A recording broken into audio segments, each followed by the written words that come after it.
Hello and welcome in Netherlands. We are set to make history in the Dutch capital, not only with our first ever Netherlands Masters, but we celebrate the 100th Masters in World Tour history this weekend with maybe the most stacked Masters of the season. This one, trust me, y'all, is going to be special. You know we got the big guns on deck for this milestone event. As always, I'm Kyle Montgomery, aka the voice of 3x3 in your ear, joined by former Amsterdam World Cup silver medalist. He's a legend around these places. We call him the Mountain. Boz Rosendahl on the commentary with me. We are going to serve as a nice duo for this historic event. The energy is unbelievable. We're going to get into the teams. We're going to set the table for you. But before we move any further, let's take a look back at the rules of the game of 3x3. Welcome to the world of 3x3, baby. It's an exciting new brand of basketball. You got two teams of 3 players on the court, and you got 1 player sitting on the bench here with me. Playing on the half court with 1 rim. With the official 3x3 basketball made especially for the fast-paced outdoor game. The first team with 21 points is your winner, or the team with the most points after 10 minutes. You have just 12 seconds on the shot clock, and the clock is ticking, baby. Anything inside the arc is worth 1 point, while anything outside the arc is worth 2. Woo! That's how I do, baby. And once you score, the ball doesn't stop. Offense turns to defense just like that.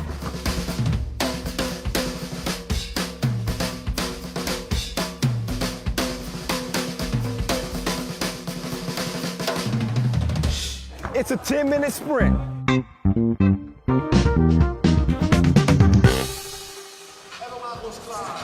A 10-minute sprint, a 10-minute action film, half the court, twice the fun. That's how it goes down. And again, if you're just joining us, this is the 100th ever FIBA 3x3 World Tour Masters. Here's how 2023 has gone so far. It started off as OOP domination. They set a record by winning the first 6 events of 2023, but things have changed in the past 2 months. We see Antwerp TOPdesk get a win in Lausanne. Radon Virus was next in Debrecen. And then Huishan came out of nowhere in Constanza. After that, we saw Miami win just the 2nd Masters for an American team in the Cebu Masters just over a week ago. And that's how we get to this point here. That was 99 Masters. This is 100, and here are the teams competing in this 100 Masters in the race to the final. The top 12 teams at the end of the season will compete for the biggest prize in the game. And here are the squads again that will be hooping it up here over the next 2 days. Your pools go as follows. Your top overall seed, Huishan and E, who are on a 2-month Masters drought. They are the favorites still in Pool A. Pool B, I think Antwerp TOPdesk will be the favorite there, but you got to keep an eye on Princeton. And of course, Beijing with the dynamic duo of Carlos Lasmanis and Norris Miezes. Pool C, Amsterdam. HiPRO with the most exciting player in the game, Worthy de Jong. Liman's in there, Marijampole, Mantinga. Pool D featuring Vienna, our most recent Masters winner, Miami, and the Gymmer, as well as Utrecht, who have come out of the qualifying draw to make it into the main draw. We're here, we are ready. The venue is incredible. I know the outdoor shot looks good, but wait until you see this indoor venue when the lights go out, Boz. I'm telling you, 3x3 Pro and 3x3 United, just an incredible job. Thank you, man. We try. I mean, again, this is a bit of a flex, but for number 100, you got to get it up. That's a big flex. It's a big flex. It's a big flex. All right. See, now the camera's walking in. I hope they get a shot of us at some point. We got the nice seats in the house. Come on right now. Behind the VIP, looking at the court like this with the lights on. I'll be enjoying this for the next 2 days, and then afterwards, I might call it a 3x3 career. This might be my high. No, please, boss. Do not call it a 3x3 career. All right. We still want you around, doing a great job. You just wrapped up the U23 World Cup a week ago. Got a chance to check out some of the highlights, man. It was fun listening to it. It was fun watching it. Thank you. But Crazy now, tournament. Now it's the World Tour. Now we're taking it up a notch, and we're starting things off in Pool A with Huishan.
Living legend himself, Dejan Majsorovic, in the world #1, Dr. Strange, Strahinja. But with the addition, and Marko Brankovic, put some respect on Marko Brankovic's name. But with Yuxuan Liu as the rotation player, I guess I could say. Yeah. You know, a little bit different. They lose some firepower. He's a good player, but he's not Nim Diesel. Make no mistake about it. We'll see how Oud fares. The Bullseyes firmly on their back.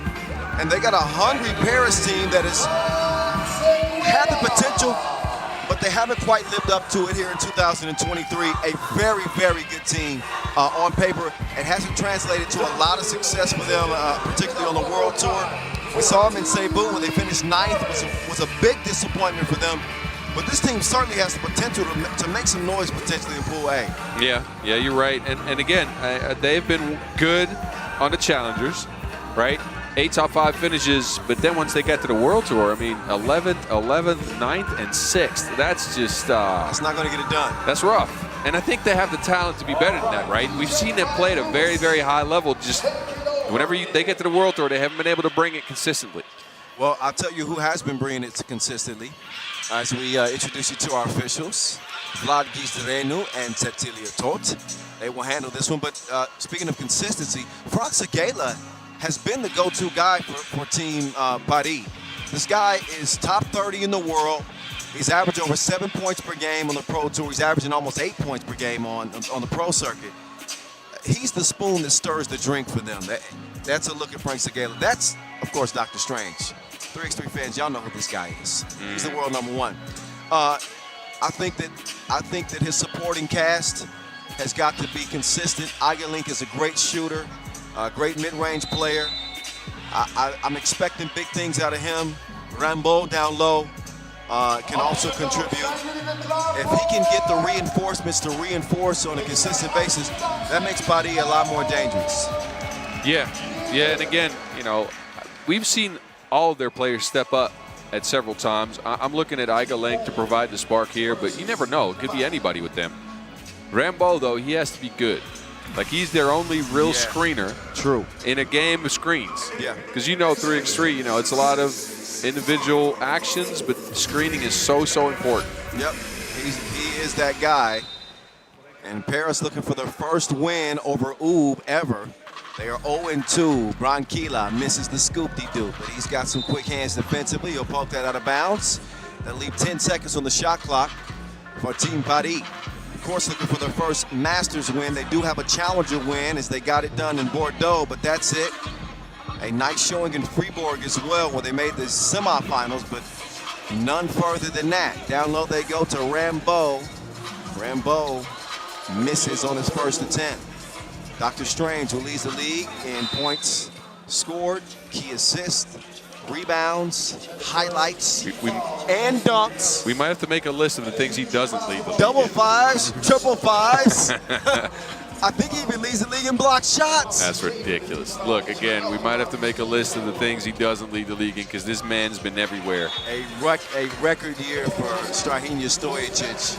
And while his team has hit a little bit of a slump, and by that, when a team wins the first 6 Masters, 6 events of the season, when they don't win, it's a surprise. So yeah, we saw them in Cebu. They made it to the semifinals, which for any other team is good final finish. But for Oob, it's a disappointment. Yeah, and there they ran into the only team that's been able to beat them consistently this year.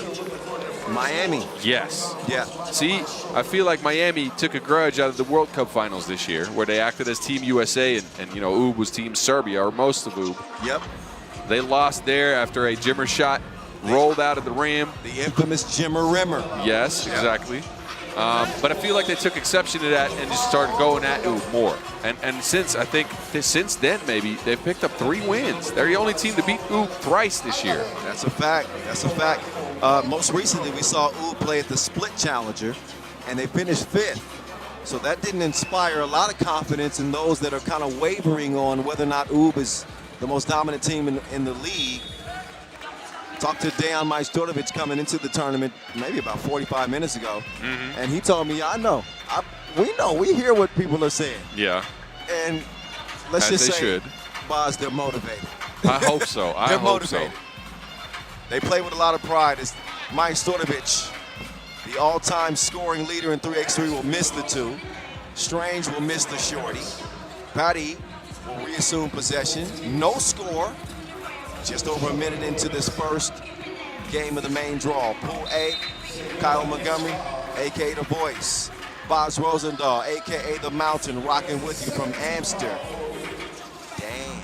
See, you got that. You were supposed to jump in there, Boz. So no, I'm leaving that to you, man. It's at the point now where I say Amster, the people at home, they should be saying, damn. All right.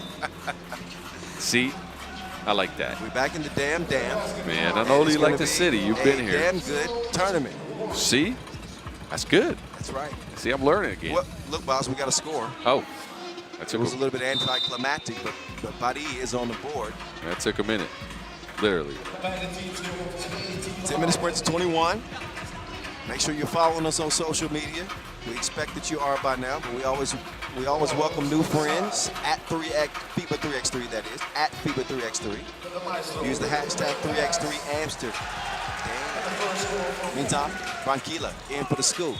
Good defense, at least initially, by Dr. Strange. He is whistled for the foul as Segala was putting the pressure on him. Segala will now step up to the stripe. He's ranked number 1 in Paris, in France, I should say. Not just the city. And he will connect on the first free throw of the tournament. Strange with the stop and go. Red light, green light. He gets to the crib and it's 2-2. Segala taking it to the cup. That was stronger than no deodorant. As Badi lead it by 1.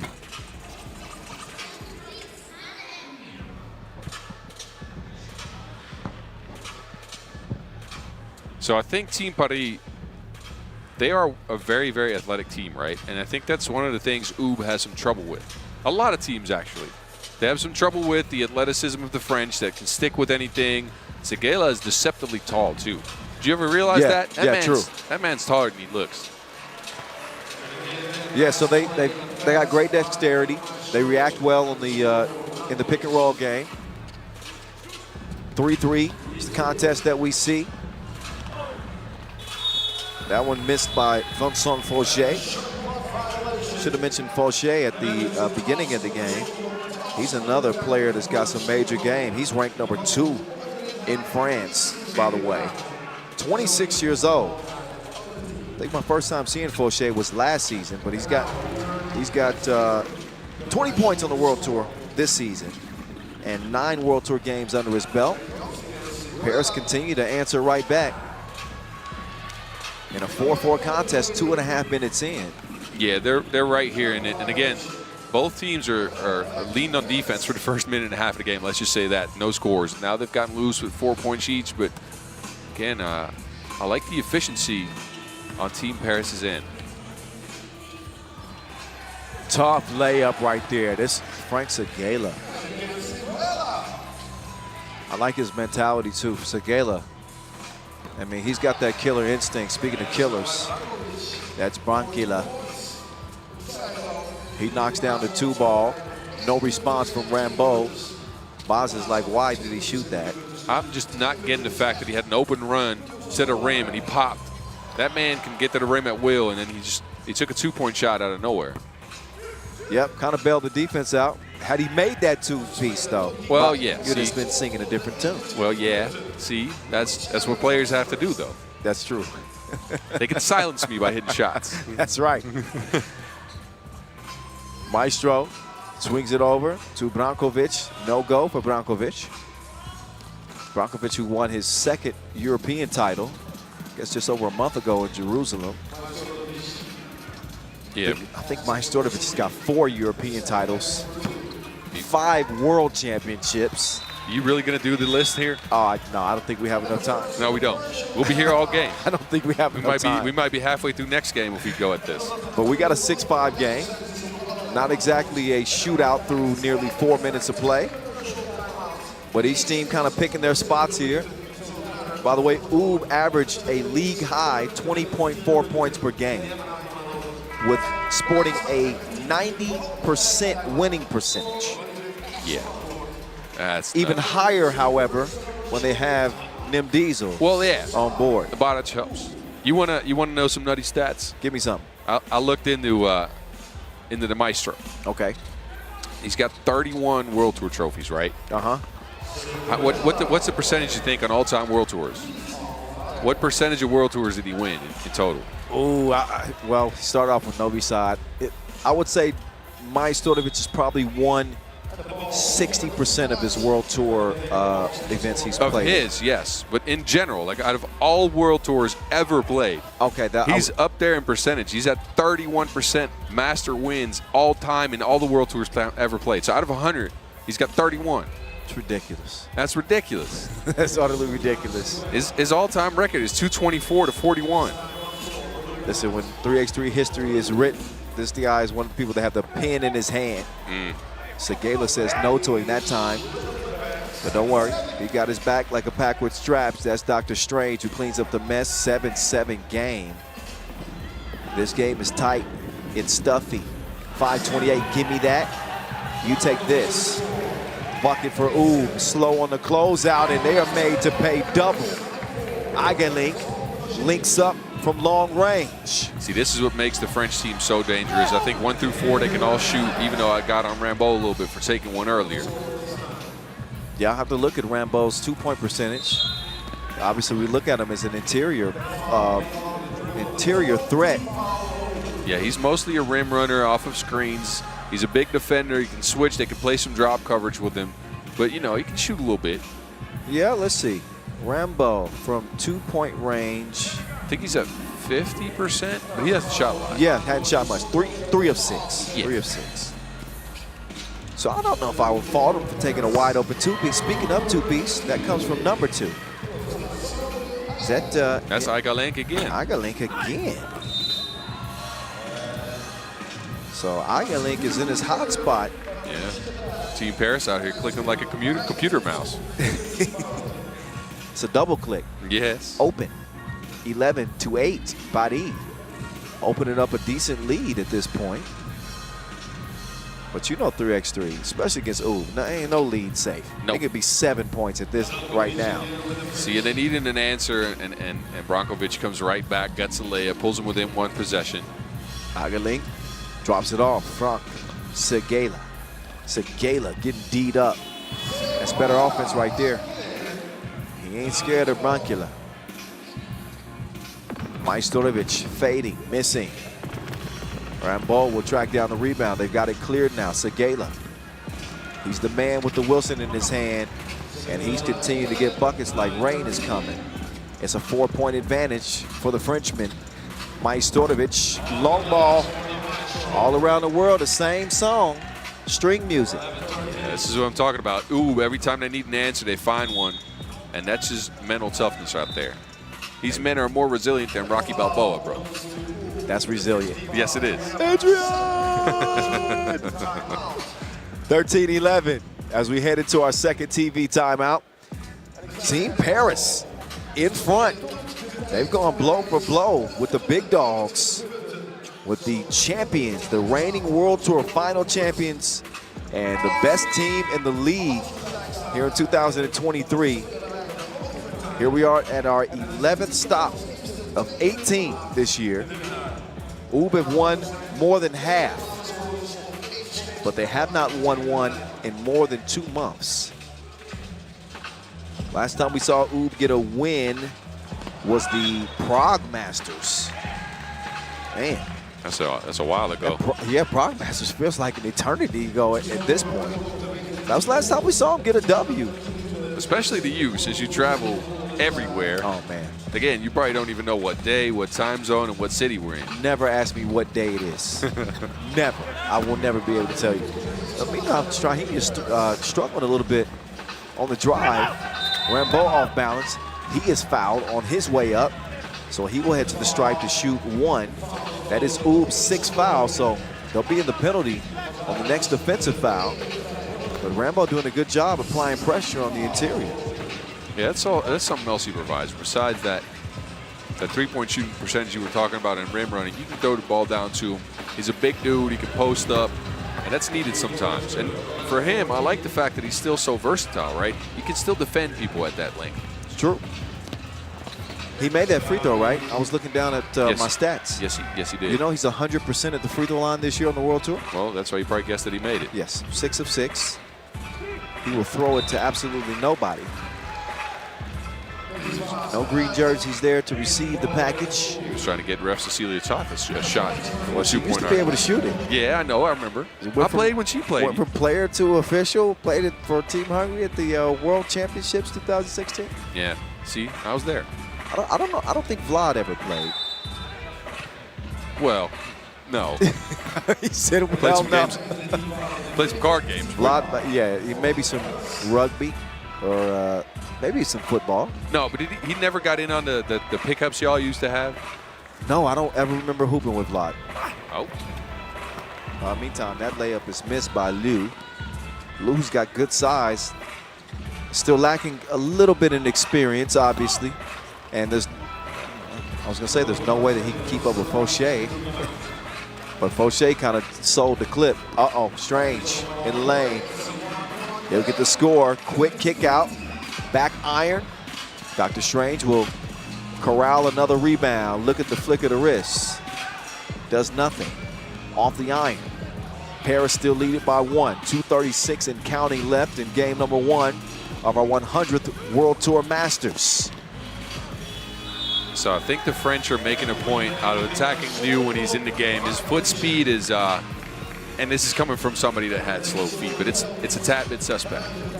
They are looking at attacking his, just attack. So they're looking at attacking his feet, trying to see if they can get him off balance and get some easy scores. The last 2 possessions, though, he's stuck close, so that's something. Uh-oh, get out of here. Majstorovic did away with Segela. Yeah. Segela is back up now. Oh, he had Tranquilo on his heels. Segela's got it back. Segela, he lets that one go. It's a misfire. It looks like we have a double foul. Is that between Banquila and Rambo? Looks like. Doesn't matter. It's a double foul one way or the other. No free throws as a result. We have a timeout on the floor.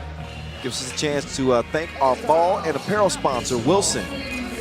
Our official timekeeper, Maurice Lacroix. Our global partners, Chooks to Go. Just left Cebu. Shout out to Chooks. Our official suppliers as well, Baudet. They provide the shot clock. Skelda Sports, they provide the basketball rim. And Inleo, which provides the floor that we play on. Yes.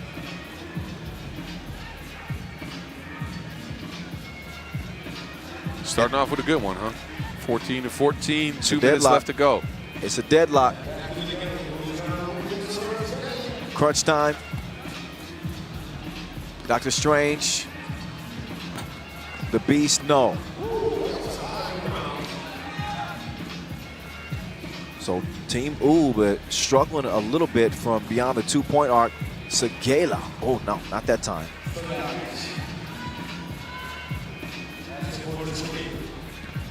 Strahinja. Oh, he gets called for the travel. Oh, look at, did you see You see the reenactment from official Gisdarenu? Yeah. He says, I would like a short clip of that on I would my phone. love to run that back on the loop. What was that? But anyway, Oob this year shooting 33% from beyond the 2-point arc, which isn't bad considering that we play this game primarily outdoors. But it has not been falling at a high clip in this one. No, and again, we've been so used to the Maestro getting loose for a couple. He's gotten loose for one. Yep. But we've been used to him hitting such a ridiculous clip of shots and a crazy percentage. And his percentage has been all right. It's been good. Maestro's made the most twos in the league this year. Well, yeah. And he's shooting high 30s, Majstorovic. But very rare, and we don't know how this game is going to play out, obviously, but very rare to see Oob start a competition with an L. Yeah. I can't remember the last time I've seen him start game number 1 in the losing column, and I'm not saying they're going to lose this. So before my brates jump on my back and say, oh, I'm just saying it's 14-14, minute 28. It's anybody's game. Anybody's game right now. Rambo trying to make sure it's their game.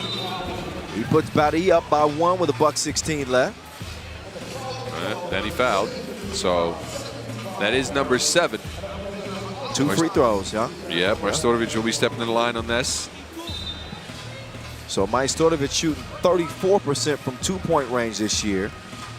He's shooting 78% from the free throw line as he steps up with a big 2 here for Team Oob Huishan NE. Majstorovic in his 10th year playing FIBA 3x3. He's won everything you could win in the game except for an Olympic gold medal. He's got a bronze. He does not have a second free throw made. 15-15, it'll stay. Put that man in the museum. He's been around the game as long as you and I have. That is true. Boz, who actually played in the first ever World Tour Masters. Here we are at number 100. Boz played at number 1. Oh, nice finish there from Bankila. Oob now leading by 1. Segela. Segela right past the deep. Those are the ones they have to have. If you're hoping to beat Oob, especially under a minute to go, you can't make mistakes. Nope. Oh, I like your cut, G. Back door, Lil Joe. He sets up Fauché for the score. 16-16. Majstorovic cannot track down the rebound. Segela taking it to defenders. He'll get it to Rambo. Does Rambo have the touch? Get that at the bottom of the net. 15 seconds to go. Oob trailing by 1. Dr. Strange up top. Majstorovic, no, missed it. Dr. Strange with the rebound. 5 seconds to go. Dr. Strange for the win. You better believe it. Maurice Lacroix buzzer beater from the world number 1. Right on time is Dr. Strange. He says, roll the credits. This film is over. The end, period. Dr. Strange. It was not beautiful. It did not have to be. The world number 1 ends it with a 2. 18-17. Did you ever have any doubts? Team Oob snatch it from Paris. These guys just somehow, some way, always get this type of shot to fall. And I need some of that juice. I need me some of that. Don't care about the Space Jam juice no more. I need some of that Serbian juice. That's ridiculous. And he ain't talking about IKEA. No. Not that juice. No, right. But you're right, Boz. They always find a way to win. This type of shot, if you get that at the end of a game, that's like a 90% lock that's going in for them, which is ridiculous. It's just crazy, man. All right, that's how we start things off at the 100th FIBA 3x3 World Tour Masters. It did not look good by any stretch for Team Oob. They finished 2 points below their season average of 20.4 points per game. They managed 18 in this one. Only 18, but 18 was enough. And it came right on time from Dr. Strange, who got a good look from 2. And that was the final shot that would win it. Frank Segela and Paris did not enough offense. If you catch Oob in this state to where they aren't hitting on all cylinders, they aren't shooting it so great, you've got to make sure that you're playing a proficient game. And Paris just didn't do enough. You think Segela's scratching himself about that mislay now? Oh, of course he is. Yep. Of course he is. Yep. But we know, we watched him long enough to where we know all it takes, Boz, is one mistake, one easy bucket that you gotta make. It'll cost you the game, and that's exactly what we saw here. 18-17. Huishan NE. They get the dub over Paris.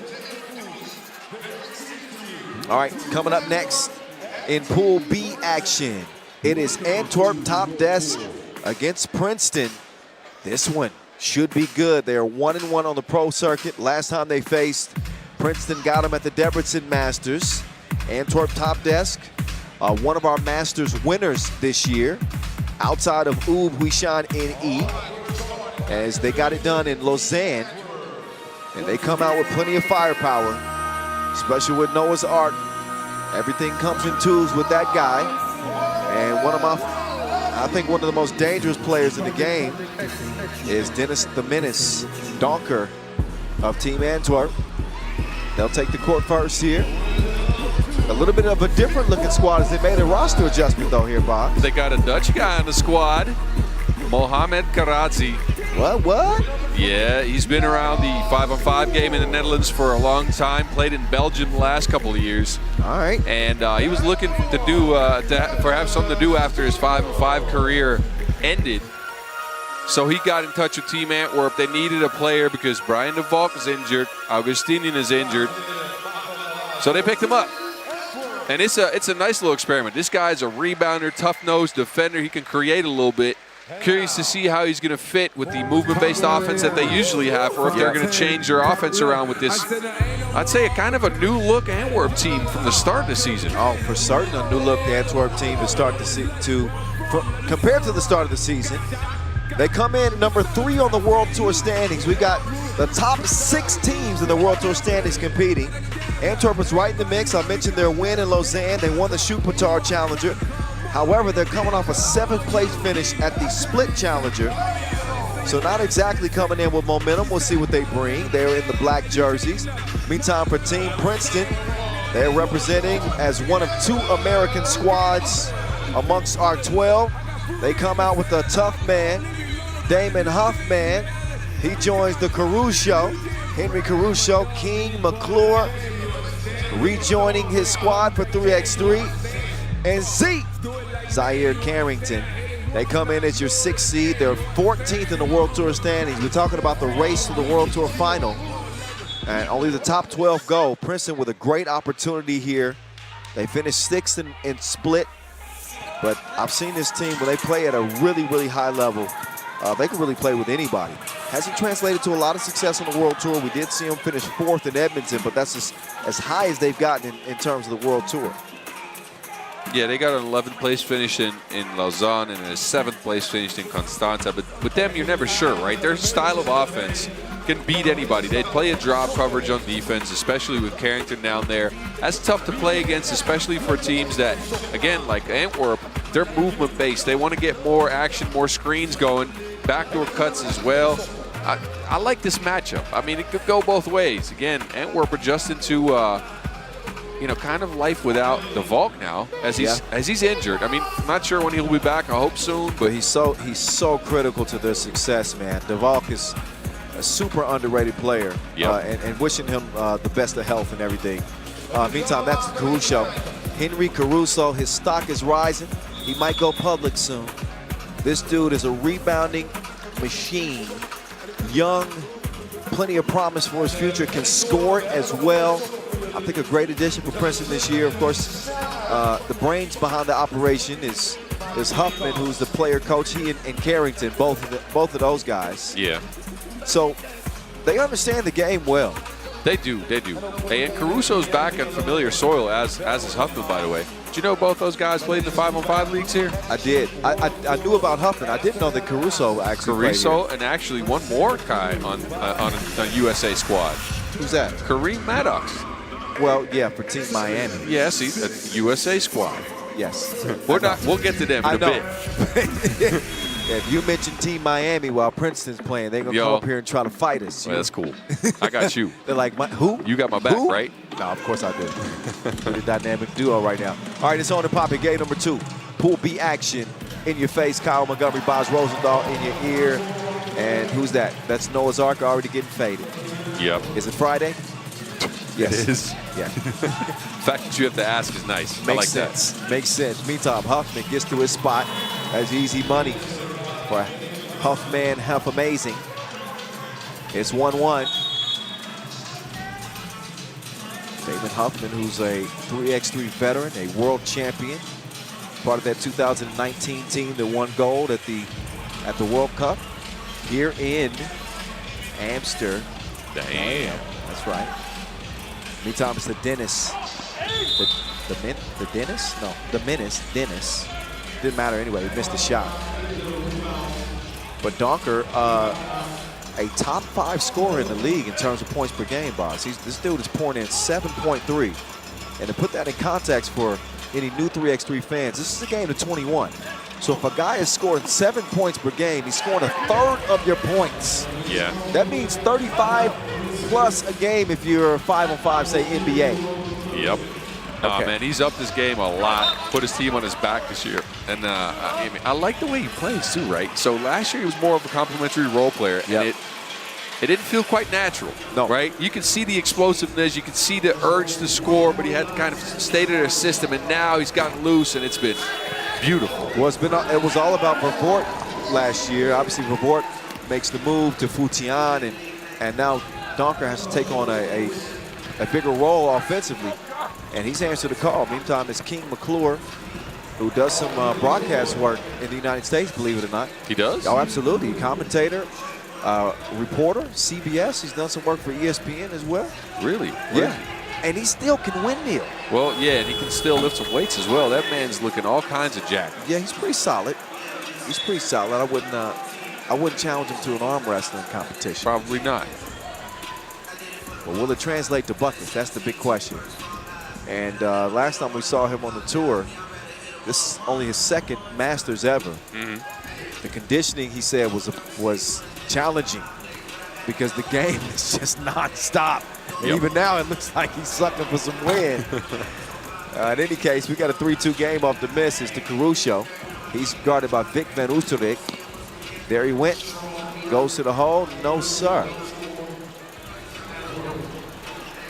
Noah's Ark to Donker, but wait, there's a whistle before the shot. Van Oosterwijk hits the deck, and I think that's McClure that will get hit with the foul.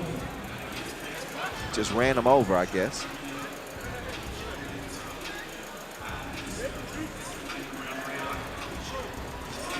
So again, Antwerp coming in, sitting pretty. Number 3 on the World Tour standings this year. Oh, Dennis. Oh, wait a minute. He sold the clip. Donker misses a layup. I thought he was going to dunk that too, and then he just put it off the back of the rim. Donker has never dunked. I saw him dunking warm-ups. He's never dunked? Never in a game. And this is going to have been a good one too, to get his first one out. But that was King McClure, by the way, with the 2-piece. So he's made an appearance offensively. McClure on the cut. There's a foul call up top on the Lausanne Masters MVP. Jonas Forts, who will get a rest. And Princeton will take over. Princeton won their last Masters back in 2019 in Los Angeles. We saw Miami win in Cebu, so it was just the second time ever an American team has won on the World Tour. Now, while Princeton might have enjoyed seeing, you know, an American team get it done, they want to be the one this time. Yeah. And good job, Miami, but now we're back. We won 2 now. Oh, offensive foul called on the screen. Yeah, so Mohamed Karazi's, I think, second offensive foul already. And again, he's still adjusting to the game. He's a big bruiser and a defensive player on the Dutch end who could also get some buckets now. I'm not, trying to degrade his game, but I'm looking at the matchup between him and Carrington. Yeah, well, the bruiser just got bruised. Yeah.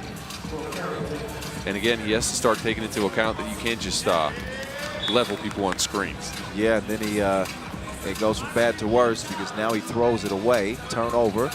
Back over to the guys in red. King McClure. He will pull it. Looking for another long-range strike. It doesn't happen that time. Z with the steal. That's deflected, and that'll leave 11 seconds on the shot clock. And another turnover by Mo. He's actually playing in his home city. He lives here, right? So he took his bike out here. He's sleeping at home. He's born in Amsterdam. He's born and raised in Amsterdam. You know I rode a bike here to the venue today, right? I heard and I saw you pant when you came down here. Yes. You were tired. I was very tired. Yeah. My thighs and my calf muscles aren't built for Amsterdam life. There's no hills here, though. There's too many bikes here, boss. Well, that's debatable. There's a lot of them. I mean, if you lose 150,000 bikes a year in the canals. Yeah, and imagine they have to get those out, too. I saw it. Yeah? Yeah, I actually watched that process. It was intriguing. Yeah. I mean, we are a bike country, I'd say. I know. Very healthy. A lot of strong quads here. Yeah, see, look, if our country looked like San Francisco, I wouldn't ride a bike anywhere. But we have no hills. That's true. We have a mountain. It makes sense. Yeah, right. The mountain. You sit right next to Well, me. I might be the tallest thing in this country. But then we have one mountain in this country, and it's probably like 700 feet tall. That's it. We call it a mountain. That's it. That's it. It's really a hill. Well, we're probably less than that. It's a mound. It's a bump. It's a bump. A bump on the landscape. Big time. Not so many bumps for Princeton. It's smooth sailing for them, as they jumped out to a 4-point lead 3.5 minutes in. King McClure has hit a two-piece from the right wing. Now he'll head up to the stripe. Yeah, and Antwerp's offense is looking a bit dry. A bit stale, just a tiny bit. They haven't been able to find any movement. They haven't been able to get any backdoor cuts going. So it's kind of resulted in some one-on-one actions, and I don't think that's their strength, right? It just it speaks to how valuable one player can be. That offensive possession worked out, but they don't look like the Antwerp that has earned the 3rd seed in the World Tour standings this year. Not yet. Yeah, not yet, not yet. And again, also, I think this matchup with Princeton's tough on them because Princeton does a lot of drop coverage on the screens. They take care of movement by playing off the defenders a little bit. I think that works against Antwerp. And playing drop coverage on Damon Huffman, I don't think that's typically a smart idea. Huffman misfires and Donker is able to take advantage. McClure with the fake. He's going to head to the corner. He will miss it.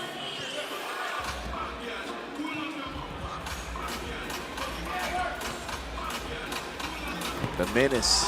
Oh, Dennis stroke ain't stroking. Fords misses the shorty. It's all. Yeah. I was going to say it's almost like Princeton's kind of daring Team Antwerp to shoot from the outside. Both teams actually playing off of the ball handler just a little bit, which is odd. You don't see that much. I thought the same thing, especially when if Caruso or Huffman have the ball outside the 2-point arc. I don't think that's a safe gamble normally to play under on those guys. But what else? Donker starting the offense. Van Oosterwijk, the young fella. He sets up the score on the inside as Karazi gets another bucket. 1 possession game. Carrington to Caruso. Caruso, no hesitation. He misses it to the left, Just a 3rd foul picked up on Princeton as Huffman will check out. McClure back in.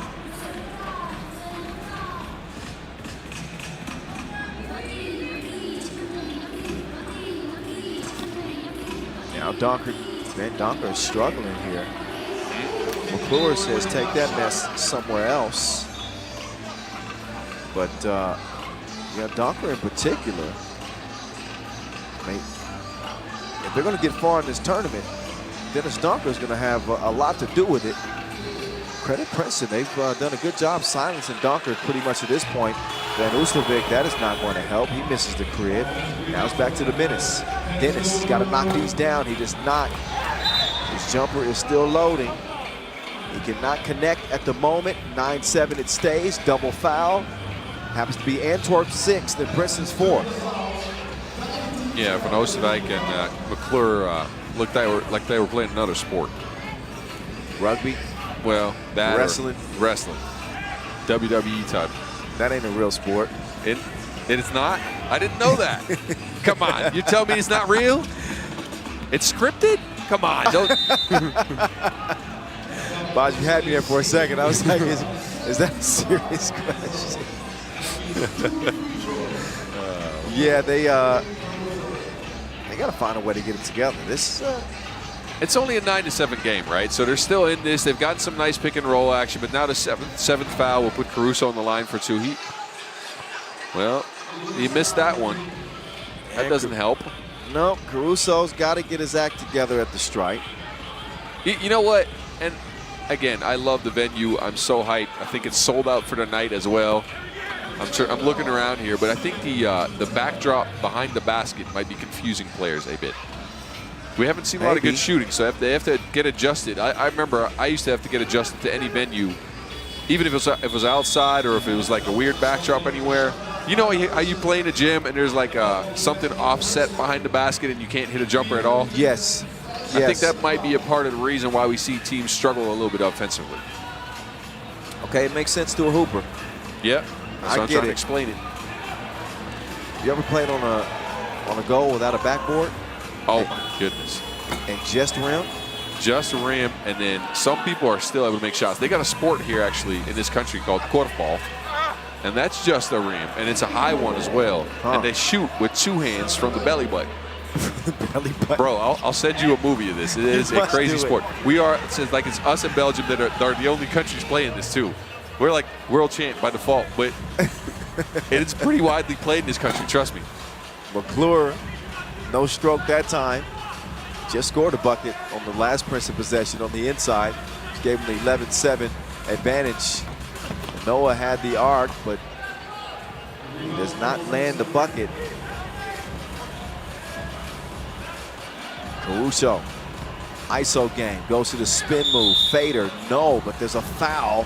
That one called him Karazi in the process of the shot. And also is the 8th foul on Antwerp, so they're already in the penalty. So 2 free throws upcoming for Henry Caruso after a break in the action. Look, man, while we are in this break. What? Stand up for a second. What? And take a good look around. All right. Boz, I'm too old for this. Yeah, you're right. Your ankles are sore. I know. And this is like top 5 for sure. Tell me. Oh, for certain. This, all right, good. This venue is incredible. This is day 1, Boz. What are the 3 empty seats in that? I mean, yeah. VIP is buzzing. We got all the who's who here in Amsterdam checking out 3x3. Yep. And look, this is just game number 2 of day 1. Oh, yeah. The Dutch teams are still up. Dutch teams haven't even played yet. 2 for 2 for Caruso, who has been solid at the free throw line this year, 71%. Princeton with a pretty comfortable lead here. Under 3 minutes to go. Not exactly comfortable because it's 13-7, but comfortable in the fact that Antwerp are disjointed offensively right now and not showing much reason to feel threatened. No, and again, I feel like this is where they missed the Valk. The Valk was able to force some things off of screens, off of slips. Again, he's in the stands, I saw him. But he's not playing, and that doesn't help. Especially when you got McClure out there showing people where the weight room is. Hey, McClure is getting to work. It is the day shift. I think McClure has 7 of Princeton's 14 points. Oh my goodness. Different strokes for different folks. That time is Huffman making it 16-7, make that 16-8. At least some type of response from Antwerp. Uh-oh, King McClure He decides to give it up. Caruso. Oh, he covers some ground on that side step. That was electric. Slide to the left. 17-8 Caruso. Princeton, comfy. They can almost kick their feet up at this point, put their hands behind their neck. Huffman, oh, that didn't look good. I thought he was going to make that with the right. That layup looked Huffman's age. I'm just saying, no, Huffman plays a lot younger than, he's 38. I know. He plays a lot younger than his age, but that layup looked like a 38-year-old layup. That looks like how I feel when I wake up in the morning. It's 17-8 though. Princeton is beaten up on the Belgians right now, whose offense has been non-existent. Yeah, their stroke's been drier than dad jokes. They have not been able to get it going. A stroke has not been stroking. 8 points for an Antwerp team that has been one of the more capable scoring teams in the league. Another misfire. They're gonna have to issue an Amber Alert. They're missing so much. Caruso, there's that side step. Caruso right back, that's higher percentage. He finished with the two-handed punch. Dunker will answer with the layup, but it's 18-9. King McClure, he will miss it deep. Oh. There's Noah's Ark. He finally makes an appearance as Fords gets the deep two to go. But a 7-point deficit still for Antwerp TOPdesk. They got a whole lot more work to do if they want to make this interesting. And they might need a little luck as well. Again, so far they haven't been able to get anything going against this Princeton defense, and that's not going to change, right? These fellas are experienced, so Princeton's going to keep the pressure. They're going to keep trying to get things ugly. I'll say that. With all respect I have in me. That's their style of game defensively. There's McClure. He's got the green light. Ball. Man, McClure he's been in his bag in this game. Yeah, see now he's McClure. Even though he's grasping for air. They better get a clue. All net, all wet game. Louses. 22-12. Princeton outwit their opponents and beat Antwerp by a distance of 10 points, which is an absolute spanking in 3x3. One look with the last shot, fire away. Damon Huffman puts him to bed. Big win for Princeton. Great start. This is not the same Antwerp team that we've grown accustomed to seeing. They better find them soon or they might find themselves out of this tournament. Yeah, again, just still offense. They not a lot of movement. One screen action and then a shot was heaved by the Antwerp guys. We've seen them move the ball and screen like 7 times in 12 seconds. I'm not sure how that worked, but this didn't work. So they have to go and get back in the lab and talk things out here as they head into their second game of the day, and they got to change the thing. Well, I also don't think that they accounted for King McClure in that one. Well, you're right about that. He's not a exactly recognizable, familiar face on the 3x3 World Tour, with it being just the second Masters that he's played in. But they know his name now. They should, because he had a great game, even though he had his hands on his knees like thrice. Well, with the energy that he had, yeah, he conserved it well, and he certainly served his team well. Big impact on him, for sure. Huge impact. King McClure. So he's going to recharge the battery and get back to work. We got 2 games in the books. Day 1 of our 100th Masters all-time. Our first ever Amsterdam Masters is well underway, ladies and gentlemen. We'll get set up for our 3rd game of the day, which will feature Amsterdam HiPRO and Marijampole Mantinga. We're getting ready to come out the tunnels and keep the action flowing from here in Amsterdam. But a few more looks at the moving pictures. And this is the last shot. Blau. That's it. Damon Huffman puts it away. 22-12. Princeton also in the win column. Ooh, the first team to reach the win column with a 1-point victory. in their opener against Paris. Now can the hometown team, the local favorites, get it done against Marijampole Mantinga? They've never faced in pro circuit history. And of course, you know the stakes for Amsterdam. Damn. Playing in their own backyard. More difficult, Boz, or better to play in front of your home crowd? Is there a home court advantage, or is the pressure mount even more? So it's both, and for personal experience, I mean, I like playing in front of the home crowd a lot, but there's a lot of people that want something from you around events like this. Tickets, some attention, media, whatever, right? So you have more to do, but it also distracts you from the fact that you're playing at home. You got some added pressure, right? So I like playing at home. I think these guys do as well. The first ever challenger we had with 3x3 Unites and 3x3 Pro 2 years ago, they actually won that. I guess so. Yeah, I forgot about that. Thanks for the reminder, boss. So I feel like these fellas like playing at home. And actually, that man, he performed well with Utrecht last year when he was playing at home. That's true. Worthy de Jong has made his move to Amsterdam, and he made his next move, his best move. He is the most electric player in the game. He's averaging 9.3 per. He joins his squad. Jan Driesen enjoying a solid 2023 campaign as well. Julian Jaring, he's the veteran on this team. And I actually like the Lessons game too. I think the Lessons got better and better with each Masters. Yeah. Amsterdam they look loaded to me. I'm anxious to see how they respond here in front of the hometown fans. Yeah, and see, Norbert Pedersen is exactly what they needed as a complementary player, right? I'm not saying in any lineup he can feature. He's nice because he's a slasher. He can get to the cup. He can screen as well, step out and shoot. He can get his own shot too at times. So they need that next to Worthy. But they're going to have to face this Marijampole team. They're quite dangerous, man. They've been doing well lately in the challengers anyway. Well, a mixed bag for Marijampole Mantinga here in 2023.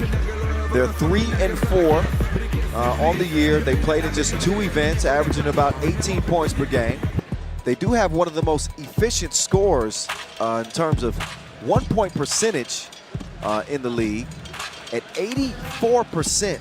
That's Gintautas Matulis. He's scored on 84% of his 1-point attempts. But outside of that, Marijampole, nothing much to speak about in terms of the World Tour.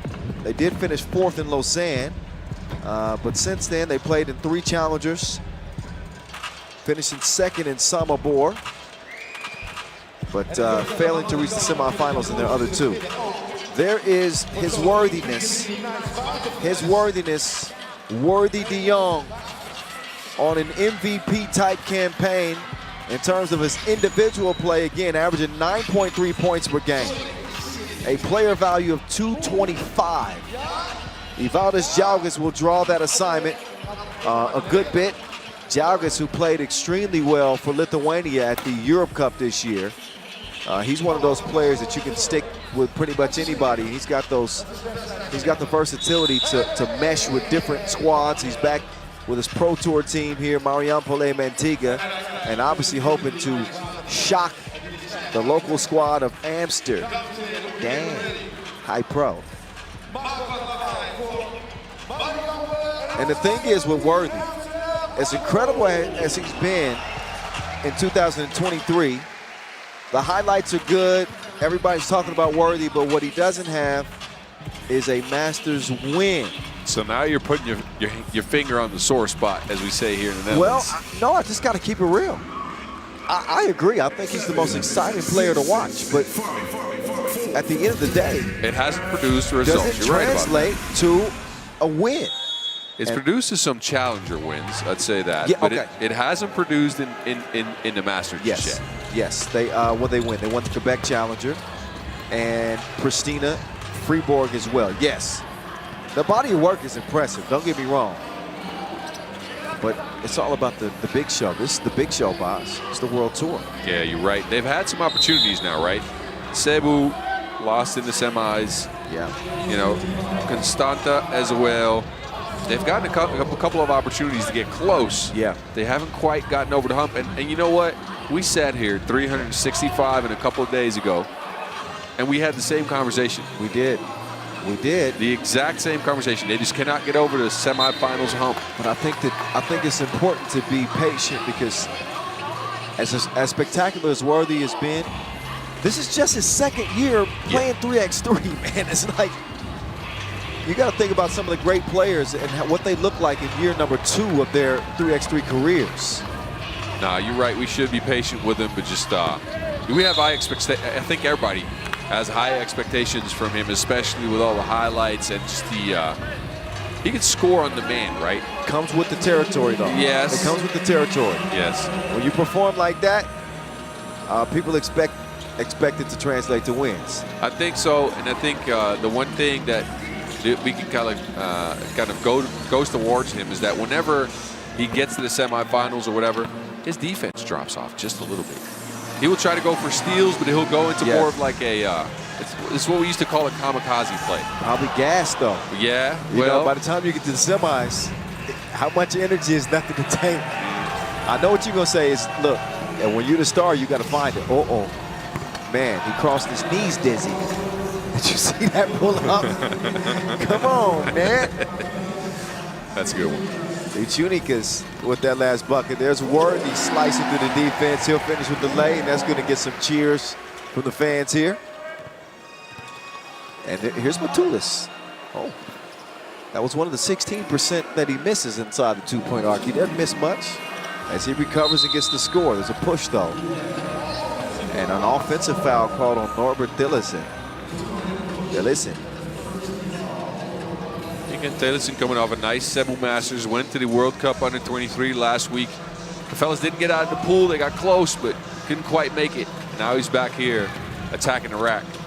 Norbert, he got the hook up. Holla if you hear me. That was going to fall.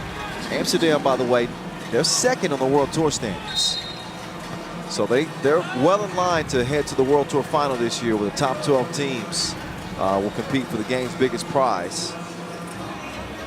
And obviously in a heated battle to try to qualify for the Olympic Games coming up in Paris in, what, 9 months?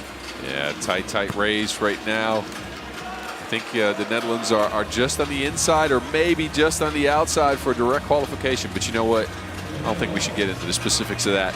Yeah. That's a you need a calculator for that stuff. Oh, my goodness. And a math book and like anything else. Well, you always got a chance. We got 3 Olympic qualifying tournaments coming up in 2024.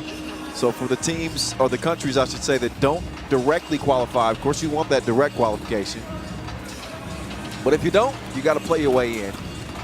Oh my goodness, that was a fine China-like dish between the knees. Did you see that set up, Bob? Yeah, I saw that. John Dreesen.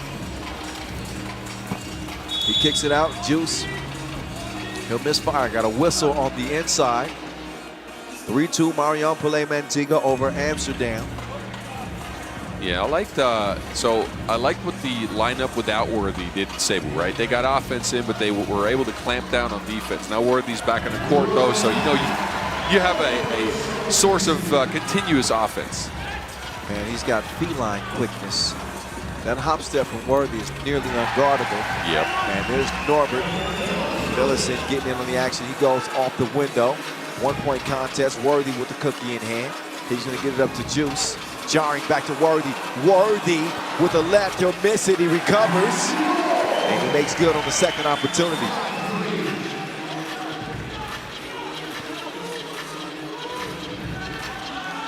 Here we go. The 100th FIBA 3x3 World Tour Masters continues. Kyle Montgomery, a.k.a. the voice of 3x3. Boz Rosendahl, a.k.a. the Mountain. We're rocking with you. Just scratching the surface. We had the qualifying draw this morning. We hope y'all joined us for that. Of course, you saw Utrecht emerge from the 3 teams. We'll see them in Pool D. We'll be playing next. Now we've entered the main draw. Well, don't forget what we did in between. I was going to say, Boz treated me to the best pancakes I've ever laid my lips on. You ate something called the man cake. That was, yes. Boz took me to a place and I had something called a man cake. It had bacon and cheese and onions on the pancake. My It was the most delicious thing most delicious pancake I've ever tasted. It's just something about the Dutch and their pancakes and their stroop waffles. Man, I got you tomorrow on something else. Okay, it's on there. Yep. All right. They're playing on half of the half court. In my opinion, not the best spacing for Marijampole and Mantinga on that possession, but see, after 80 or so World Tours, you're finally starting to turn into a coach now. well, I do know a little bit about hoop, and you certainly don't want to be using a third of the court. No, you're right. Meantime, it's Evaldis Jalgis. I call him Evil Knievel. Yeah. That's a very good nickname. Doesn't he kind of looks like a villain. Just look at him. Yes, he does. Oh, no. It's a bad looking attempt there from Worthy. That's okay. He's worthy of another attempt. Worthy with the hezzy. He's being pursued. Kochinicus got left somewhere in the abyss. Worthy will draw the foul and head up to the stripe. Take a look at the quick move. And sometimes that's all you can do when it comes to trying to stop. Some players, you can only hope to slow down. Let's be honest. Yep. You won't stop. You're not going to stop Worthy. It's not going to happen. They put him on the free throw stripe where he's shooting 75% this year, 41 of 55. And, of course, he's going to connect there. Takes a gamble defensively and gives up a bucket. Oh, Machulis looks a little shaken up after that. Machulis is moving slow. Manages to poke it away from Worthy. Now he's got the Wilson up top, and he's going to let it fly.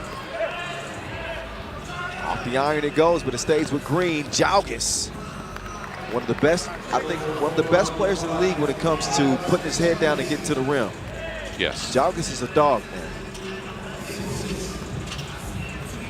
Oh! Bellerson and Dreesen cannot connect. Worthy will get whistled for the foul there. Yeah. Well, unsportsmanlike.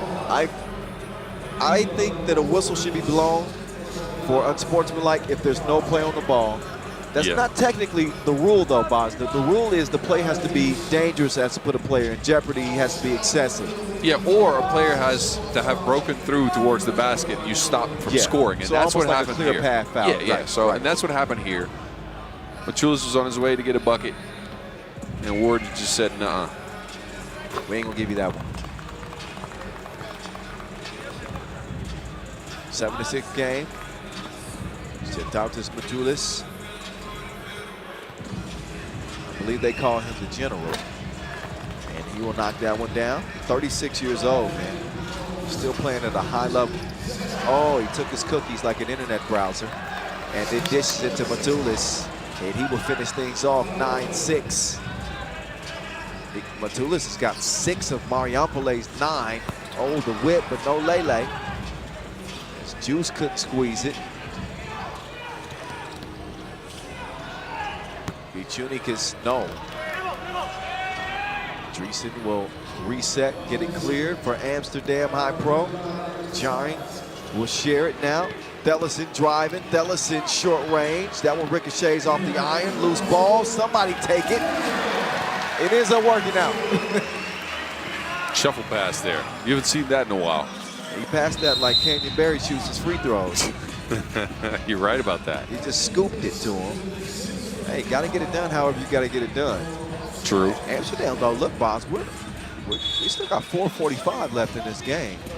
They trail by 2, and they just picked up a 7th foul to put them in a penalty. Yeah. Yeah, they've been using fouls to try to stop Marijampole from getting ahead in this game, but this is where it starts biting you in the behind. And the offense for Amsterdam is dependent a lot on Worthy, and Worthy, he's been guarded pretty well, I have to say. Yeah, got to give him credit.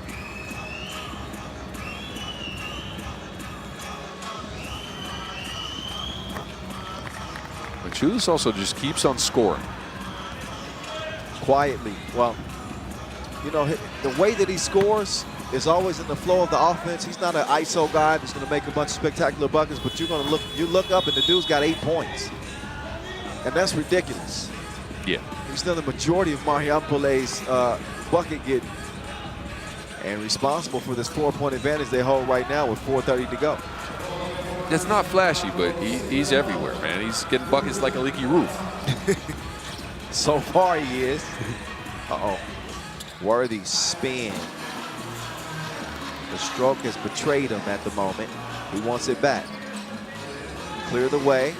This time, Worthy is on point like a harpoon. Left wing strike, and Amsterdam trailer by 2.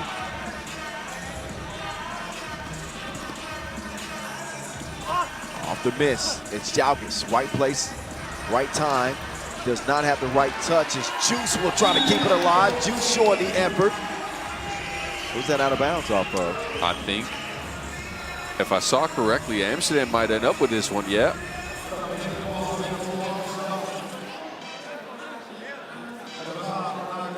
So Worthy's been forced into a lot of 2-point shots, right? And his percentage on the year is so-so. 26% from long range, Worthy, on the season. I mean, it's not bad, but it's also not great, right? And Marijampole is trying to make him into a shooter. Yeah. I like the tactics they're using to try to slow Worthy down. He got the last one, though. And they're still talking. They're using this timeout to talk about how they're guarding Worthy. Did you see? I guess so. But Julius was playing defense into timeout. Oh, was he? You didn't see that, huh? I didn't see it. He was making defensive movements in that timeout, moving around, shuffling his feet. High acumen strategy from Marijampole. Understanding how to mitigate the offensive firepower of Worthy de Jong.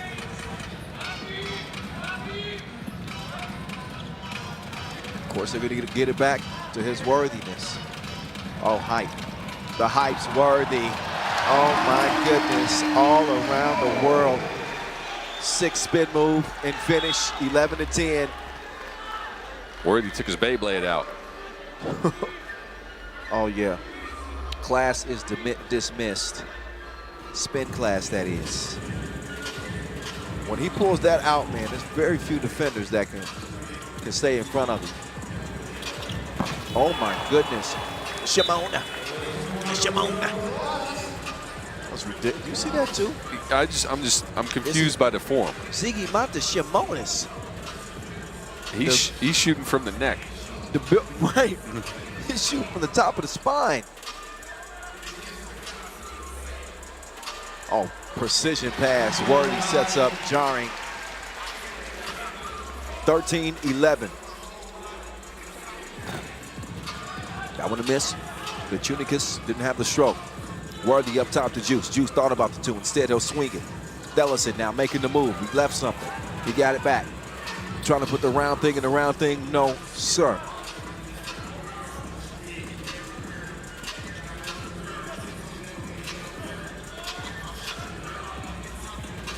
Another one of those back scratchers. Yeah. But that's his release. No, Shimonis look. is a hell of a shooter. He's a very good shooter. That form confuses me, though. Every single time I see it, I'm like, how can you shoot like that? It's like Bill Cartwright. You remember Bill Cartwright wasn't a great 2-point shooter. Well, no, he wasn't. You know, he wasn't good from long range. I'll think of another shooter. Do you remember Peja Stojakovic? Oh, but that was a side of the face shot. Yeah. I think this is like, well, look, this is an odd comparison, but Jokic? No, yeah, I guess so. Jokic got the arc on his. Oh, look at that. Yeah. Oh, they shared it, but they don't finish with a bucket. Uh-oh. And now Amsterdam's starting to feel it, I think. Maybe a momentum shift for the Dutch. Dreesen will miss it. Instead, it's Worthy. 2-ball corner pocket is lined up. He's going to have to reload after missing it. That one missed. Worthy. Down to Dreesen. Back out to Worthy. Still in the 11-13 game. Worthy. Oh, looking for Dreesen, but Dreesen wasn't looking back. Yeah, I think Worthy's getting to the stage of the game where he's just a little bit gassed. He's getting a warning for a flop earlier.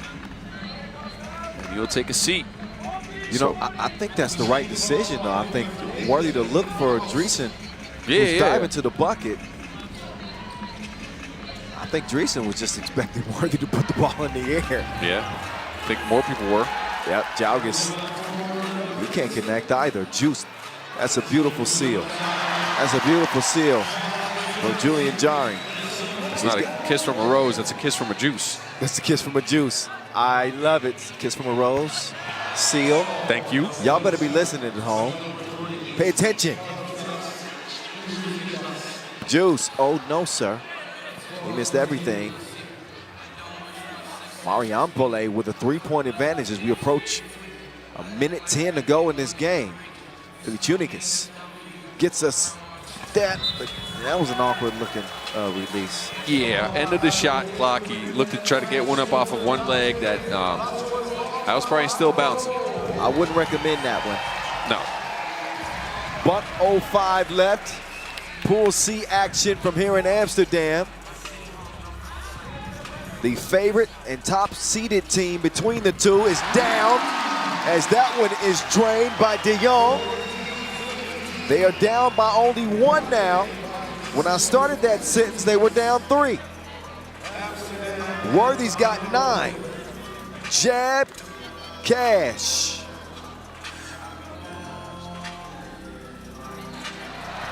Nearly got a Matulis gets it back, and he'll make good on it as persistence pays off. Mariampole's lead, still slim, however. Juice. Oh. Worthy, wait a second, did he? Yeah, that's a shot clock violation, yeah.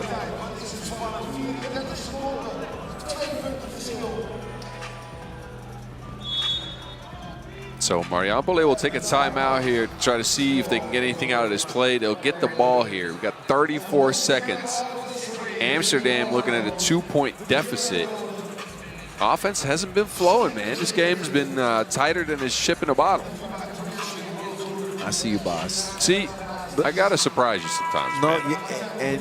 but you know, when you're talking about the offense, right? And I hate to always compare teams to Oob, right? Yeah. But they're the bar.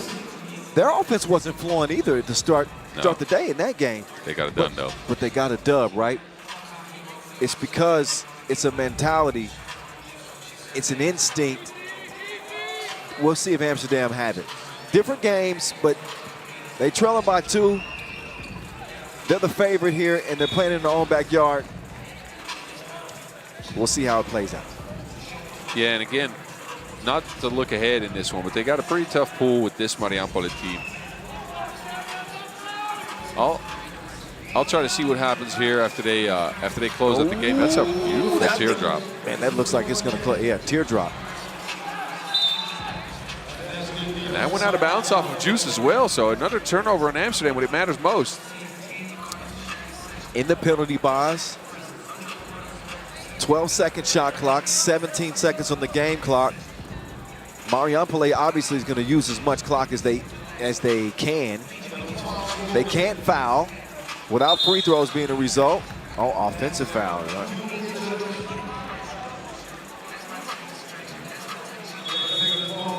Okay, so they got some help from Marijampole right there. Yeah. Not really a smart possession for them. You don't get called for an offensive foul.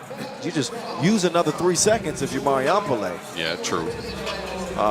You need the possession more than you need a bucket right here. Yeah. So curious to see what Amsterdam's going to come up with here. As Marijampole has 7 fouls, though, I try to create some contact and maybe go for 1 and get an and 1 up. Yeah. I mean, that would be... That's a chance, but I think that... I don't think Marijampole is willing to foul. They wouldn't. They shouldn't, for sure. Dreesen, they're taking a lot of time in this possession already. Down to 3 seconds. Worthy will chunk the deuces. Wow. Does hit it. It does not mean anything in the grand context of things because Marijampole Mantinga will hold them off despite a double-digit scoring performance from Deon Worthy. Worthy De Jong. 17-16. Worthy ends up with 11, but in a losing effort. And you certainly hope that that's not a trend. Another explosive offensive game, but not a dub.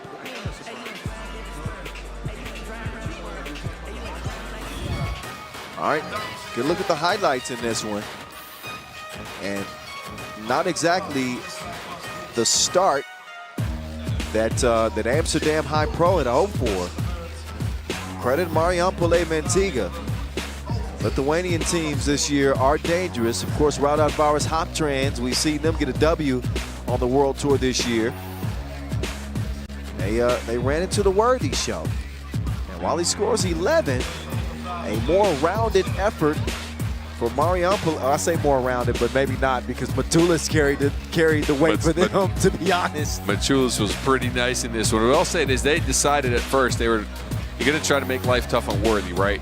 And they did. He got going a little later. But then they also said, you know what? His team, let's get them to beat us, right? If Worthy's going to be able to get his shots up, we are going to stifle the other three. And they did. They kept that trio of players to 5 points. Think about it. Wow. Yeah. 3 players on the court, they only scored 5 in a 10-minute sprint. Worthy scored the rest of the points for Amsterdam. You know, they're going to have to bring a little bit more than that. Well, they picked their poison, and they made the right decision. So while Worthy got his, nobody else got much. And that's a trade-off that they were willing to make. And obviously a strategy that proved to be fruitful. Now before we move further, I believe we're gonna honor the U23 women's team that just won gold. Is that what's happening here, boss? No, we're gonna honor. Well, maybe. No, I think there's a Europe Cup players. Yeah, the Europe Cup team that won gold. And then also the under 23 players. So I think they're doing both. Wow, and congratulations. Amsterdam women's 3x3 has taken their game up to an entirely new level this year. Winning gold, as Boz can certainly tell you, because he called the action at the U23 World Championships. Yeah, I was there. They played most of the tournament with 3 people after losing Kiki Fleur to a knee injury early in the tournament. Managed to beat Team USA after that. Then somehow got through the quarterfinals on just gritty play. 3 of the tallest women out there in the tournament. They made life so tough on everybody. Then got through the semis, met up with host country Poland in the finals, and got it done. Again, playing with 3 for all of that. Ridiculous. Wow. And then you already know, you and me were at the Europe Cup. For Janice Boonstra. Yeah, the Europe Cup was impressive as well. I'm just thinking about how banner of us 2023 has been for the Dutch ladies. First gold at the Europe Cup, and I believe the first gold medal at the U23. First gold in general. Wow. I mean, that hadn't happened. We've gotten some silvers, a bronze here and there, but we hadn't gotten gold at all. And they managed. This is a big win for the Dutch women's program this year. 2 golds in a month. Wow. And Coach Maxim Kovacevic doing a great job. Brian Benjamin, you see him out there. Yep. Standing with the teams. Credit to all involved. Yeah, see, the joke going around now is that a Serbian is responsible for the only Dutch World Tour win and 2 gold medals now. Hey, well, the truth is the truth. And sometimes you need assistance. Yep. Hard werk, doorzettingsvermogen, bevlogenheid voor nodig om dit te winnen. En wat extra bijzonder is bij het team onder 23, is dat zij de laatste 3,5 wedstrijd van het toernooi, inclusief 2 keer overtime, moesten spelen zonder Kiki, die een kruisbandblessure kreeg. Onwijs knap, ongelooflijk hoe dat gedaan is. So is your federation director. En zo'n prestatie kan natuurlijk niet alleen. Praising these young women for playing 3.5 games with only 3 people, 2 overtimes, including the finals. Allemaal hier in de zaal. It was special, man. Tell me. I was going to ask you to en ook de translate rest van de staf. I still got to brush up Tom, on my Dutch. Ruud, Nah, come Luc, on. You've been here Jasmin. plenty. You know some. Natuurlijk ook Some. Topsport Amsterdam, Not nearly en enough. onze collega's van de Orange Lions Academy, waar 6 van deze vrouwen hun opleiding genoten hebben. Lieve mensen, onze sport zit in de lift. Dat is niet alleen zichtbaar met deze fantastische prestaties. We zien het ook in onze ledenaantallen. We zien het in meer basketballers. We zien het in meer sponsors die betrokken willen zijn met basketbal. En we zien het in dit fantastische evenement hier, georganiseerd door 3x3 United in de Gashouder. Wat wij als bond en misschien wel als community nog beter kunnen doen, is het eren van dit soort grote helden, van dit soort uithangborden voor de sport. Woorden en bloemen kunnen daar niet zoveel aan zeggen, maar een enorm applaus van de hele gashouder voor deze waanzinnige dames. Voor de laatste keer. Gefeliciteerd. So the president's urging people to applaud these ladies who have earned that applause for sure. They're getting some flowers, but he came through and said, you know what?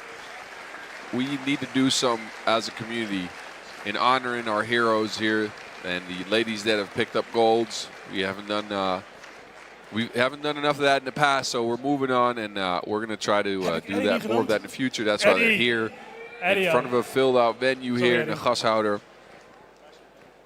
and we want to honor these ladies. Again, great performance. But you know what? We're about ready for the next game. So after giving it up to the Dutch gold medal winners, we're about to be back on here, Kyle. All right, let's get to it again. Major congratulations to the U23 gold medal champions and the European champion Dutch women's teams. It's going down here in Amsterdam, and much credit is due. Bright future, bright future. I'm not saying that just because we're in Amsterdam. I'm saying it because the proof is in the pudding.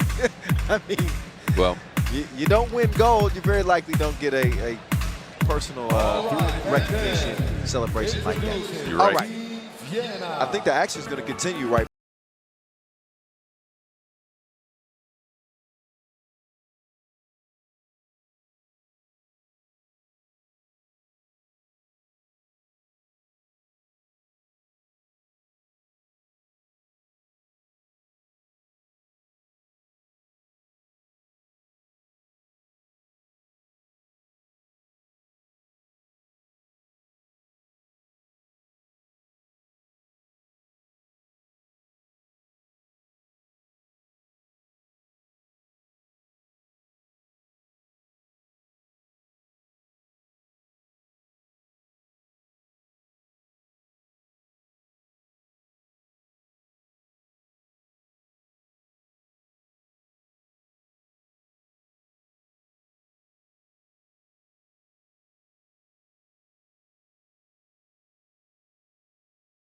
Calling him He Nice.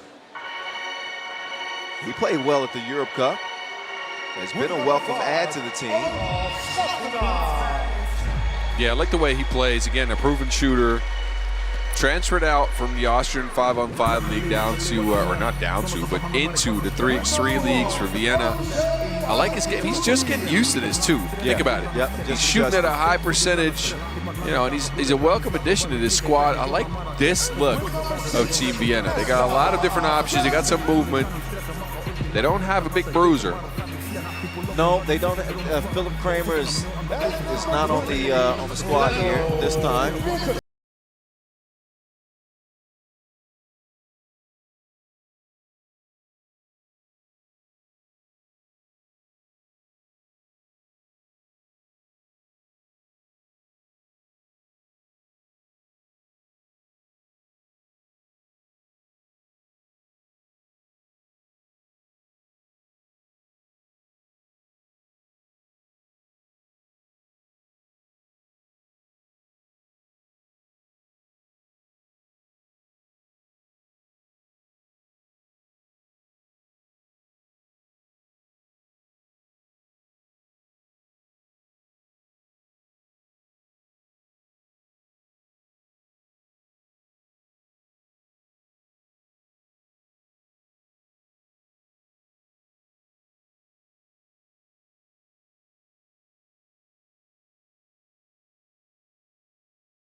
Number 37 in the world and seeking Vienna's first Masters win in 2023 here in Amsterdam. So we've seen Pool A, Pool B, Pool C. Maybe the biggest shock of the day is seeing Amsterdam fall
was absolutely strapped, and he was shooting everybody in sight.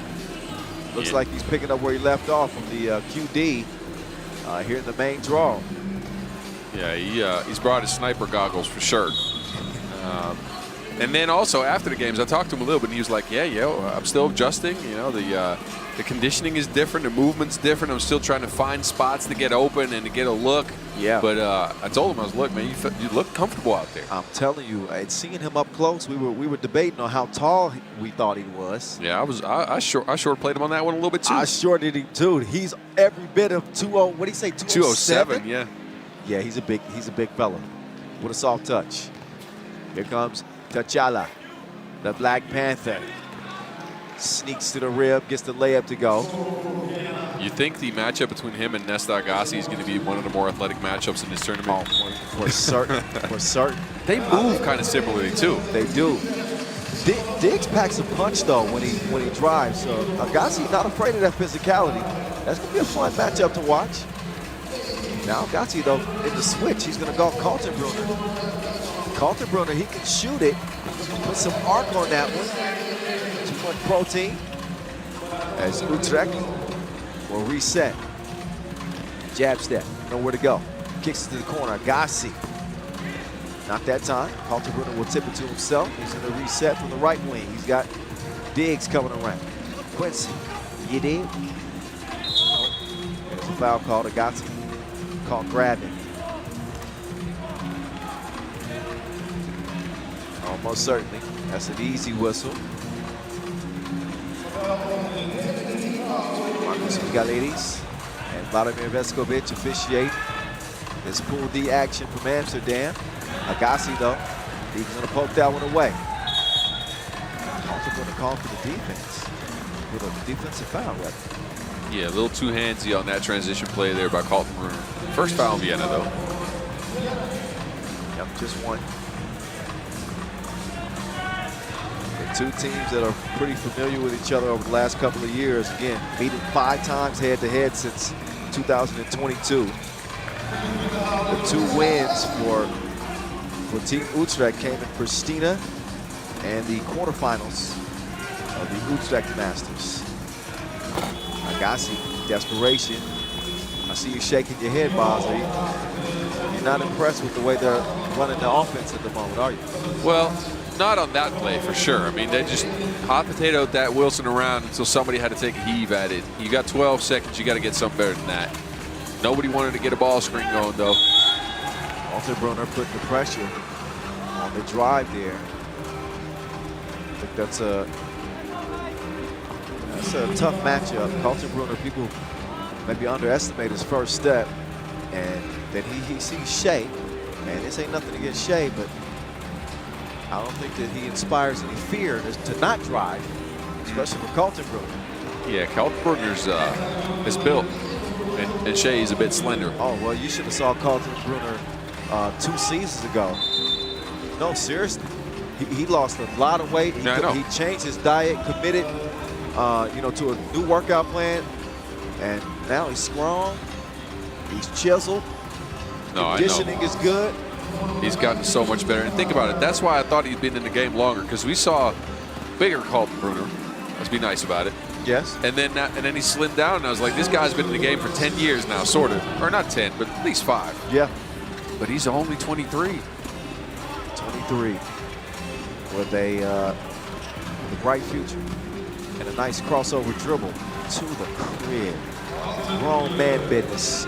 Off the glass, it's good. Puts Vienna up by 1. Agassi swings through. He's fouled, though, by Lenortner.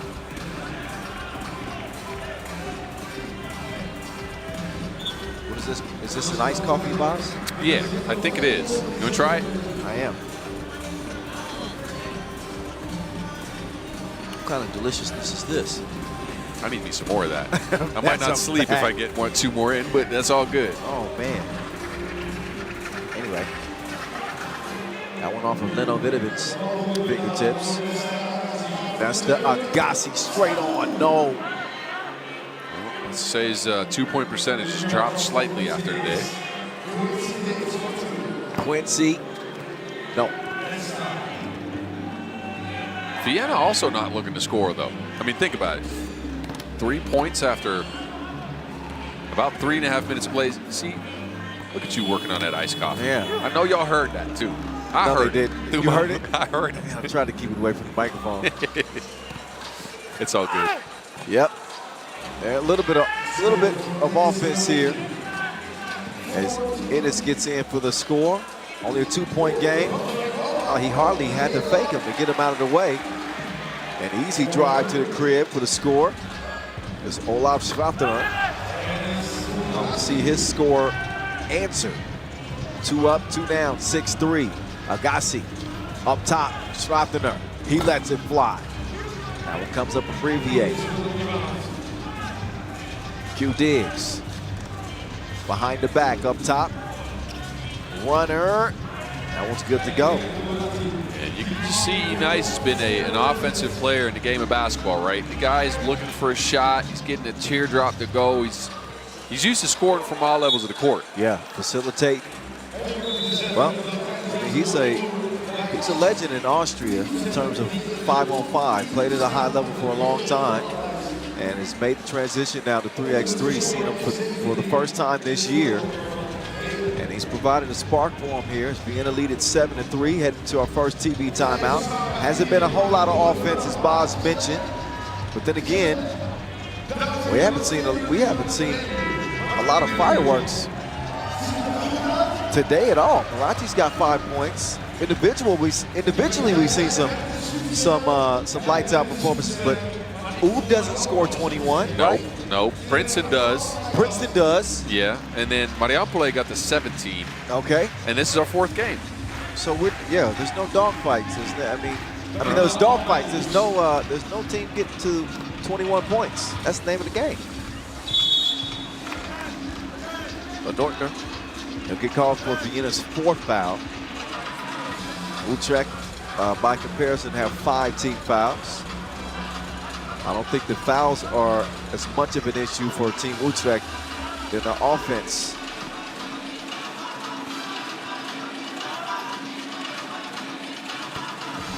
And that one is a no-go.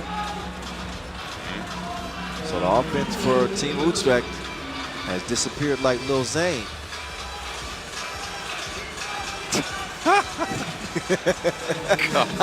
I was waiting to see if you would catch on to that one, Boz. You remember Lil Zane? Yeah, I do. Good look, just a little long. And we're closing in on 5 minutes now. 5 minutes to go in the game. Burner. No, sir.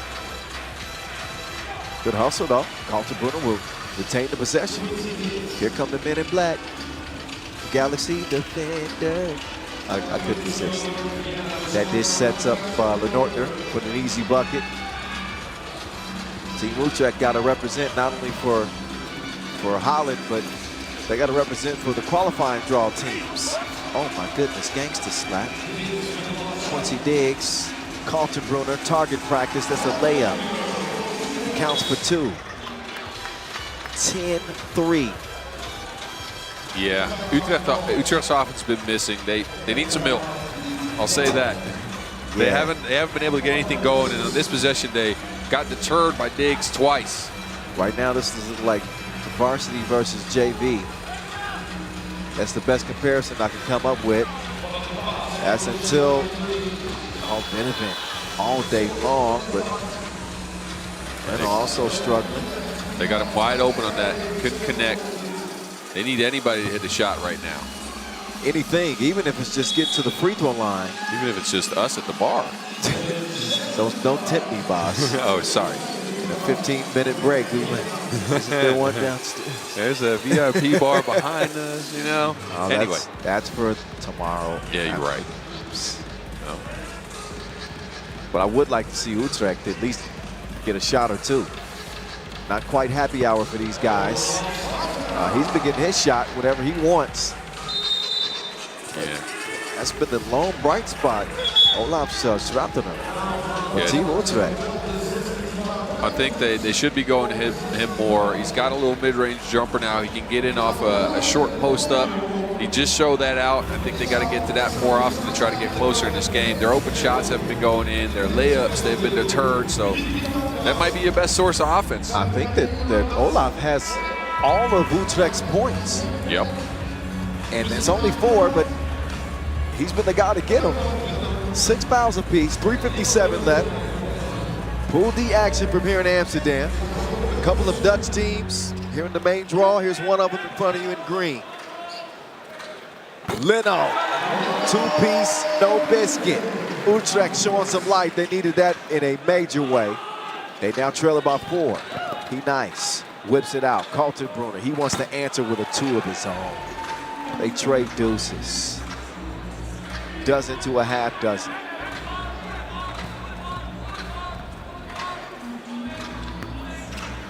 Long on the fadeaway.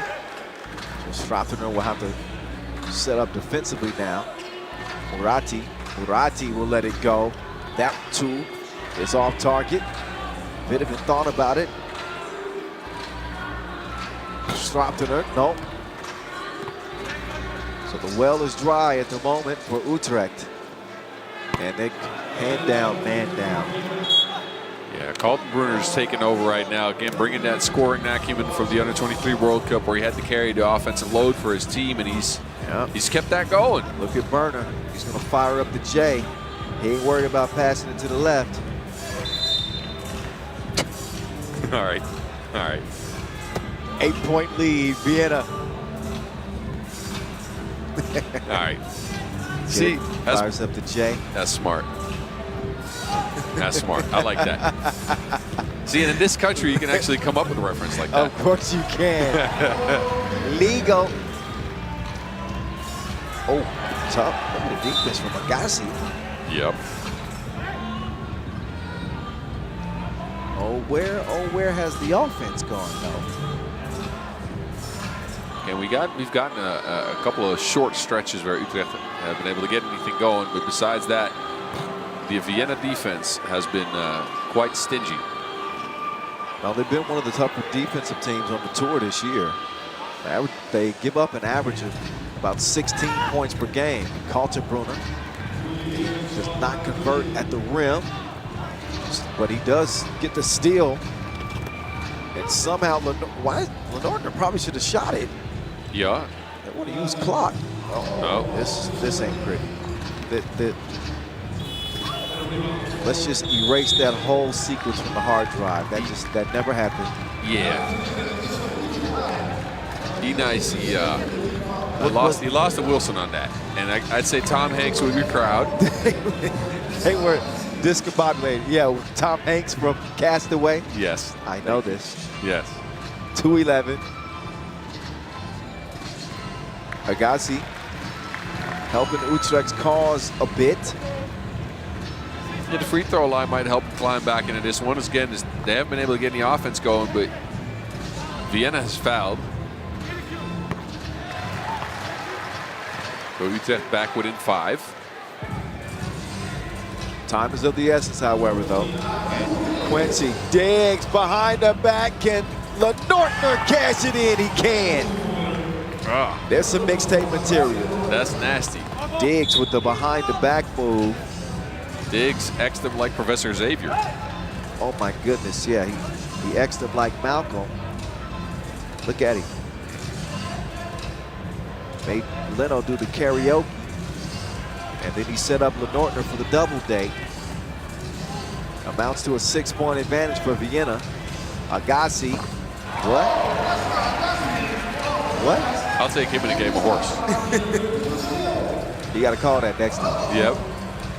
It's not going to wipe the points off the board. It counts the same, but then they leave the mathematician open. Good D from Quincy Diggs. Diggs out to Lenordner. Lenordner is fouled. There's going to be 2 free throws regardless. That is the 7th on Utrecht. Gassi didn't like it. Now some frustration showing. He's saying that Lenordner might have created the contact himself, but you know what? He's not a referee, and neither are we. So, no. Take a look at the the coach for the Dutch national team, Aaron Royer. I just saw Otter. Royer with a dabbing wrench. I'm calling those a lot of Aarons. I call him Aaron, but I know it's Otter. Calling his games, playing for Team Amsterdam. But Nortner will split a pair, but the Wilson finds his way back to Vienna.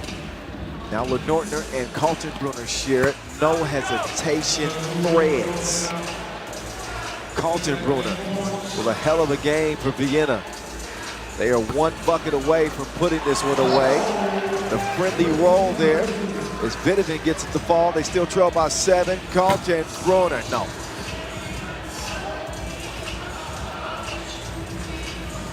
Shea, no. Vienna reset, cross-court pass. He nice. The mathematician, count it, 22-13, Vienna. Easy work over Utrecht to open up their action in Pool D. 9-point victory. So Utrecht got to go back to the drawing board. They had a nice break, but they looked flat, Boz. I just gotta keep it a buck. There was hardly no offense early. Yeah, they looked like they needed some oxygen after 2 minutes in that game, and then their defense was lacking as I think Vienna got up at least 5, maybe 6 two-point shots in that game to go down. Yeah. And all of them, or most of them, were open looks. I was gonna say many of them were uncontested. Yep. And I don't know if that speaks more to just not having legs for Utrecht or what, but it's not like Vienna can't shoot it. No.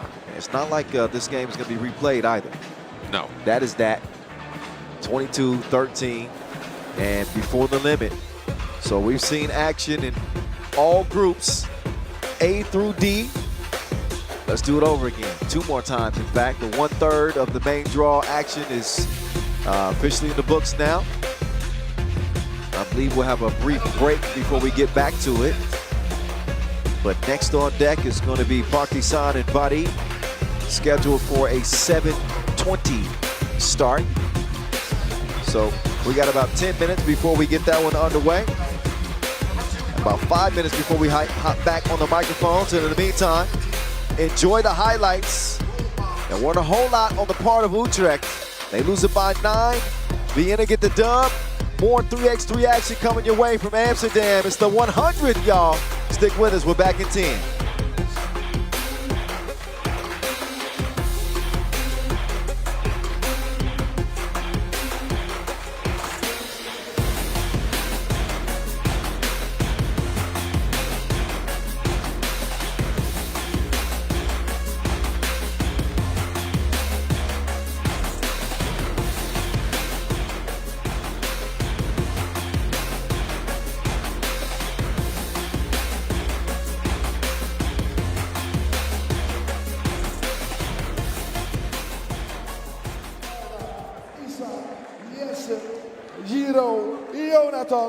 Ahmed, Tony, Lucas, Stijn, Thomas, Danny, Stijn, Hinnes, Connery, De Mario, Stijn van Kleef, Ahmed P, Gerdy en Indy. Voor het geval jullie nog babynamen zochten. Maar wat zijn het er veel en wat is het mooi om te zien. En 3x3 Unites mag hier super trots op zijn dat zij dit doen. Basketbal is natuurlijk iets geweldigs, maar soms is er nog veel meer dan basketbal en dat is onze community. Dames en heren, laat je nog één keer keihard horen voor onze leaders van 3x3 Unites.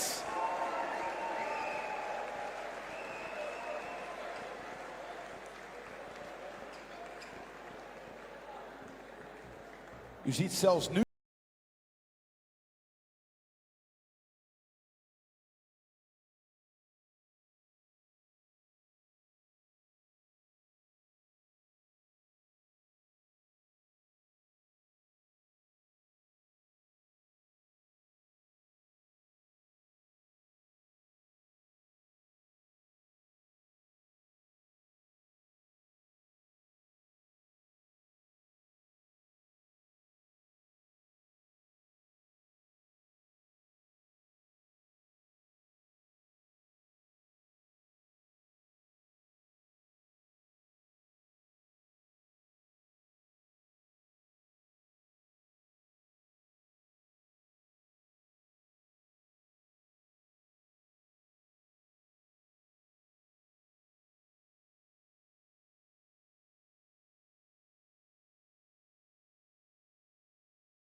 start by introducing Team Partizan.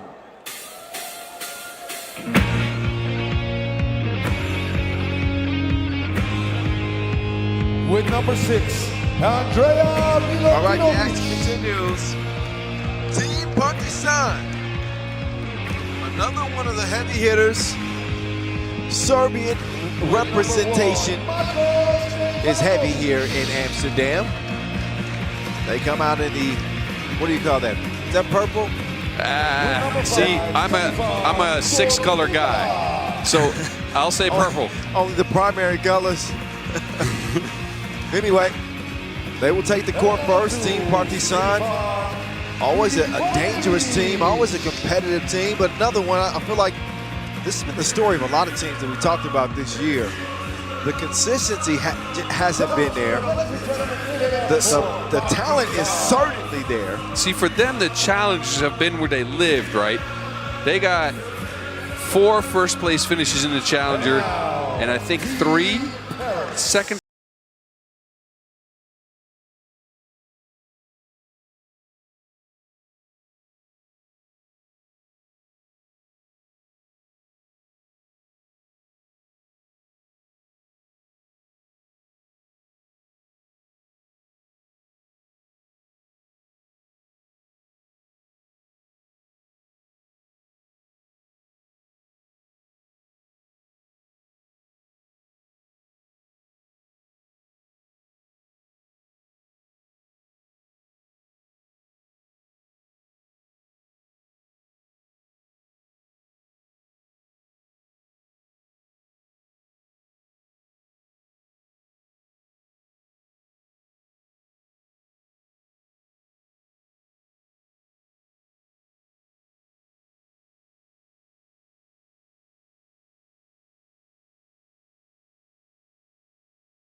Out here for Partizan. And then, you know, the Serbian teams, man, they keep coming up with new players that can get buckets in a variety of ways that I haven't seen. They just keep coming out of nowhere. It's something in the water out there, man. I don't know what it is, but Serbia is producing the best of 3x3, to be honest. Partizan trying to take the crown, though. We're underway here. Pool A action. Second game in this particular group. Segala with a misfire from the top of the key. Stefanovic will rebound and have it cleared. Oh, Torbica, a torpedo as he attacks the rim, takes the contact, and he's got no issues with that whatsoever. That will hurt. As Partizan will open things up. That one is missed to Stefanovic. He has it cleared. Milovejovic down low, tough shot off balance. You can catch a weird fish with that hook. I liked it. He said you can catch a weird fish with that hook. What kind of fish? Please elaborate, boss. Down south fish, you know, like the type of fish you can catch in Louisiana. They got some weird stuff out there. Yeah, he ain't pulling no sea bass with that. That's an alligator gar. Partizan lead 2-0. A whistle on the reach in underneath. So Ageling gets called.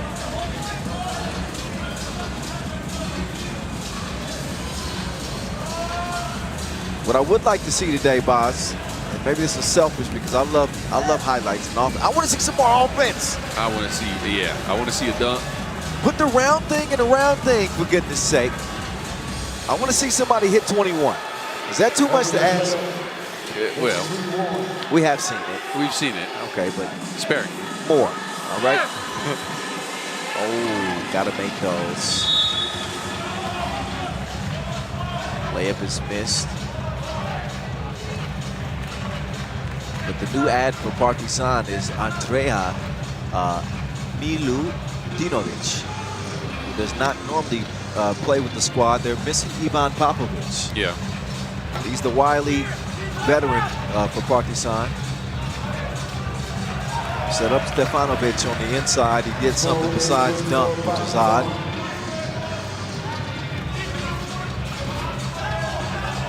The steal. Back to Stefanovic. And he's trying to find Milivojevic on the cut. It's not worked out. With a 4-1 lead, things are working out for Partizan in the first 2 minutes at least. They'll have 3.7 seconds to get a shot up here.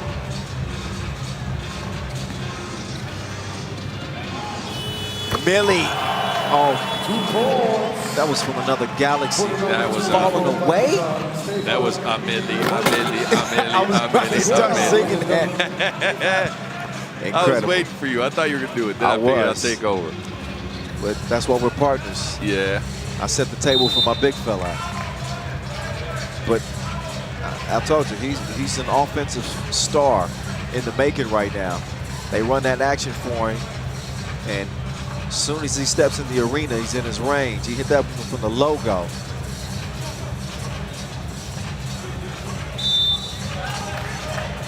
Another foul. So Paris with more fouls than points at this point. That's their fourth. And the 14th foul for Paris. And off to a bit of a slow start. Well, all four of these fellas from Paris can shoot it, so they can get hot in a minute. Yeah, things can change quickly. Yeah, but you know, these Serbian dudes have scouted them. They know they can shoot. They game plan for everybody, man. Look, that's how you win a challenger, right? You game plan for teams. You get in your coach's book as a player, because that's the empowerment you have here.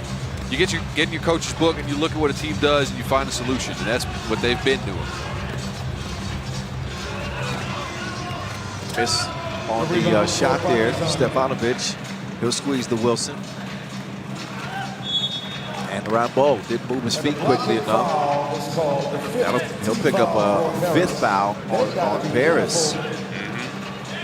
So 7:12 left in this 10-minute sprint. And Paris with just one more foul to give before they're in the penalty. Yeah, you know what that means. Well, I think the Partizan are going to continue to put the pressure on him, attack the rim. That one kicked out. Stefanovic just dunked it. Layup works out too. Stefanovic called for reaching in on Rambo. That's going to get us to our first TV timeout. Partizan fastest out of the blocks as they lead it by 5, heading to this first break. And Paris, no offense to be found to this point. Just 2 points. And that's an average of what, Boz? 2 points in 3 minutes, then you're at .66. 0.66 points. Yeah, that's not a lot. They're playing like they are under pressure. That's not a formula for success. Luckily for them, a lot of time left in this game. Yep. 6:50 and counting. Segala will try to get to the baseline. Segala bumping and grinding like a slow jam. He'll score on the other side of the rim. 7-3. Partizan will try to answer back, but their new ad with the misfire. Yeah, but they keep coming at you in waves, right? They can score from all levels of the court. They got a dunk threat, they got a driving threat, they got a shooting threat. It's a tough team to guard. So while scouting them, and I was looking at this from a coach's perspective, right? While scouting them, I wouldn't know, first of all, who to attack. Because Millie, I mean, he's not big, but he's strong. Oh, he's solid. Bro. He's very strong, yeah, so you can't really put him in a mismatch anywhere. They got some rim protection in Stefanovic as well, so a tough team to try to figure out what to do against somehow. True. And Partizan in the mix for the World Tour Final. We're heading down the second half stretch of the season. They're currently 9th in the World Tour standings. We saw them win the Beijing Challenger, saw them win the Novi Sad Challenger, as I mentioned. 2 more Challenger wins as well. They won the Portugal Challenger and the Lublin Challenger. Is it Lublin or Lublin out there? Lublin Challenger. So that's pretty damn good, boss. I know, I told you, they've been representing on the challenger level. It hasn't translated to the World Tour just yet. But this is, again, a very dangerous team. You don't win a challenger on nothing. Even recently in Split, they finished 3rd. Yeah. Here go that man again, Milivojevic. Yeah. What you mean? So Partizan has caught up almost in terms of the number of fouls. This one is their 5th, and that is a shooting foul. Frank Segala will step up to the charity stripe. 6 fouls on Paris. 5:51 remaining. 5th game of 12 in the main draw.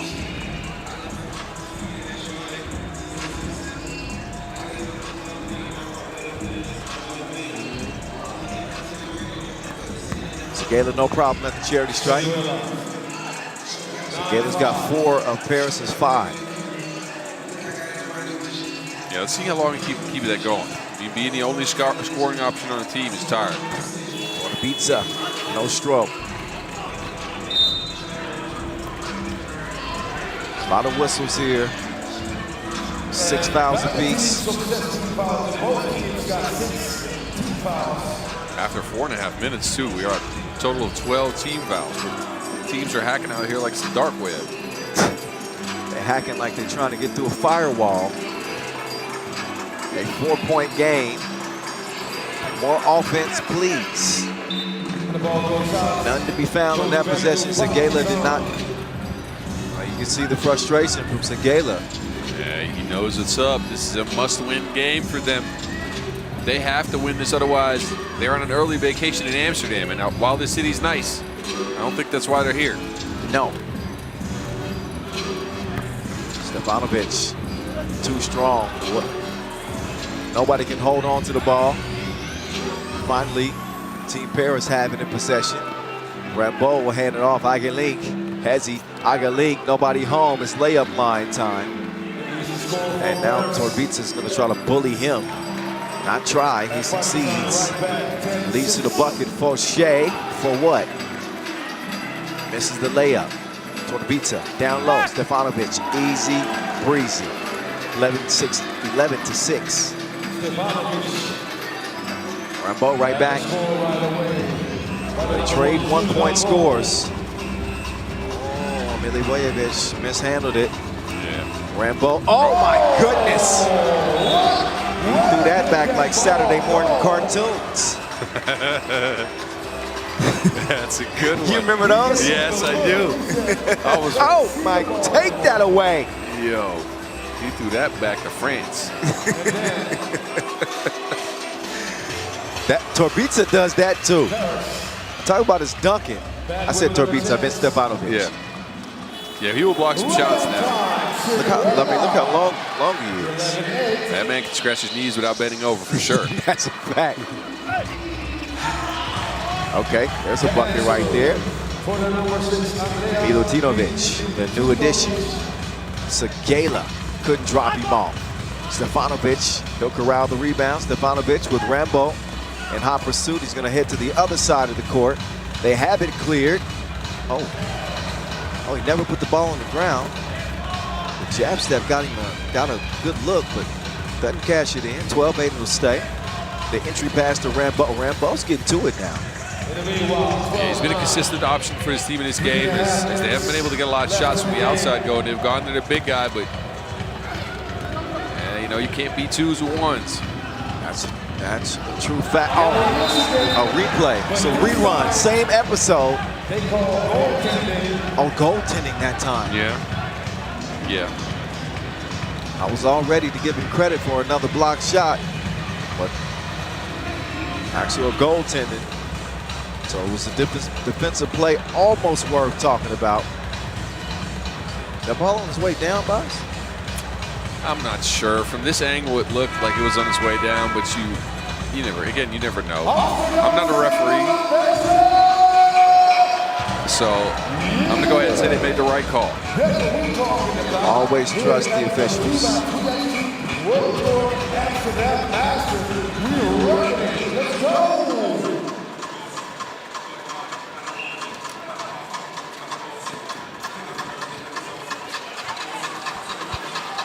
Torbica, he's going to get called for the offensive foul. It's a shame because Torbica did a good job establishing position, but all it takes is that one overt move, a little bit exaggerated with that off arm, and you're going to get charged with the offensive foul. Yeah, and look, no, I have the feeling. So gauging this game, like Partizan has been clicking. They've been doing well in Paris. They haven't been playing great, but look at this. They're when they won. 1 point game. They are here. Yeah. But for how long? We'll see. Under 3 minutes to play. Partizan leading by the slimmest of margins at the moment. Sagela.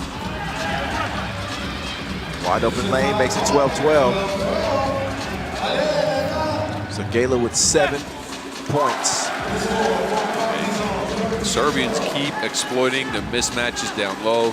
They are attacking Fauché and Aigalenk with everything they have underneath the basket. And you see Sagela just completely out of gas on that offensive possession. Rambo is able to get a bucket. Sagela's going to substitute out. Yeah, he needs to. That man needs some oxygen for sure. I mean, but look, he's the one that's carrying the weight for the team. He's got half of their points, 13-13. Now everybody will get a rest. Time for a timeout on the floor.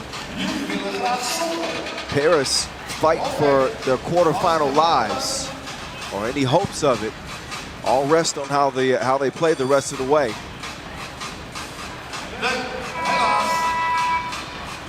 Partizan with still one more game left. Obviously, they'll go up against Ub. Well, those teams know each other well, so that should be a very interesting matchup. I wonder if this is going to be like Partizan Red Stars. Have you ever seen the intensity in that rivalry in Serbia? Yes, I have, and that's the most intense rivalry in basketball everywhere. It's a different level. I did not know. He wasn't ready. I wasn't ready. No. You went, right? Of course I did. Twice. I wish. Oh, Rambo is going to work on the inside. Hey, don't look now, though. Paris is up one. What? You know what? I thought that was going to make 2, but it wasn't. Oh, jab. Nice ball movement. It ain't no fun if the homies can't have none. Fauché knocks down the Duke. 16-13. Torbica. He gets the layup. One possession game. And if you're Paris here, you gotta be feeling confident here. Jumping back in the lead here with 1:29 to go. As poorly as they played offensively, to still have a shot and be within arm's length. They draw on that confidence. Question is, can Vadi hold on? 1:25, double foul is called. That'll be the 8th on Partizan, the 7th on Paris, no free throws. Yeah, Millie and Aigalenk underneath the basket are now getting separated by the referees because they just kept tangling each other up with their arms and trying to throw each other out the way.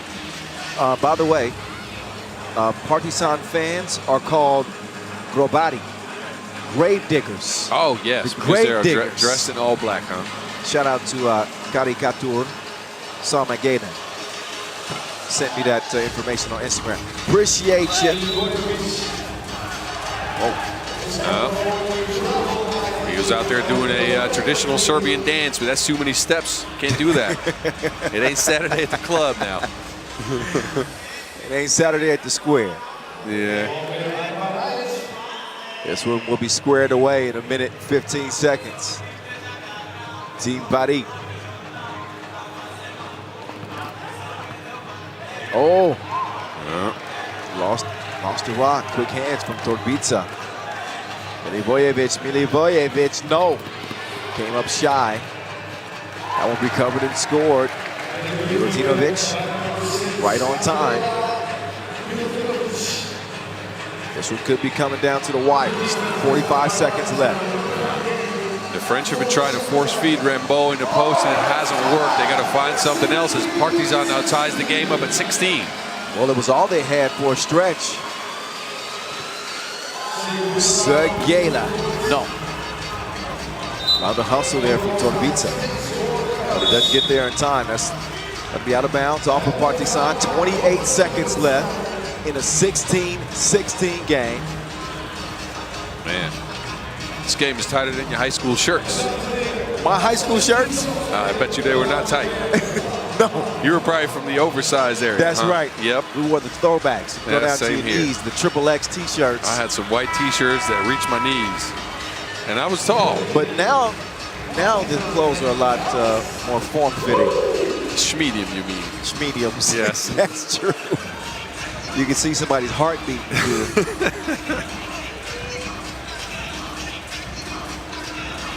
16-16, back to it. Again, no. Look at Segela keeping it alive.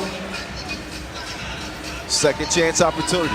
6 seconds on the shot clock, 12 seconds on the game clock. Agalink, he'll get it to Segela. Segela fading away, no.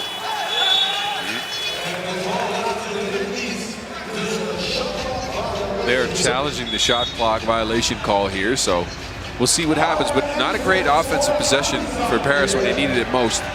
They went to Aigalenk, he got stuck on his drive, just stopped. Didn't have any shot clock awareness, threw it back out, and there was like a half a second left to chuck up something. Put Segela in a tough position there. Had no chance to really make a move, he just had to heave it up. So Partizan with 7.5 ticks to go. Here we go. Milivojevic to the crib, no! Big rebound! Overtime. Overtime is the result, 16-16. Again, Paris fighting for their quarterfinal lives. Any hope of it rests on what happens here in OT. First team to score 2 points in overtime will win. I don't know who gets possession first, but many times that decides who wins it in OT. Yep. All it takes is 1-2 piece. Yeah, but Team Paris, they haven't been able to shoot the two-piece in this game. Frank Segela's, his accuracy is a bit off in this one. Let's be nice about it. He hasn't hit too many shots from the outside. That's true, but they got other shooters, other options. It's not their ball anyway. It's Partizan's rock. Milivojevic. I told you he got ice water running through his veins. That man is cold. AC, 18-16, game time. Maurice Lacroix buzzer beater. Stefan,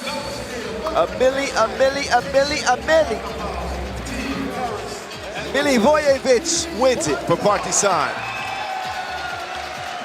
They got the grave diggers all hyped up. Yeah, I didn't even hear the grave digger. Come on, grave diggers. Big shot, too. Beautifully crafted play. He got a back screen, or a down screen, from Stevanovic, then came off of a handoff, got a screen right away to get open. Hit the big shot. Yes. prepares the bed, man. Think about it. But and secured their spot day 2. So, you know, Yep. Partizan is going to play in the quarterfinals. They already know. Whether or not they have the #1 seed in the group will come down to their matchup with Team U. But another disappointing finish for Team Paris. Credit Partizan. I told you that Milivojevic has that killer instinct. Yeah, he's a player. All Big right. buckets when needed, but, you know. Yep, he showed up when they needed him most. He was right on time. This one goes to overtime and finishes 18-16. While you enjoy the highlights, we get set up for our next contest, which is going to feature Batman and Robin. Beijing and Princeton are on deck. 60 ticks away. Don't you go away.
All right, as promised, we're all set for our next 10-minute sprint.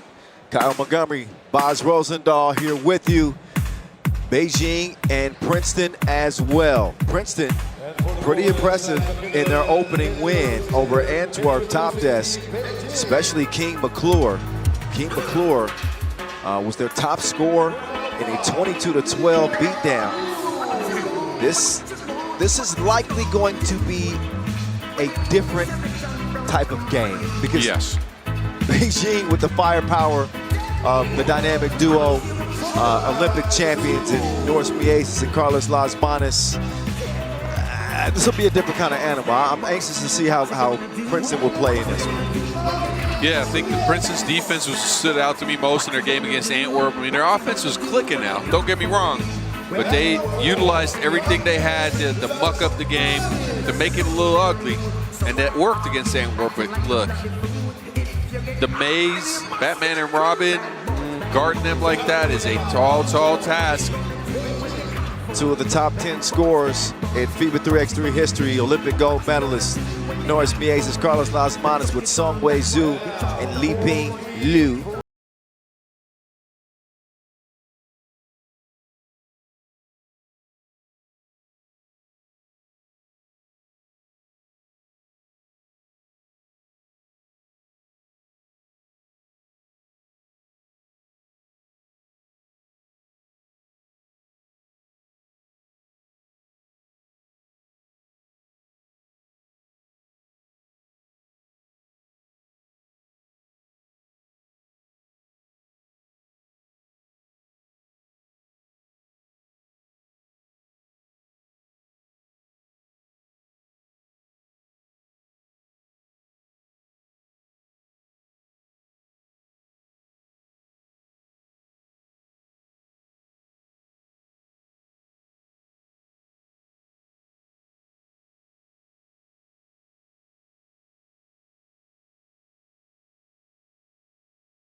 So Carlos Lasmanes, again, your world rank number 5, 29-year-old, an Olympic gold medalist.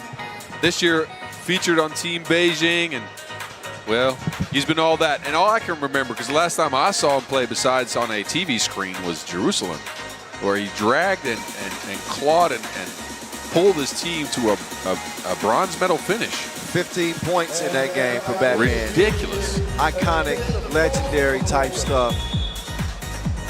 And then we got Henry Caruso on the other end. You know, I like his game. I have to be honest with you. I hadn't seen too much of him because I don't really follow the 5-on-5 leagues out here in this country. I knew he was a good player in that, but I hadn't seen too much of him. But I like his game in 3x3, man. He can rebound. He's big. He's a little shifty with it too. He's not high maintenance. No, he's not. He does what is necessary, what he's called to do. What was that, Quiche Boz? Yeah, it's quiche, and I am confused because normally whenever we have a stream, I will get you food and you will just leave it get cold. And now you can eat. I gotta take advantage of the opportunity in front of me. I do apologize to whoever's listening at home as they hear me chomp on this quiche. But Boz and I don't take that many breaks, in case y'all didn't know. No, we don't. Team McClure, he ain't eating, not yet. Lasmanes had him locked up. Got some good defense there on the outside. This Huffman's shot is a miss. They will feed it down low and wait a minute. They score. Some ways you. That was actually Lee Peng Blue, my bad. DJ Mike Lewis back in his bag. See you bobbing your head. He's been at it. Shout out to Mike Lewis. Shout out to Ben Rock, MC in the event here in Amsterdam. King McClure, he's still feeling it like a recent breakup. He drains that one from the Inleo. Again, their top scorer in that 10-point win to start the day. His confidence has got to be beaming.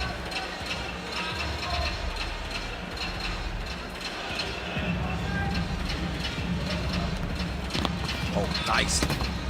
Up, actually broken up. They don't connect on the score there. Pull up mid-range. That one spat out. Caruso has it cleared. He's got Carrington on the cut. Caruso, what in the world? That was a ridiculous shot from Caruso. All balance still goes down 3-1. Nice start for Princeton. Showing no fear against two 3x3 legends, Batman and Robin. I'm going to go ahead and say Princeton might not be scared of anybody. They've been in a game long enough to know that they can hang with anybody with their style of play, with their defense, and with the ability to shoot the rock that they bring to games.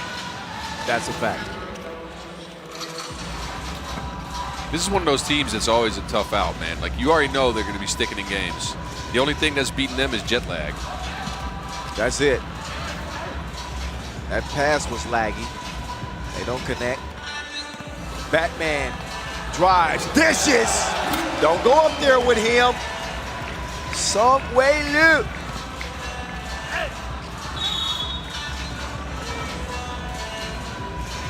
So 3-2. Song Wei. That's some heavy metal right there. He's set up by Batman and Song Wei Zhu. He's gonna put that thing down.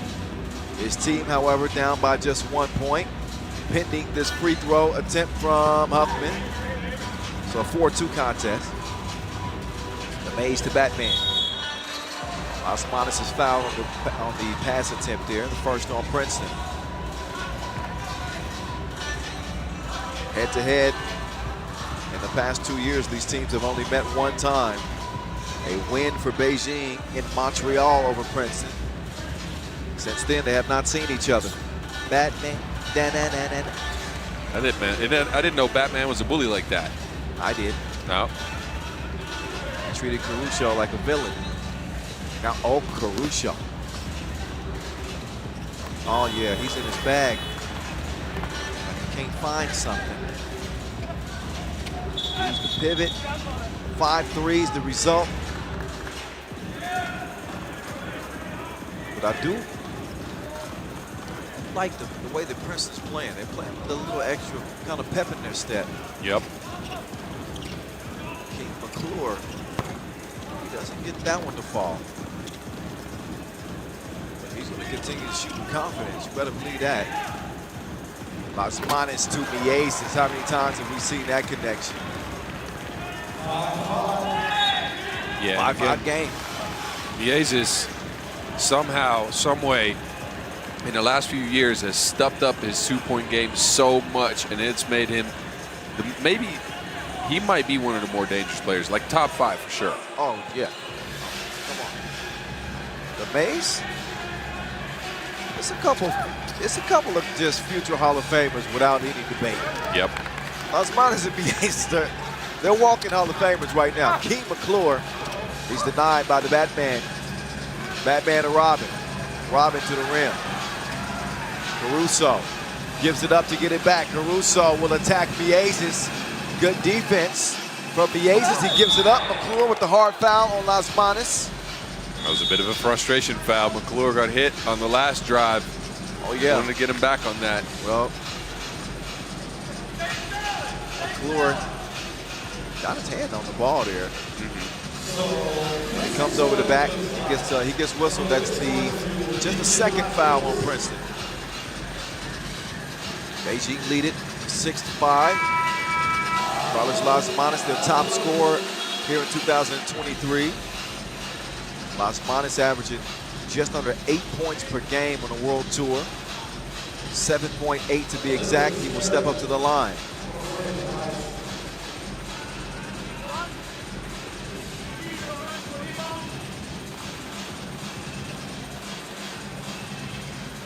Las Manos is a 79% free throw shooter. You couldn't tell. Oh, Huffman. Left him in the dust, man. 6'6". Boss, did you see the hezzy? Huffman out there had him lost like it was 2004. With the TV series, right? Yes, of course. exactly. Did you watch it? Of course I did. That's good. how I knew. When I thought 2004, ooh, King McClure.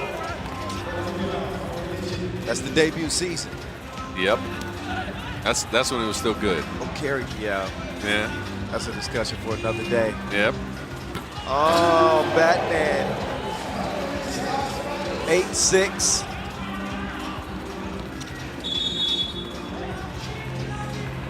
That foul call on Green, so here's Beijing now, who have racked up 6 defensive fouls. Las Manos is taking a lot of contact. They're being physical with him. Yep. They're going to rest at the moment. McClure, good look when the stroke was broke. Mieses with the set shot. No, sir. Caruso up top to McClure. He doesn't want to settle for the 2 this time. Instead, he's going to drive. Tough layup. Oh, comes out. All Mieses and Huffman. I like this matchup. Huffman will call for the foul there. You know, the Maze is one of the shiftiest players in the game ever. With that rock in his hands. But Huffman, I think, is one of the best on-ball perimeter defenders we've ever seen. Look, Huffman might be the reason Team USA picked up a gold in 19. Oh, his defense was key to that run. And his offense was incredible. Yes. No, irreplaceable on that team. Oh, back door, Lil Joe, Huffman.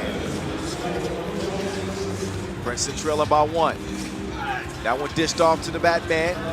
Easy money. Caruso from the ground, and Carrington is also a bit gimpy. Yep.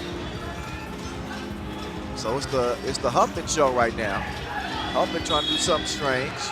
Offensive foul called on Z. Carrington needs a sub.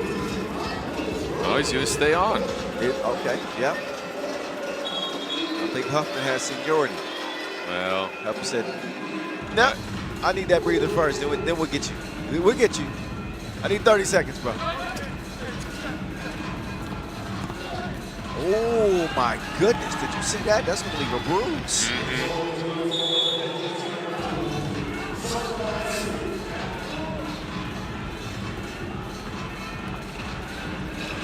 Just beats up on Caruso. Off the shoulder, he ain't playing with you. Songway Zoo. Yeah. Zoo out there delivering hits like Taylor Swift. You know Taylor's dating Travis Kelce. Yeah. My favorite team. Yeah, yeah. You're happy with it, huh? I'm not exactly a Taylor Swift fan. You're not?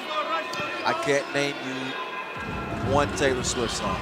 Oh, me neither, but you know. Not one. No, I'm right there with you. I'm not a Swiftie.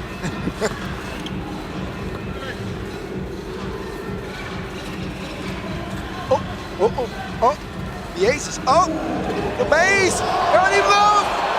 Filthy dish. It was sick. Food poisoning. It was all over it. Crossed him up like a treasure map on that one. That was nuts. Oh, now what, King? Get back. We're trying to get some payback. Oh, my goodness. Norris Miezes had him lost in a trail of embarrassment, and then he threw it through the dude's kneecaps. he nutmegged him on the pass. Ugh. This is why you do not mess around with the maze. All you can do when you see that is just throw on your stink face. 11-8. Miezes is out here playing with his food. His team leading by 3.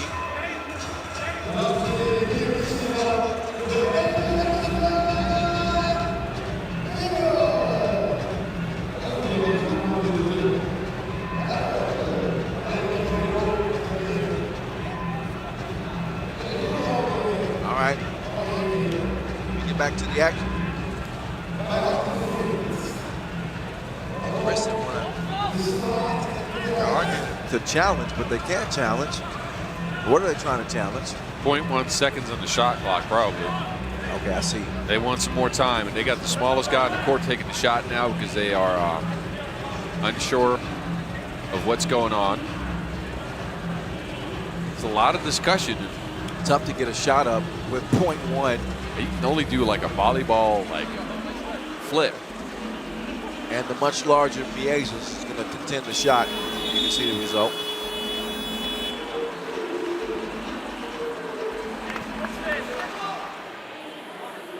So here we are, about 9 months away from the Paris Olympic Games. You got 2 players who won the first ever 3x3 men's gold for Latvia in front of you in Las Manas and Miezes. Batman needs to go back to the Bat Cave and work on his shot or something. He's going to have a seat. Lost one of his batarangs on that one. He sure did. Won't be recovered. No, that's not coming back.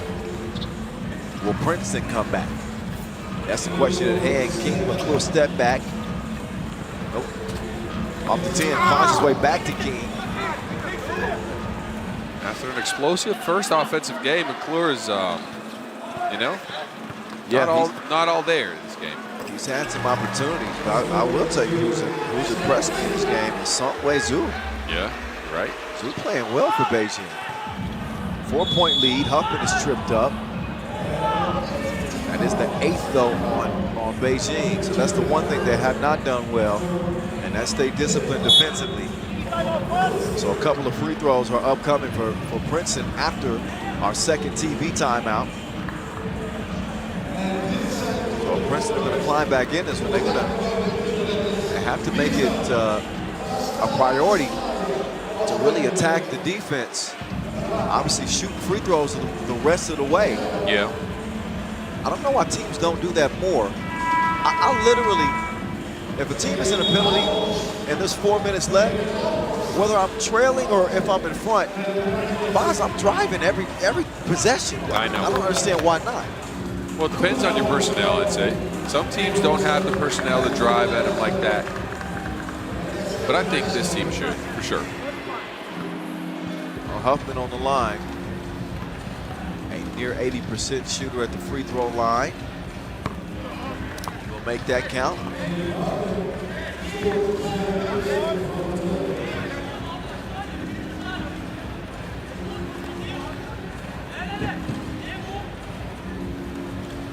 Second and 2. Good money.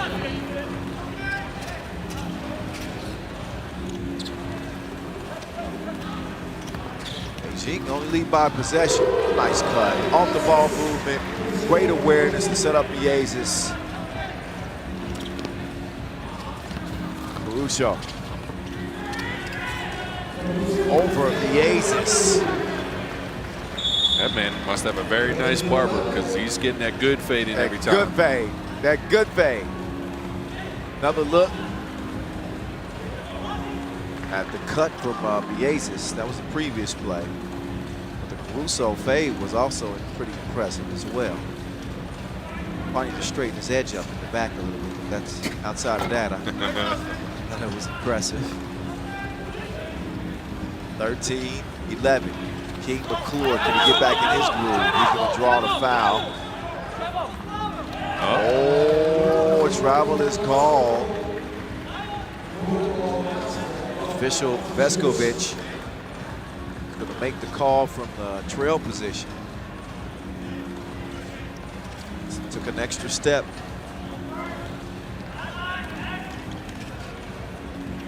Here's Lasman sizing up Z. Missed everything.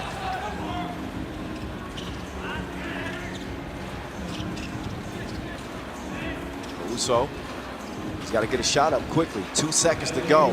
He will misfire that one. Rebound goes to Green. Under 3 minutes to go. Close game pretty much throughout as the Mays will let it fly. That one off the iron, back over to red. McClure. Lasmanis taking that defensive assignment. McClure past him. Now McClure will get the score. See, I like what Beijing's been doing on screens, right? They know Princeton plays a drop coverage or fight over screens. They've been using their smaller players to set the screens and had them run through and pop right away. That's how they got the last open shot from Miezis. It didn't go down, but good offense. Well, the more open shots they get, the more you obviously expect them to get them to fall. Lasmanis misses the layup. Huffman will give it up to get it back. Just took his eyes off of it. And a miscue for the Americans. He needs some more stroke on his pancakes. That'll get your hands sticky. Can somebody help him out in here? Miezis in front of the Indio logo. That one came up shy. Huffman. He'll swing it left to McClure. McClure with the step back. You don't know me like that. Crossed his T's and dotted his I's. McClure starting to wake up, and Beijing having some hiccups. Check out the step back. Got some space in the relationship. And then drained it. Now Princeton lead it by 1. Huffman getting tricky with it. Caruso on the baseline. That's a big flex right there. That's an opportunity at a three-point play, but look, their backdoor cuts are just mean. Caruso stronger than Hennessy on the baseline. We wanted to flex on him in a 15-13 game with $1:44 to go. Oh. Yeah. That flex got him out of his shooting motion. I guess so. Got a cramp in his. You know how right after you lift weights, you shots just no, all short. Forget about it. He gets the second one to go. Look now, boss. Princeton was just trailing. Now they lead it by 3. I know. I'll make that 2. Smart play. Miezis so good at seizing the moment, understanding what's necessary for his team. Oh, King. Oh, the King is not landing that time. That was missed as well.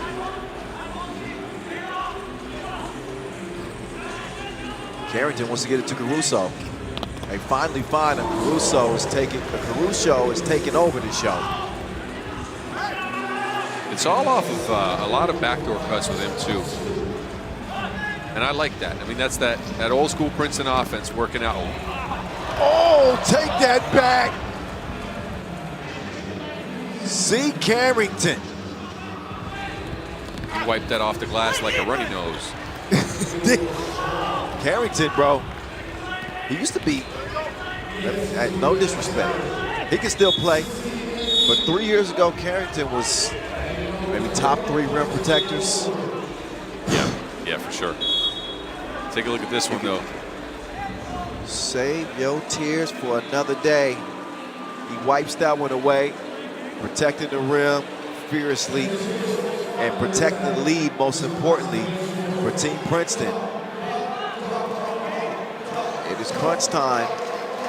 Princeton could as well come out of this pool 2-0. Like, if you would have told me that beforehand, I don't know. It was debatable. Yeah, because they are a very good team. Yeah. Again, they can stick in any game. But 2-0, I don't know if I. No, that wasn't expected. No. Yeah, nobody would have said, oh, for sure. Oh, King McClure. He's the ruler of all he surveys right now. 19-16 with 20 ticks to go. Princeton in the driver's seat, looking like they're going to cruise to victory.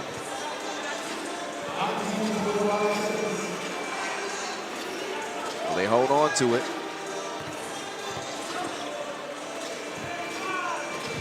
We're about to find out. Huffman chunks the deuces. Now he's still flying somewhere. Huffman tried to deliver the kill shot there. No good, but that leaves 8.2 seconds for Beijing and looking at a 3-point deficit. So Princeton plays it smart. They're letting them go. Let them go. Rebound to Miezis. They'll get an inconsequential bucket in the end there. Princeton, you heard me, Princeton. Boz Princeton. Yep. 2-0. Yeah, ridiculous. Just shaking things up like a snow globe out here. They have certainly shaken up Pool B. A 19-17 victory. Team Princeton has quietly been one of the most dominant teams of day one. They'll end their business here on day one at least unscathed. A close one against Beijing after a blowout in their opening contest. Here's how they got it done. Enjoy the highlights in front of your face. A well-rounded performance from the Americans. King McClure cooled off some, but he heated up when necessary and was enough to pull out a 2-point victory in Pool B action.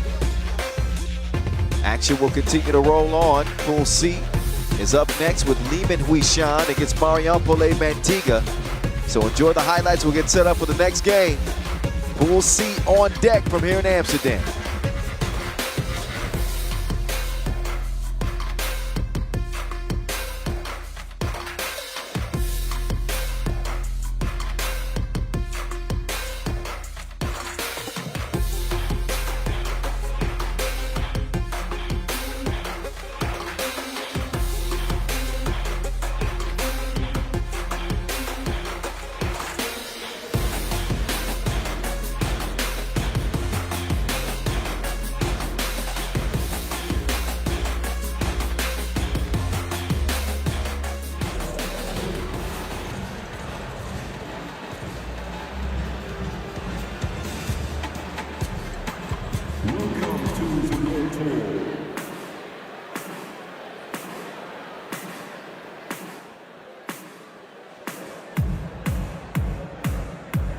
All right, we are up for the next one.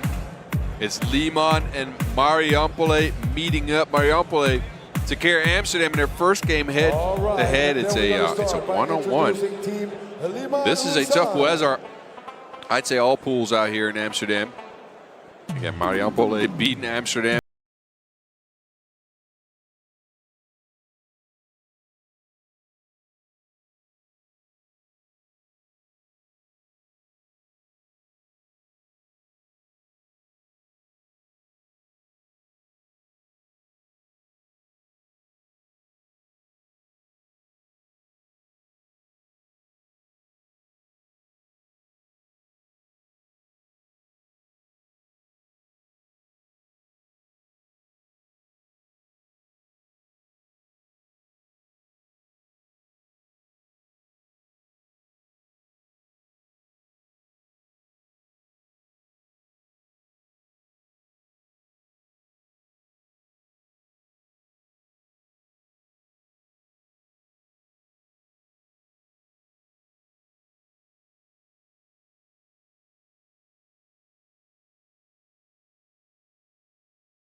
What's interesting with these two, I try to do a bit of a deep dive on the scoring and especially the two-point shooting of Kojic and the points per game that Vasic wins out in tournaments. Kojic's shooting has been all over the place this year. He's averaging nicely.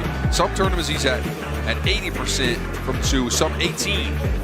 But Vasic, when he's scoring more, they are winning less. Huh.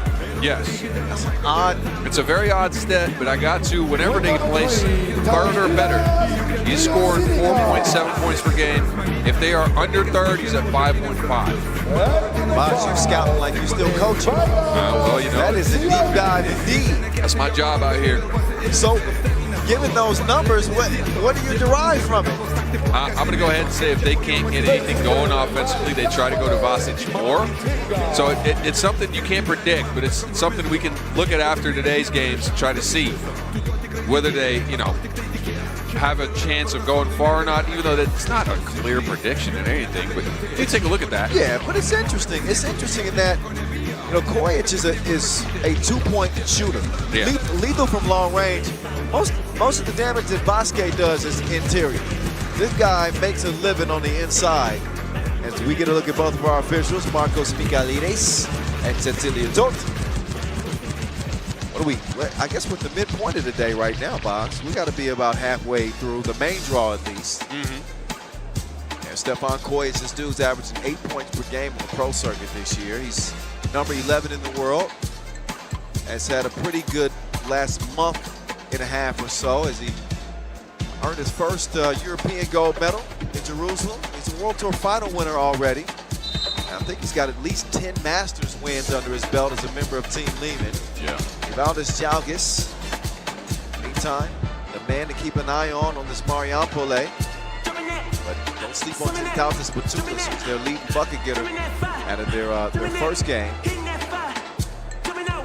Julius had himself 9 points against Amsterdam, shooting at a very efficient clip again. 5 for 8 for 1 point. He missed both of his 2-point shots. They also got 2 offensive rebounds. Easy scores from off of that, so they'll up the percentage.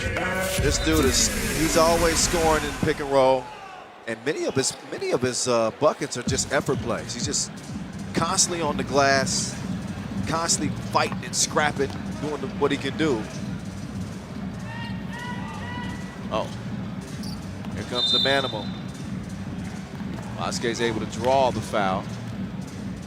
Yeah. And you notice that Vasic, he didn't initiate a dribble because he knew that the 3-second count would begin. I think more players need to be a little bit more patient. Oh, meantime, that one splashed quickly. Quick release from Kojic on behind the back dime time. Sharunis setting the table. He then gets whistled for the foul.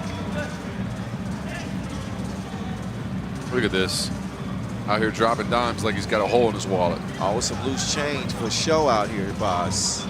Oh, a missed dribble. A missed dribble from Kojic. That ball should be over the green unless I saw things wrong. Nope, it's going to be Marijampole, Mantinga, Rock.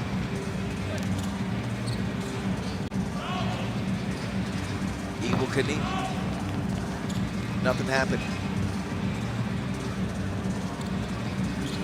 Kojic looking for a second two, but a whistle before he can even get it up in the air. So an offensive foul. Marijampole Mantinga will open possession, top of the key. Sharunis with the back scratcher. Splashes it. 3-2. Nick Jane. He can light it up as well. Doesn't that time. They do keep it alive. And the persistence pays off. Sharunis letting it fly one more time. Not the same result. Jane wanted to use the screen. Jane wanted some contact. Tried to draw the contact. He does not get the whistle. He gets a warning. Yeah, because a flopping warning. They want to discourage players from trying to sell fouls, offensive players trying to sell fouls and shooting those twos.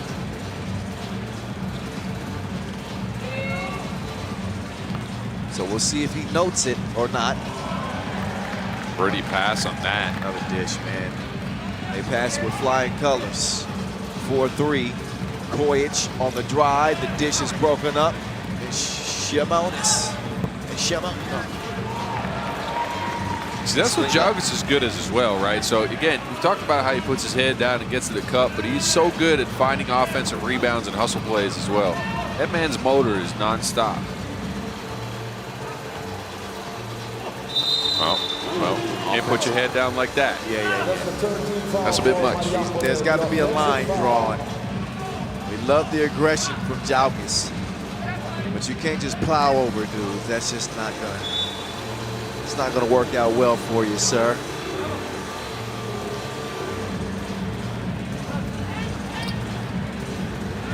Y'all should see Boz up here just dancing wildly. I don't know, Man, what's wrong with him. I get excited sometimes. Just that techno beat that gets him going. Oh, Easy breezy. Basket recovers and scores. See that defensive play from Basic? yes, I did. Perfectly timed. He reroutes to Wilson. He threw that back to his neck.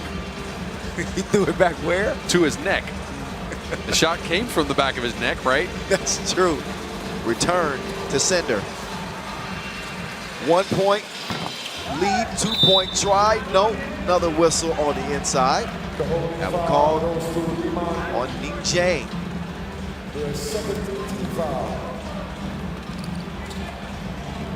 Lechunicus, no. Kojic stretches out for the rebound. Jang setting up from the left wing. Kojic comes around. He's clearly grabbed. He was looking back before the call. Yeah. While it was happening, he started looking at the referee. Official Marcos is like, it's coming. Just I saw it. Yep. That's the fourth on Marijampole. Jang puts the pressure on the drive. He's going to shoot a free throw as a result. And Ning Jang has been a player noteworthy this year. We've seen a lot of changes on many rosters. Liman looks different than we've ever seen him before. And some of the new ads on some of the teams this year haven't exactly worked out. Ning Jang has. Yeah.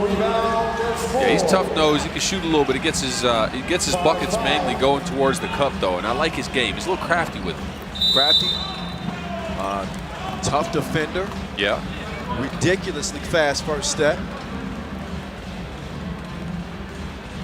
Got a 5-5 deadlock though.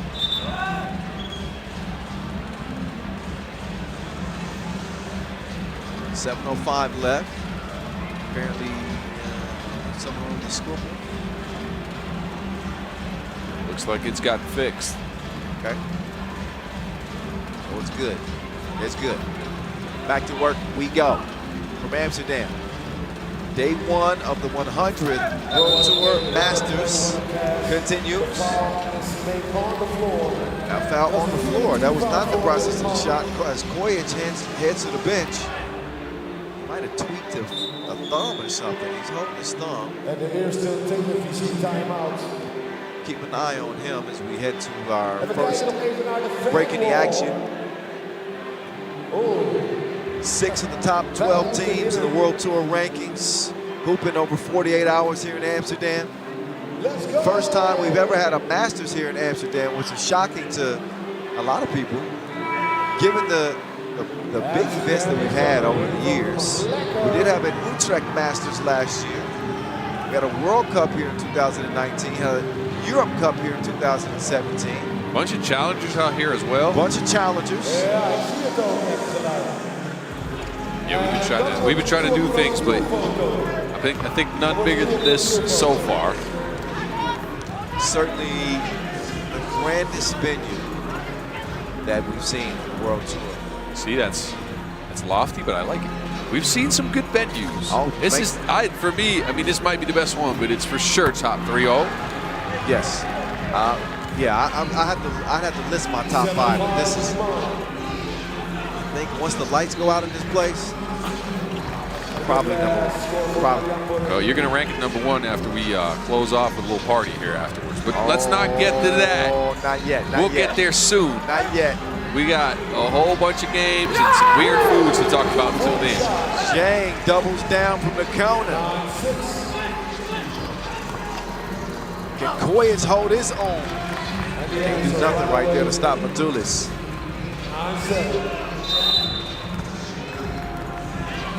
I think Matulis, an easy nickname for Matulis is Tools.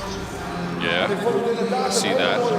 I don't mind the general, though, because I think he won the World Military 3x3 Championship last year. Did he? Yes, he did. All right, the general stays. That ball swung out to Koyich. Koyich, he's got another double under his belt, 11-7. I think that's the third two-piece for Stephon Koyich. What were you saying about when he scores more? Yeah, no, so his percentages are just all over the place. I tried to deep dive that. I couldn't find anything, but we know he's wet like Michael Phelps in this game so far. Wetter. It's difficult. And he's out there in the deep end and sinking them like a battleship, left and right. 11-7, make that 11-8. Valdez Jalgis showing the touch in front of the rim. Koyich. They run him off the two-point arc, but smartly, he takes advantage and gets to the rim. Yeah. I think Koyich does a really good job at that. When he's shooting it at the clip that he's shooting from two-point range, you gotta run him off. We've seen a lot of versions of him over the years, right? We saw young Koyich, just a shooter. Then we saw kind of like point guard Koyich for a while there. Yeah. He was averaging a bunch of assists. He was getting his teammates involved, and now he's more of an offensive weapon type Koyich. Now he can shoot, he can drive as well. He will pass sometimes, but he can just get his own bucket whenever. That's true. Well, I think he won King of the Court. It's a one-on-one competition. Yeah. And I believe he won. He's a champion at King of the Court, so he's got no problem in the ISO game. No, he doesn't. And Liman having no problem with Marijampole at the moment. 4:50 to go, 14-9. Great crowd here in Amsterdam. You see we got fans of all ages. I'm digging the 3x3 hat. Look up, you're on camera. There you go. We were? Not us. Oh, A little they got kid on fans there. on camera. I'd say. I was dancing. I hope they didn't catch that. I hope they did. I hope they did not. But again, festive atmosphere. Yeah. Almost a packed house here, day one in our first ever Amsterdam Masters. You know what I like most, though, so far? I mean, I like the games, obviously, right? What's that? But while we had our first session break, we had a bunch of our young leaders that we've educated throughout the nation step on the court, receive their degree, their diploma of the leader course that we teach them to empower them to take control of their own neighborhoods and their own courts, right? Grassroots 3x3 meets up with the world best here in Amsterdam. I love it. I love to see what y'all have done with the youth who have been instrumental in 3x3 Unites. Helping grow the game in 3x3. It's really going to be the young minds that continue to build the game. You're right. And nobody doing it quite like you guys are doing it here in the Netherlands, that's for sure. It's Valdez Jalgis does keep Marijampole alive. They are looking at a 6-point deficit. Nothing happening for Ning Jang right there. Eventually they get it down to the general, and generally he's going to score there. He does it. Ning Jang. Manimal runs into trouble. Has to get a shot up. Shot clock violation. So Bosic has been relatively quiet. See? I'm just saying, yeah. See? He scored less. They're up 5. Koyich has been on fire. Ning Jang hadn't done much.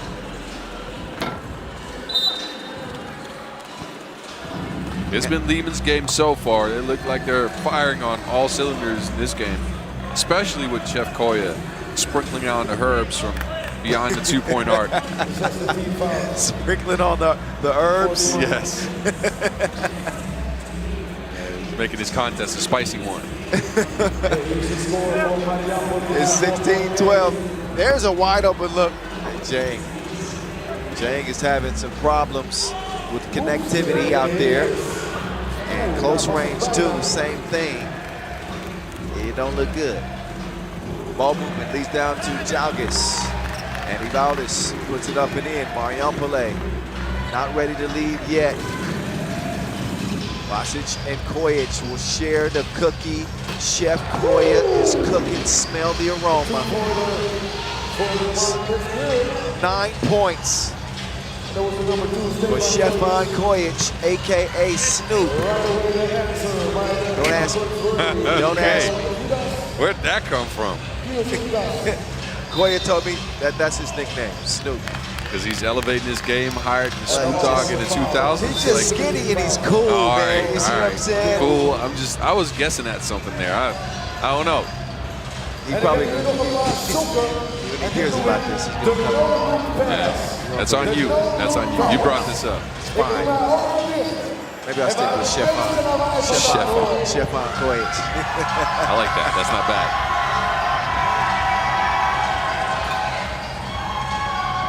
Speaking of Chef, you hungry yet? I got a protein bar for you, but I need to get some dinner at some point. Yes, I might be ordering please. some food for after the tournament. It just teases us because VIP is right behind us. We can smell all the flavors. Yeah. Sorry, I think we got a break coming up, Bob. But we do. We do. Actually, one more game after this. Yes. I'm looking forward to that. Oh, nice. Thread the needle. Marijampole still in the striking distance now. They got to find an answer. Chef Koya out here burning the place down. 20-15, 20-16 rather. Kojic is up to 11 points. I think he's got 5 twos. Ning Chang, he's the one that's going to put this game away. 22-16. And a nice start. A nice opener for Liman. But it was a 2-point shooting clinic. Stefan Kojic, he's the one who set the tone. Ning Chang is the one that put the final touch on it. But that was a 2-point shooting barrage from Team Liman. Who can do that from time to time? Yeah. They win that one well before the limit. 2:28 still left on the clock. 6-point dub. Highlights on deck. Matter of fact, enjoy them right now. Coming up next, it will be Team Miami and Team Utrecht to wrap the second stanza of the day up. 5 more games left as Pool D will take center stage coming up after this highlight rip. Don't go far.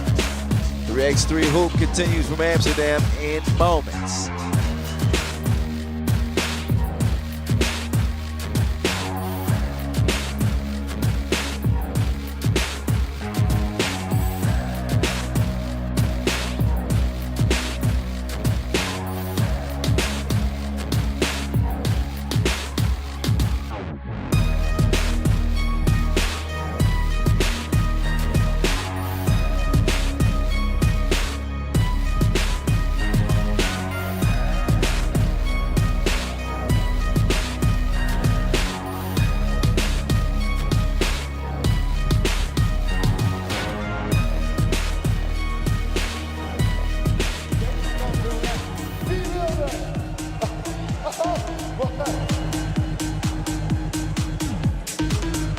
En nee, dat gaan we niet doen. Maar wel goed gepaard. Wegwezen met die sokken. Welcome to the World Tour. Welcome to the World All right, here we go. We got another American entry about to step between the lines. It's Utrecht. We'll try to stay alive. They've been balling since the qualifying draw, but here we are. Their last opportunity going up against maybe, I'll say maybe, because it's debatable, but Miami, who's hotter than Miami right now? Who's hotter than Miami right now? They won our last Masters in Cebu, but not only that, I was in Sacramento, where for the first time ever we saw a 3x3 event in an NBA arena. So we had a 3x3 endorsed arena, or a 3x3 endorsed tournament in Sacramento at the Kings complex, where Miami won. That was the ultimate point I was trying to get to. That was called the 3x3 International Cup. So they've gone from Sacktown all the way here to the Dam. Did you see, I mean, I know you were there, right? What's that? Did you see Canyon Barry tweak his ankle in the first game? I did, because I was watching, right? Yes. I wanted to take a look at you judging the dunk contest with a microphone in your hand. So Yes. I stepped and looked at that. That was so hard to balance, boss. Yeah, I know. But look, I talked to Barry at the hotel. He said his ankle's fine. Hope it is after a week of sitting around. That thing will get sore. Oh, for sure. It looked ugly when it happened. I wasn't certain if he was going to be able to continue to play. Obviously, he made it through, and here he is now. Kareem Maddox is back, With number 5, Olaf Saltenay. and he's joined by the real deal, Dylan.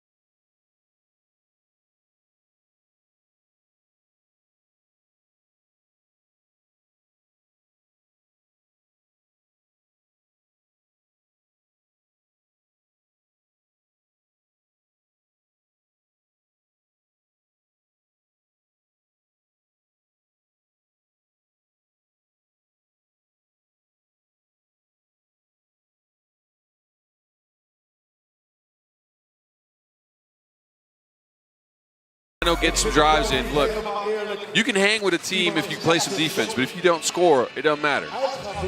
No, and Team Miami is one of the better scoring teams in the league. They're averaging just under 19 points.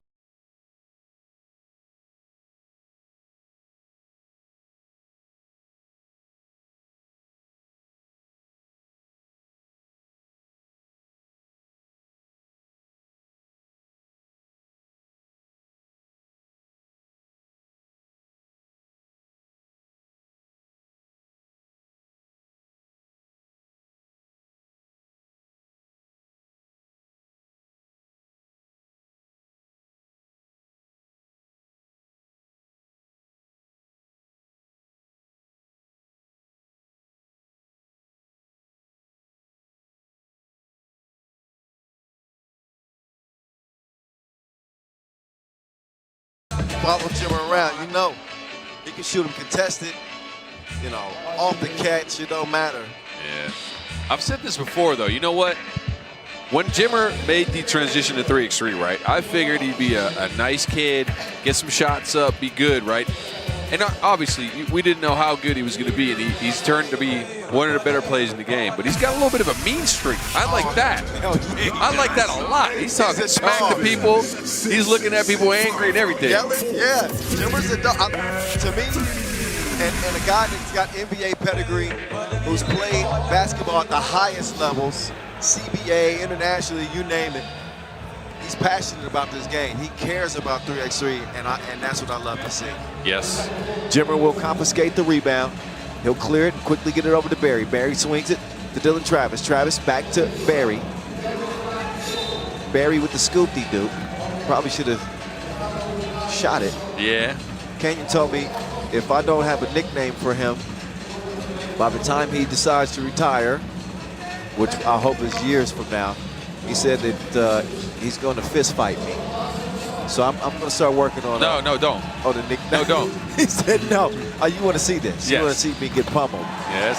Well, that's your prediction, not I mine. thought we was friends. Meantime, Schaltener is the baseline, Jay. The backdoor bandit. That's what I'm sticking with. The backdoor bandit. All right. Well, he gave me that one. You need to be. He gave you Your the problem was nickname that the one. Backdoor Bandit. The back. Balls. That's a little awkward. Let's leave that and never get back to that nickname ever again. I didn't hear that come out of my Nah, mouth. I looked at you funny. I didn't say anything. I'm just saying, like, that's not the nickname for him. Hey, man, you better pay attention. Jimmer with back-to-back 2-pieces. He's got all of Miami's points. You need to take that up with Candy. All right, look. If he wants that nickname, that's fine.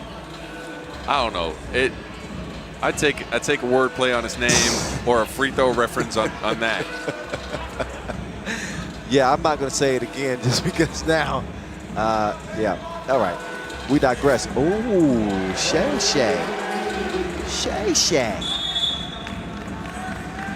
Nice hesitation dribble. Gets to the crib. Right past Kareem Maddox. An American team with AmeriCup champions. A couple of world champions in Barry and Maddox. Wasn't the AmeriCup Jimmer's first tournament? First tournament, yep. Just last year. Shea all day. Bang, bang. 5-5 game. So how about Utrecht matching the firepower of Jimmer? Yeah, now they're going to try to go at Shea down low, and that's also a mismatch. So yeah, it ain't going to be nothing he can do with Maddox down there. Forget about it. Oh, there's the bandit.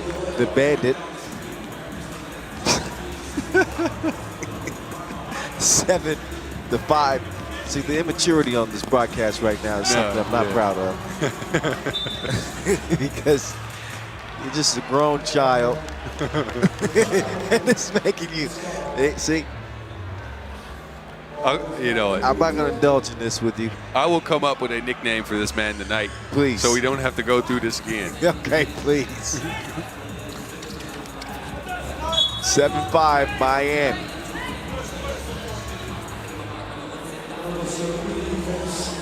Jimmer Fredette, who averaged nearly 10 points per game in Cebu, and routes that MVP. That opens the door for the real deal. Yeah, Team Utrecht has been messing up on the switch assignments on those back screens from Miami. I mean, Oh, that had a little sauce on it. Little bit of it. The nice adjustment at the rim. There's a bit of Dutch mayonnaise on that. Yopi sauce. Yopin House. Yopi sauce. Yopi sauce. Yeah. What you know about that? Everything. Really? No. All right. I'll get you some fries with that at some point. Maybe tonight. So you know where? See, in the States, you know where we use ketchup for fries. Nah. But here, mayonnaise is the top condiment for. Yes, it is. Really? Yes. That's interesting. 8-6. As we shift the conversation from food back to hoop. Again. He tried to take his cookie, and it's going to go out of bounds though. Don't Travis for food to. It's all good. Yeah, you saw it. You heard it. First team all defense. That's what he told me to call him from here on out. Travis, who had had some struggles with his shot this year, and just adjusting to a completely new role, coming over from Omaha 3-ball. He managed to impact the game. Look at that. Look at that. Saw it like a psychic. Jimmer sets up to Travis. Now Agassi comes free, and a nice find to get it to him. Schroffener. Cheers to y'all as well. Good effort from Vitamin. Maddox with a free shot from 2. That one off the mark. His team trade misses. Another look. Corner. No. Yeah, you were mentioning before how Travis has changed teams, but he's changed roles in a major way, right? He was an offensive thread with the rock in his hands, attacking pick and rolls action for Team Omaha, shooting the ball as well. And now he's turned into more of a rebounder, a defender, a screener at his size, because he's not the tallest dude out in the court for sure. No, I'm taller than him. I'm about 6'3". He's about 6'2". Yeah. Almost 6'3". Yeah, but he's been so effective at changing his game and fitting whatever this team Miami needs out of him. So I got to give it up to him. There's not a lot of players that can change roles on that short notice like that. No, without a doubt. I think the shot is going to come back, but you know, you got the firepower of Jimmer offensively. All of a sudden, your volume of twos goes down just by default. Yes. You got a shooter that's hitting 50% of his attempts.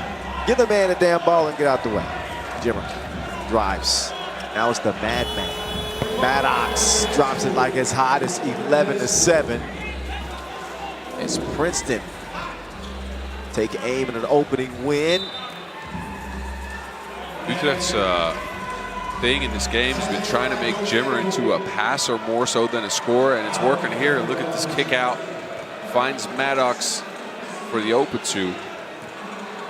Yeah, but it's pick your poison. Remember, Jimmer scored the first 4 points of the game. So he's been a scorer and a passer. People forget that. Oh, look at Maddox with the jab step. I'll call for the travel there. But at 6'8", 6'9", you know, Maddox can step out there and he can knock him down from long range.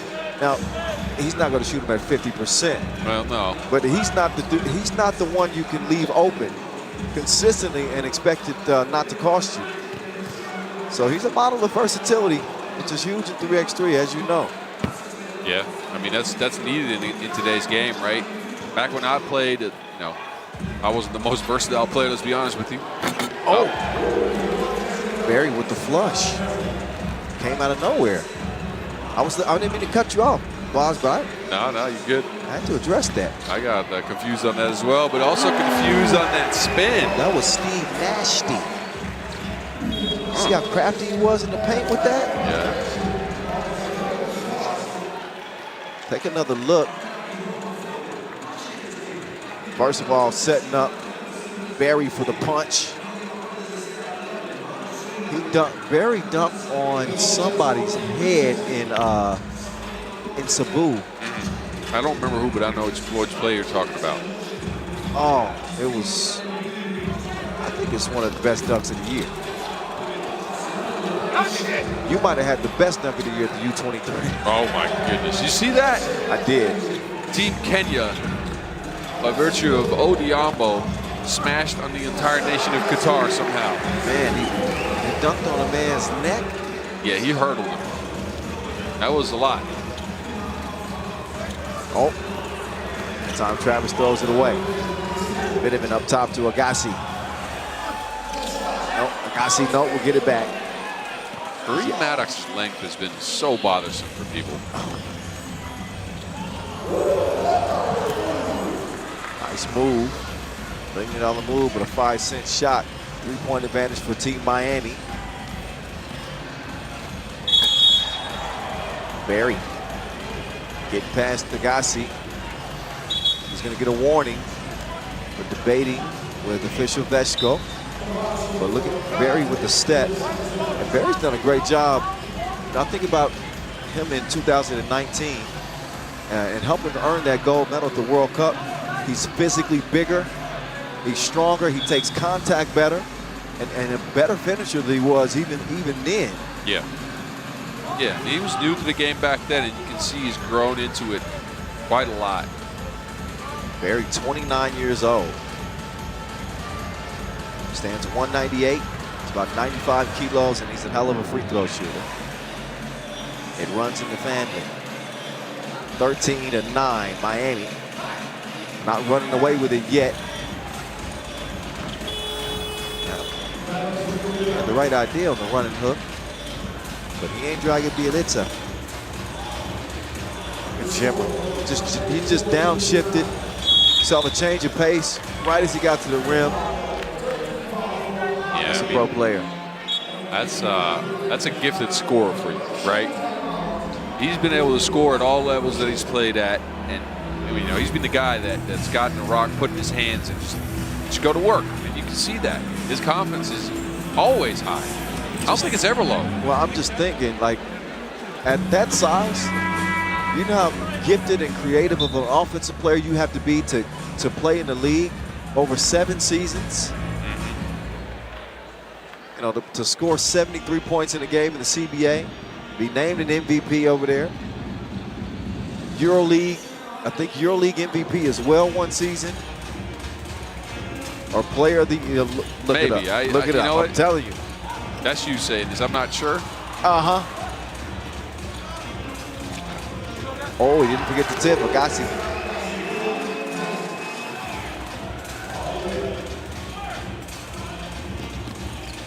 (14-10) contest, 3:15. Maddox hit one from there earlier. He's going to do it again.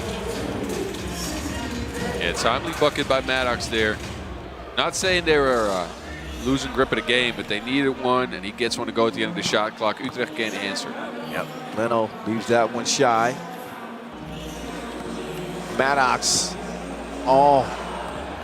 blew the layup. What a beautiful move. Bidevin feeds it inside. What is going on out here, boss?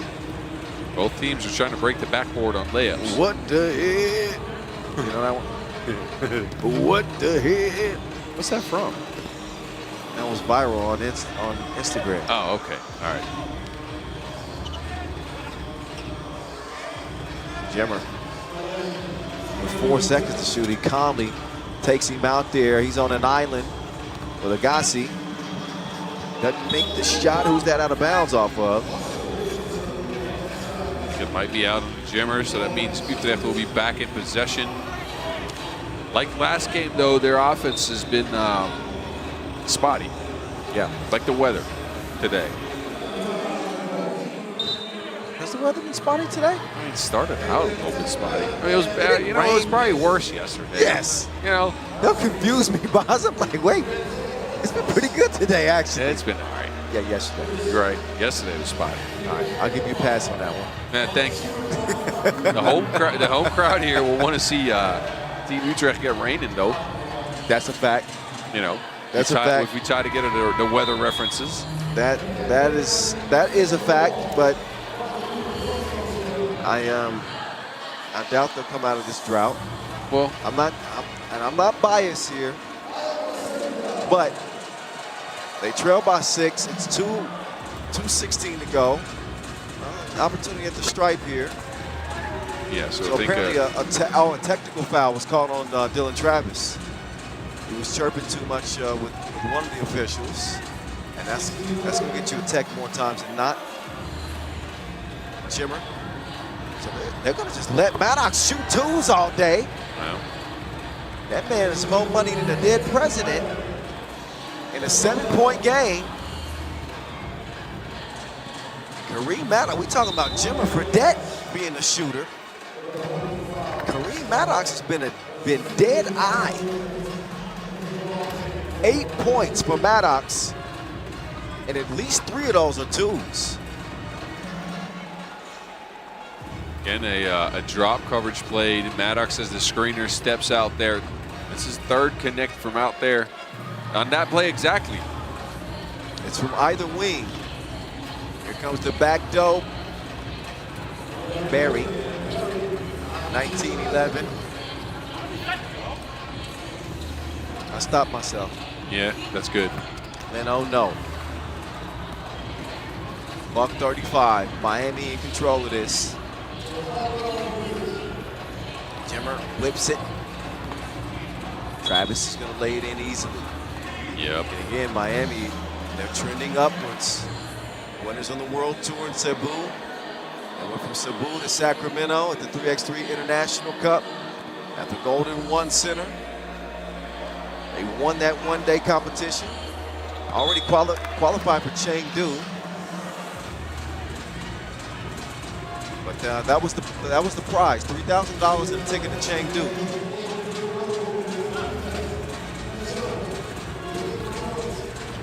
Gonna give up an easy layup, but it'll be inconsequential. This game is gonna be over in 3, 2, 1. Done. How did I know that? Well, you've been around these guys apparently. Done Dilly with a fork in him, 22-12. That's how Miami wanted to start things off.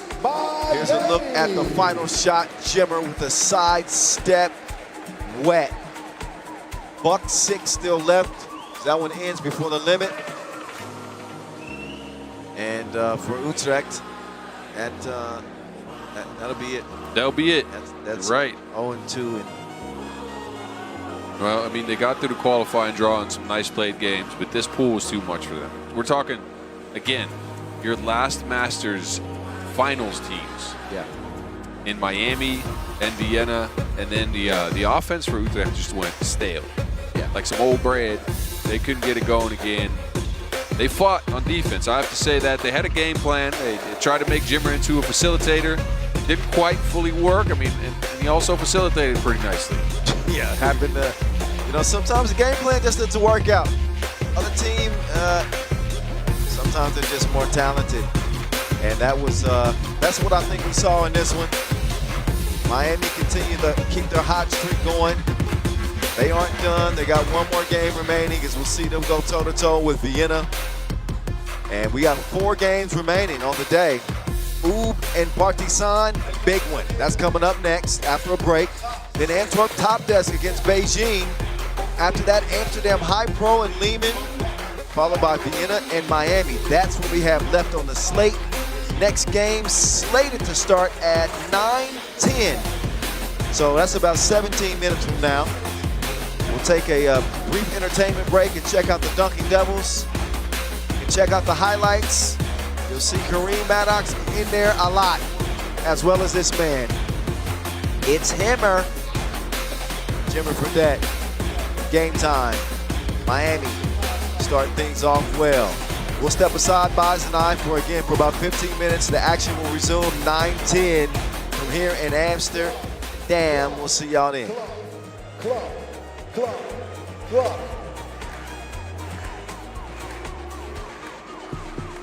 Dames en heren, dit zijn ze internationally known. Ik wil een keihard lawaai voor de one and only Dunking Devils.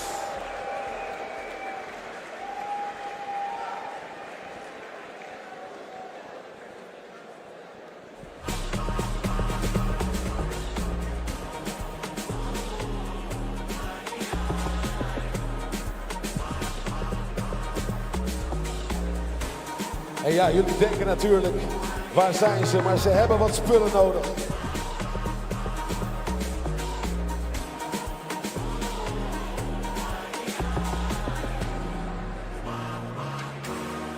En ze gaan eerst nog alles klaarzetten voor de show.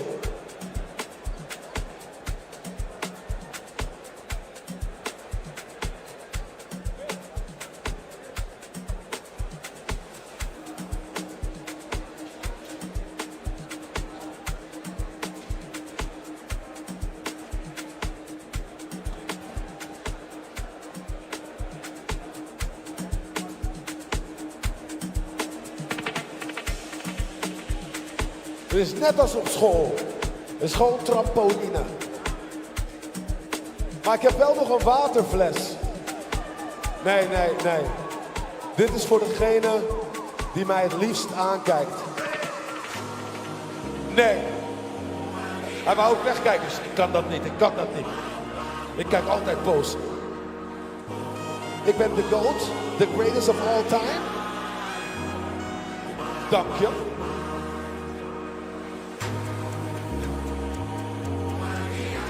Wie wil deze? Hey! Wie wil deze mooie 3x3 United drink bottle?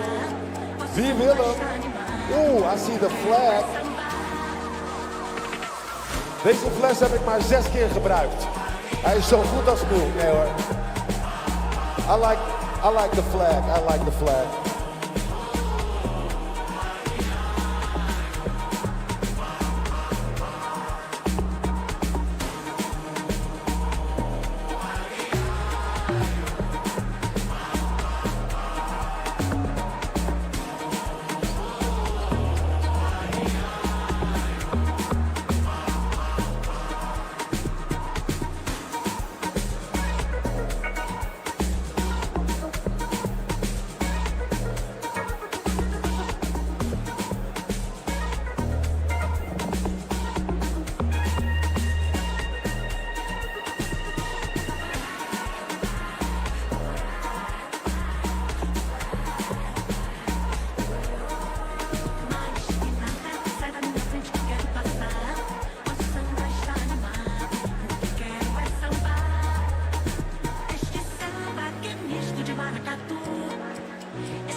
Dames en heren, alles staat klaar.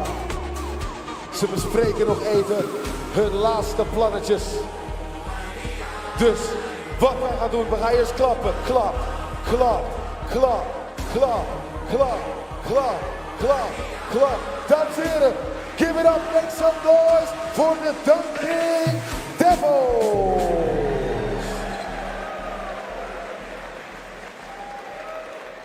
Hey, wij kunnen harder, Amsterdam, wij kunnen harder!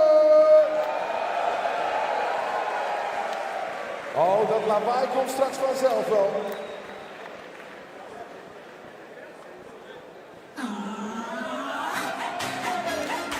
Hey, en het wordt een feestje.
Just show us every dunk possible.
Kijk waar hij op terugloopt. Zonder mij hebben ze geen show.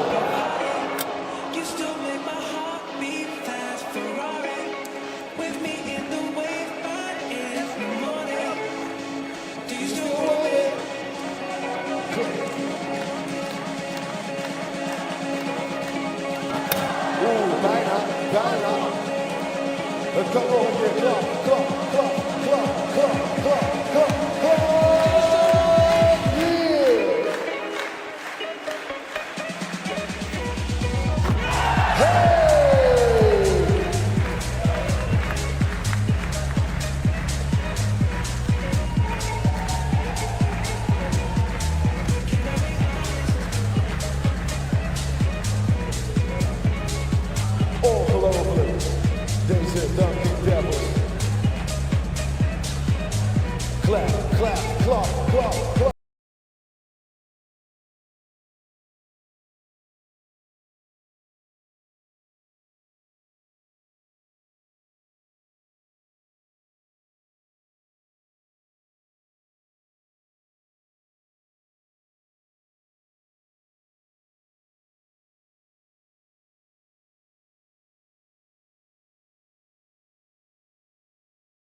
met een kopbal erbij.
Ik zei het jullie toch, niet zomaar weglopen.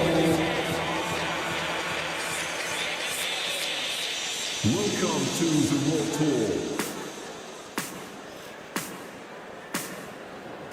We are back on deck here in Amsterdam as we take another look at the last game in Pool A action. Huishan NE versus Partizan. It will be a Serbian showdown here in Amsterdam. All-time record against them, 3-1. So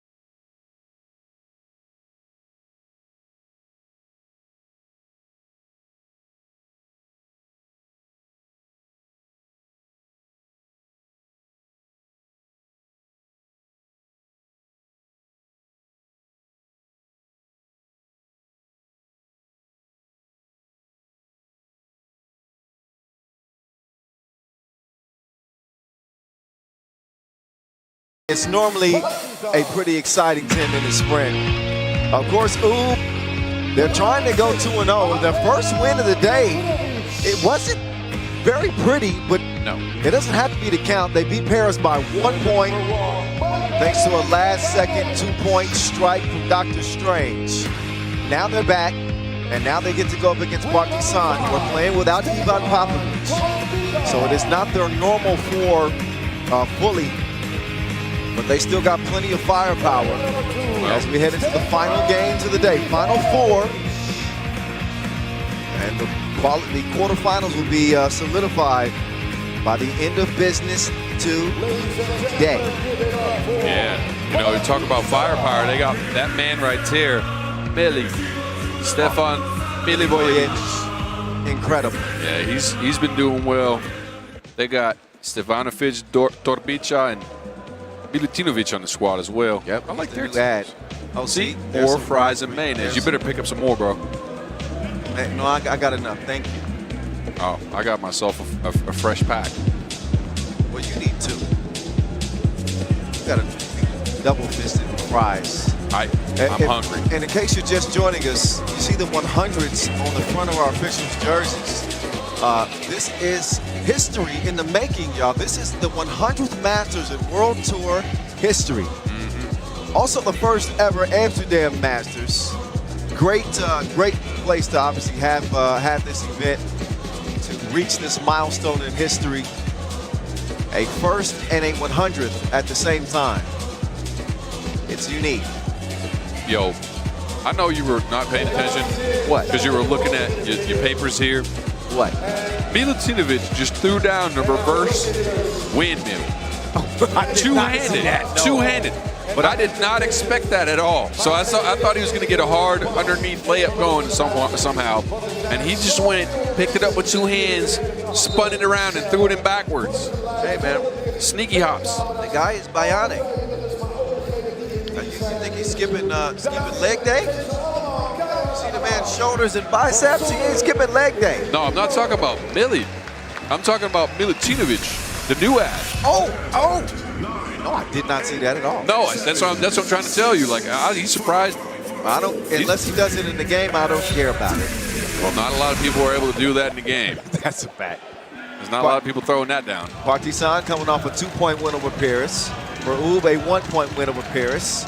Dr. Strange will miss on his first 2-point attempt, as Marko Stefanovic has it poked away. Is that off of Partizan? I believe so. Yeah, Ube will take over.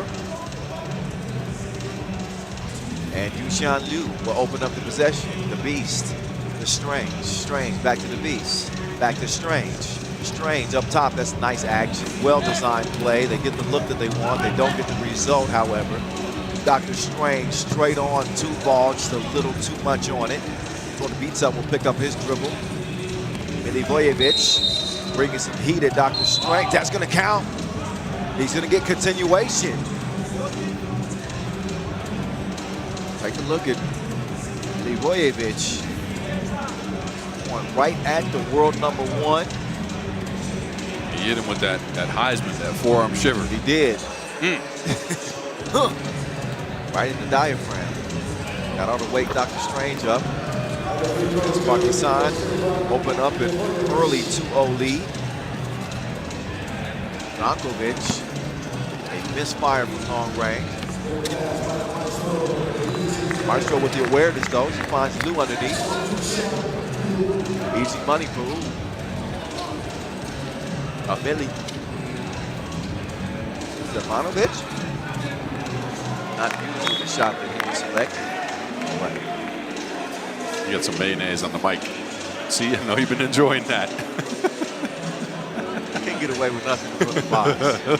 I'm not going to look your way the rest of the day. I'm doing it just like this. That's cool. That's fine. All right, I'll put the fries down for a moment. Let's take delicious. Where's the reverse windmill? Miles, I didn't see it. Nah, it's left in warm-ups. It's all right. Stefanovic will get the score. Partizan 3-1. Let's look at the head-to-head between these two. 4 meetings dating back to last season. 3 of those meetings this year. And the only loss for Ube in the head-to-head was in the Orleans final. Partizan gets the dub there. Mike Lewis in his bag. Can't get it out of my head. Miss her, kiss her, love her. Remember this one, Boz? No, I don't.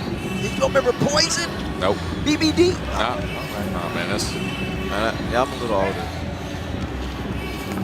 Torbiza. He's going to spin, pirouettes. This is the lefty lay. That's a foul.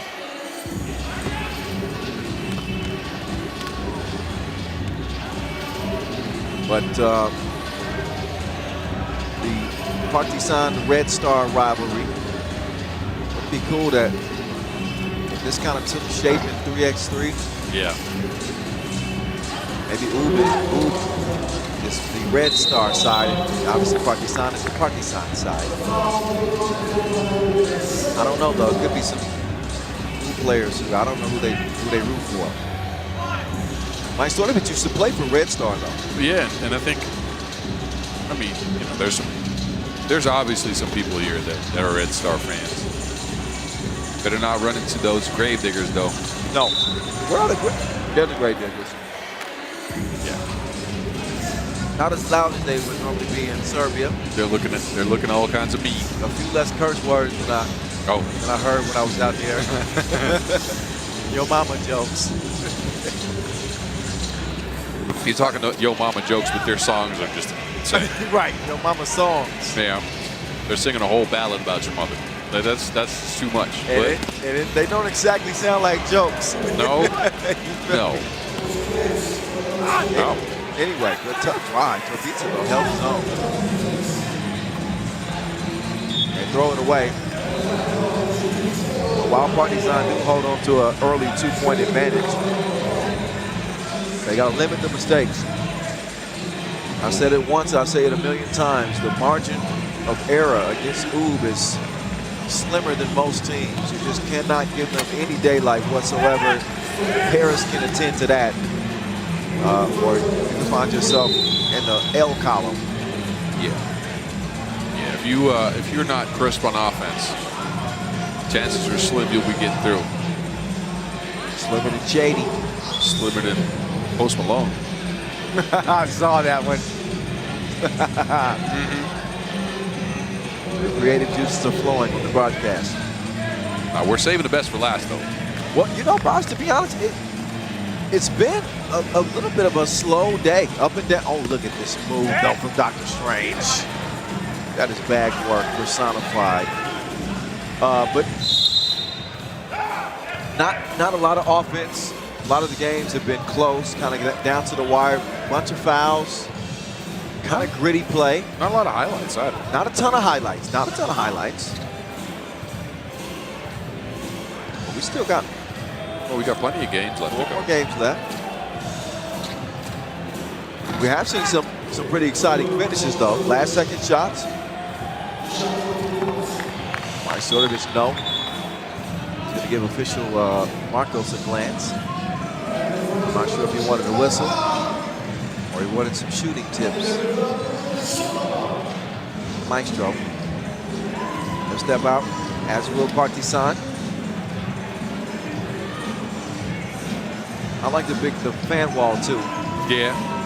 We got to get a picture up on there at some point. Yeah, can y'all send the camera up here to get a picture of me and Boz? We just want one.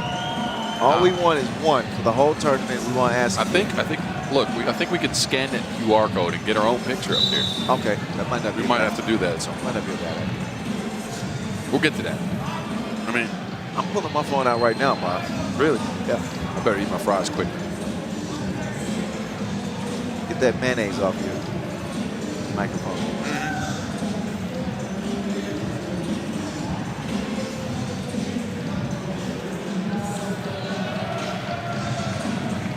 3-3.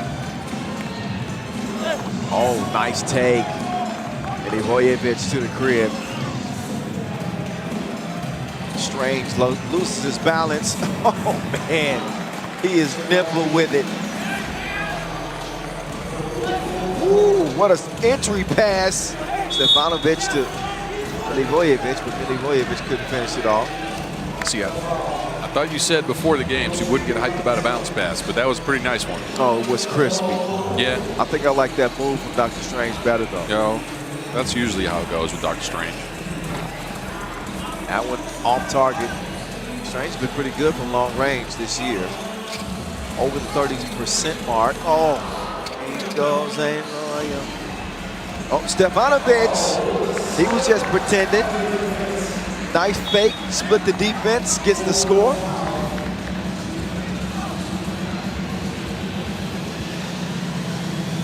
So Stefanovic, like Quicksilver on this one. Look at this. Lincoln, he was out of there. The beast now in the post office. Cannot deliver the package. Partizan reset. The needle is threaded. The seamster. See Millie sealed out Huishan Liu. Liu's a pretty big dude, and Millie's not. Well, he's not tall, that is. Listen, man. Millie makes that jersey look small. Yeah. That jersey is an extra large. It is tighter than a wet t-shirt contest. 6'4". Take a break from the weight room, please. I feel it. Oh. It's been that type of day. It really. It just has been that type of day.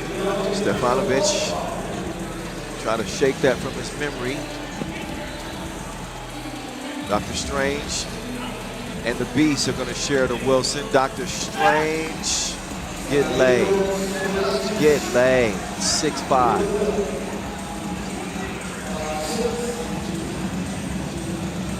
Here's Millie. Millie. Oh, look at the defense. Look at Majstorovic. He had him in custody. You need to call his lawyer. Majstorovic at 35 years old. Showing the footwork. I'm trying to tell you. Oh, that's easy. Oh, that should be easy money. Another missed layup. We're playing indoors, aren't we, boss? We can't blame that on the wind. It should be confusing because, I mean, the stakes are high in this tournament, too.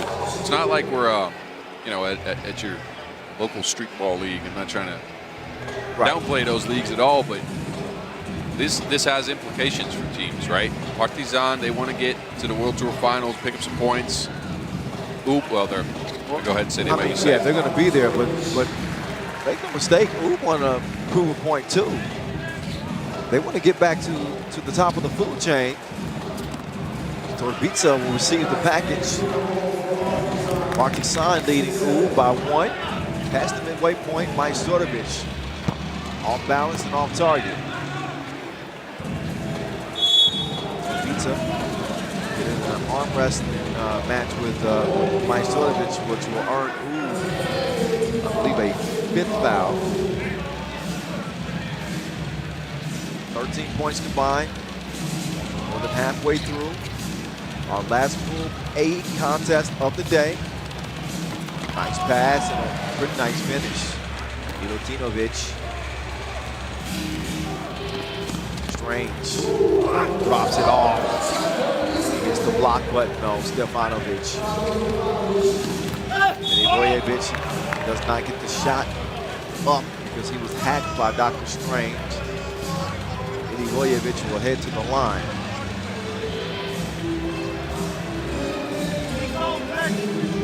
Has that been Rock singing on the microphone? It might be. As long as it's not Mike Lewis. No, it's not. It's Vin. All right, I'm cool with that. Vin can do what he wants. He's doing a robot now on the side. Okay, I'll take that back. Vin Rock, we're not going to do the robot. That's what we're not going to do. Any dance but the robot. That's probably the only dance I can do. Boz, I never want to see that. No? Never. Trust me, I'll whip it out at the after party here just for you to enjoy. You leave that phone in your pocket. If you do that to me, I'll consider disrespect. And I'll walk away. All right.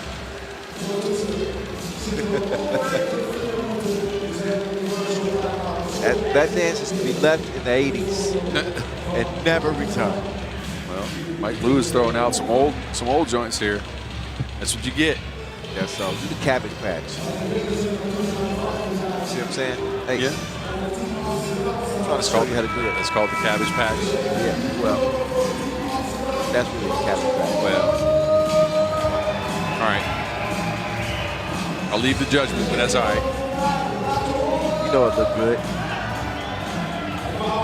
3:55 and counting. Partizan get a tip on it. Rankovic is going to make it count from the right wing. That cost him double. Whistle on Dr. Strange. 7th on Ooh. That's 2 free throws upcoming here for Partizan. Strange has been hacking this game. They're up to 7 fouls already. Uncharacteristically so, right? Who would never really, they'll get to 7 fouls at some point in the game, but never this early. And not often that you see with held to 8 points. With 3:42 left, this is the highest scoring team in the league this year.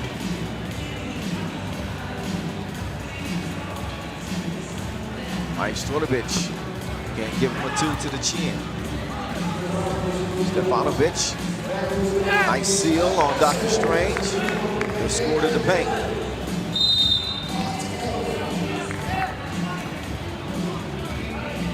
This is for the 1 seed out of Pool A. Paris is already ousted. Majstorovic will start the possession. He's the leading bucket getter for Team U. He's already got 4 points. Rankovic, no. Millie tested the deep water. Millie wants to get into Torvica. Not a problem. Shields off new. And 12-8. Where things stand at the moment. It's another slow burner. That's all you're saying. It is a slow burner, but can you attribute the lack of explosiveness on this offense to just the fact that Nemanja Barac isn't playing? No, they might be tired. Billy with the magic. Man, I thought he was blocked on that shot. Yeah, and he still threw it in somehow. But no, I don't think it's just Barac not being here. I believe you can get burnt out at some point during the basketball season. You might have a stretch where things aren't easy. You can't get things going. And I think Oob's right in the middle of a stretch like that. They played so much 3x3 basketball this season so far. They'll get you at some point, man. Yeah, that's true. Every week you got to take a trip to another country. Sometimes you play 2, maybe 3 tournaments in a 7-day span. That's a lot. Already 18 events for Oob this year. It's a lot. 18 events. We're talking started in April, right? The end of April. So we're talking, say, May, June, July, August, September. So 18 events in 20 weeks. And 8 wins, by the way. Yeah. 8 wins, 6 of them on the World Tour. Oh, Majstorovic, deeper than a poet. In a 16-12 contest. And Ilojevic, he got bad intentions for Maestro. Majstorovic will force a tough shot from Stefanovic, but I think that's a shot clock violation. I don't think I know. No, it's challenged right away. All right. I don't think they can. I think the official could decide to take a look at it, but it's 2:01 left, so they can't actually challenge that. Oh, you're right. 2:03 officially, actually.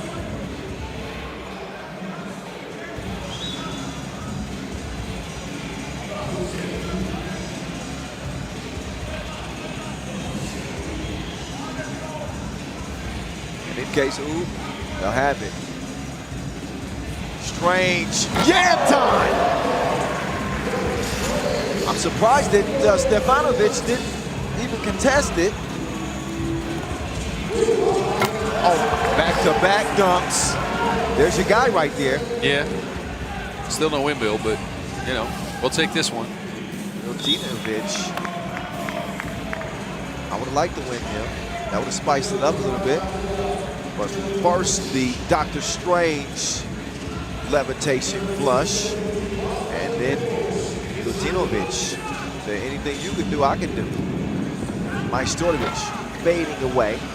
Not enough sauce on it. 17-13, Partizan. I repeat, 17-13, Partizan.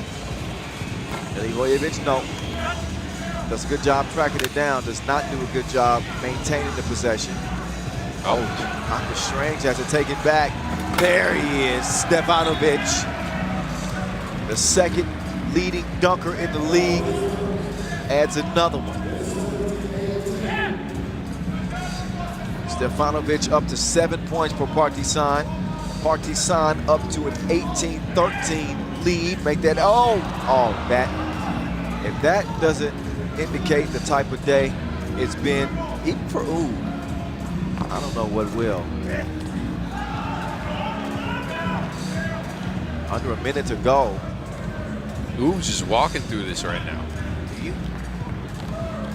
I think they've realized they might not win this, or at least it'll be a tough one. I don't see the fire. No. I mean, Majstorovic, but 30 seconds left. They haven't conceded defeat, but I don't see the sense of urgency at all. No. They're good. They're already through on through to the quarterfinals. Oh, man. Partizan adding insult to injury, though. Dr. Strange hits a 2. But no, a 5-point game. Yeah, you can. I think that they've accepted it. We're just going to we're going to end up with the 2 seed out of Pool A. A rare 1-1 opening day for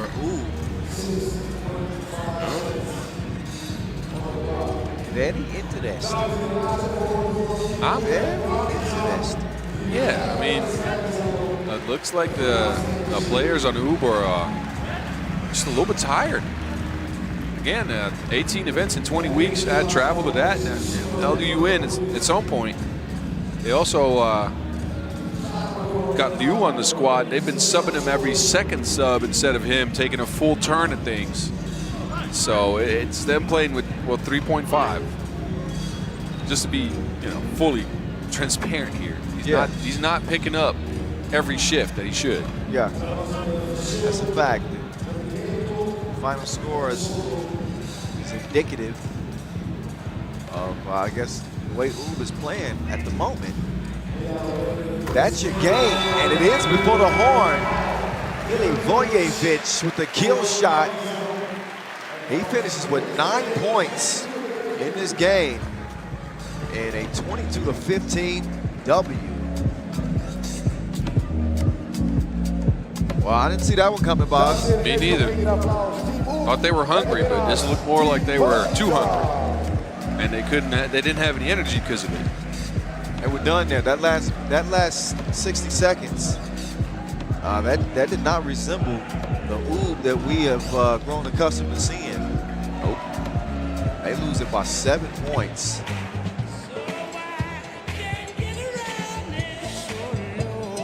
(15-22).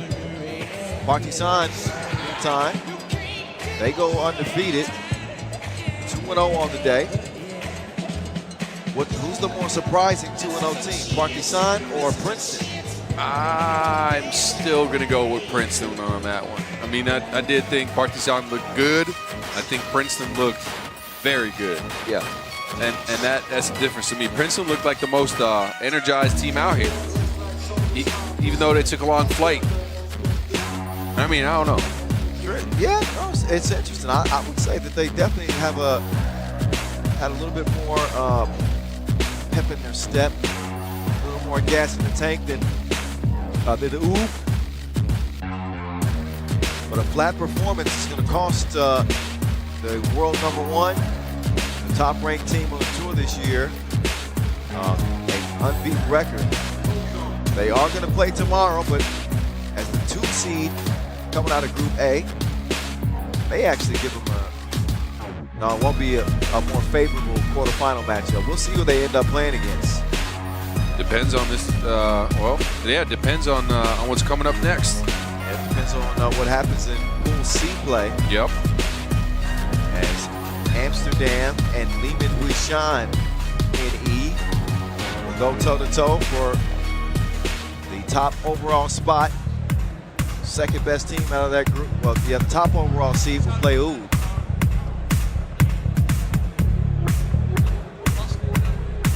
That pool's a mess, though. We'll figure that out for you guys when we get to it. We got to get to Pool B action first, though. That is correct. This is a battle of the beatens. En dan gaan we beginnen met het voorstellen. The battle of the beatens. Both teams haven't won. Yeah, that's true. Yep, that's true. Antwerp, TOPdesk, and Beijing. Lackluster performances from them both. Las Manas and Miezes. See if they can channel their superhero sides. We'll see if Dennis is a menace again. Stonker started off slow in their opener as well. Both of these teams victims to Princeton. That's what Boz meant by coming in over. Yeah.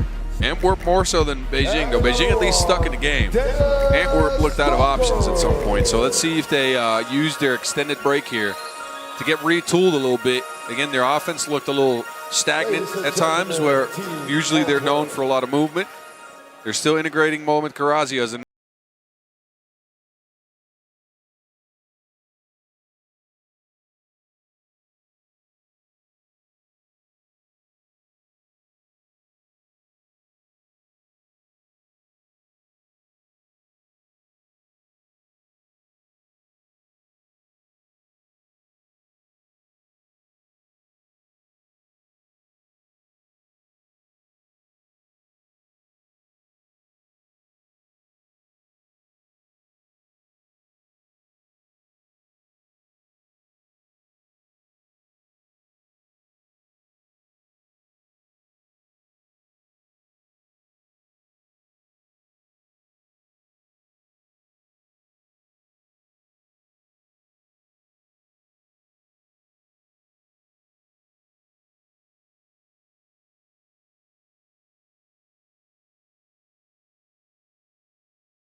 It's one of my buddies from yes, right. Yeah.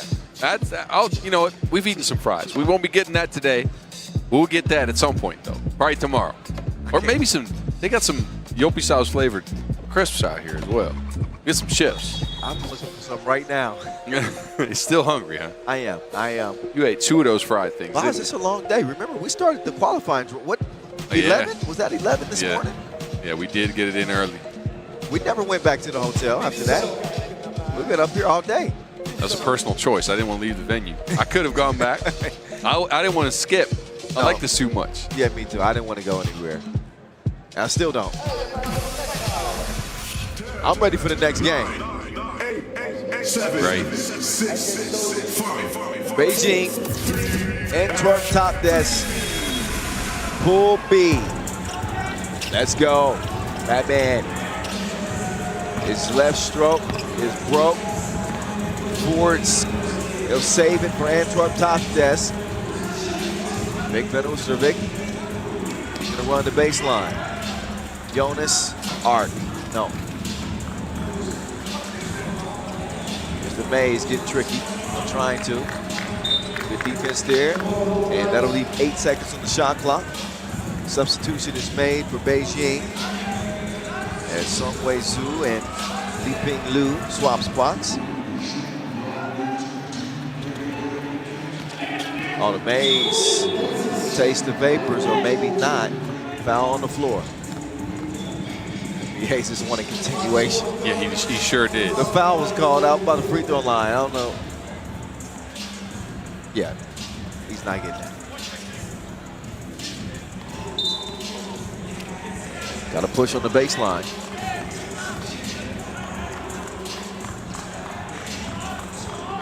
A foul-heavy day one. Maybe the nerves showing for some of the teams out here trying to get settled in this incredible venue.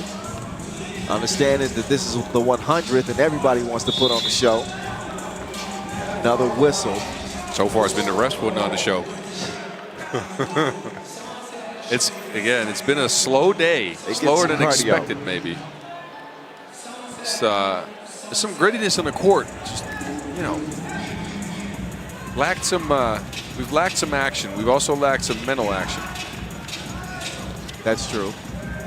Now we'll get to the phase where things get interesting, though, because I mean, again, both these teams have to win, so I'm sure they're going to bring everything they have. Offensive foul. A push-off underneath.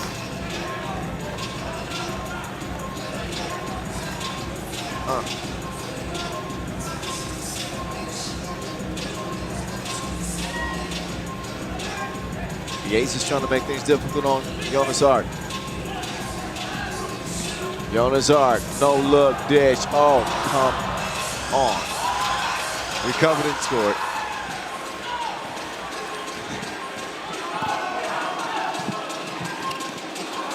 Let that look off your face, Boz. Karazi made it.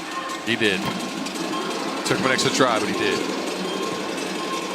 1 point on the board.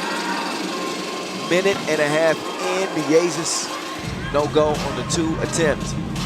It's the Dennis. Get it to Fords. Back to Donker. Donker down low. Karazi. Drop step. Nah. Hey. Yazes. That's a yes. So Beijing do finally get on the board. Took them 120 seconds to do so, but they get their first bucket. Forwards with the step back, and that's the dude who you don't want to heat up. Osmanis is not happy about the way they play defense. There's one dude you don't want shooting wide open shots from 2 range. It's Forwards. Yeah, you know, you're right. He's got that arc like a lightning wizard. You've been holding on to that one. He does. You know, I call him Jonas Arc because, you know, everything he does is in twos. All right. I like that. Yeah, no, I was going to ask you that earlier today. I was like, where'd you get that nickname? It's like Noah's Ark. Yeah? Noah, you know the story of Noah's Ark? Of course. I grew up with the Bible. What do you think? Right, I'm just saying. And he's got a high arc on the shot. I think there's not a lot of people out here that don't know the story of Noah's Ark, though. Okay, good. Vic with the quickness decides to reroute Donker to Fords to the crib. I guess he does things more than, not everything's a 2. He might get a second one. Just hold your horses. If he gets 2 ones, then it's still good. That's a fact. Or 4. That can also be a thing. Love the action, though. Unselfish find there from Donker. Yeah.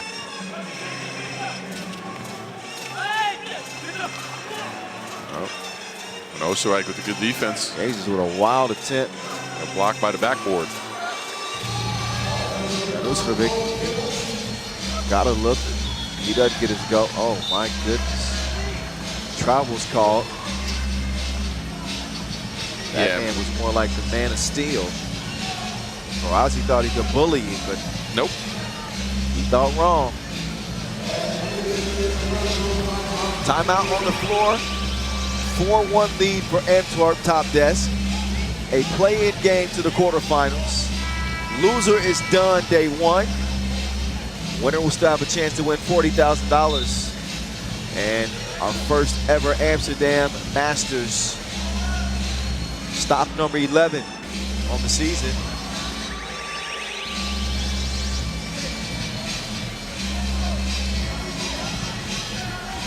Don't look so mad as they try to take your prize. We continue play though. Beijing, well, they got to find some daylight. This might, well, I said they need to find some daylight, but Mies is just shot put that one underneath the rim. Missed everything. Oh my goodness. Man, I didn't know Donkor lifted weights like that. The menace. Bully Batman.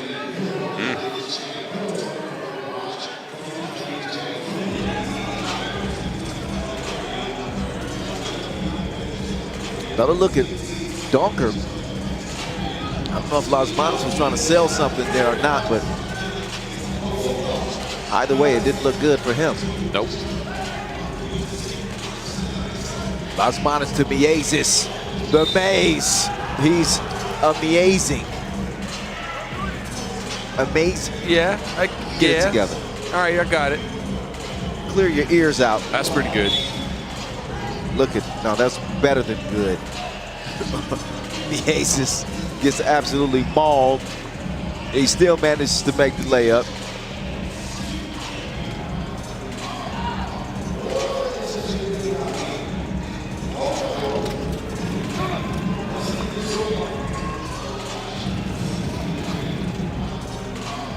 Donker, way outside. Farazi, forget about it. Yeah, Mo's struggling a little bit. Pace of the game's up because he's playing Las Manos and Miezis, and it's tough for him to keep up, so he ducks down into the post, but he can't move him yet. 3x3 is a different game, people. And Mo is learning that adjustment takes a little bit of time. Yep, got caught slipping right there. Las Manos will make him pay for it. For Beijing, only with 3, we got 8 points total. Make that 9. The Aces has played pretty well. Might be the only one. Up fake. Oh, there's Jonas. Now the Nets dripping. It's 7-4. Oh, and Donker gets called for the foul. Second 2 ball from Jonas Voorts. With 5:40 to go. Set him up with the up fake and drills it from the top of the key.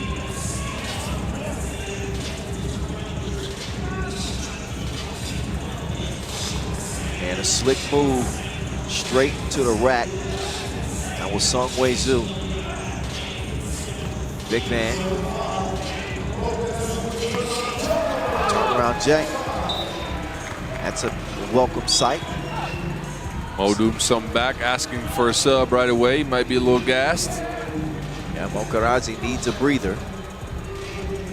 Been an up and down day for him. He's missed some easy ones. Made some tough ones.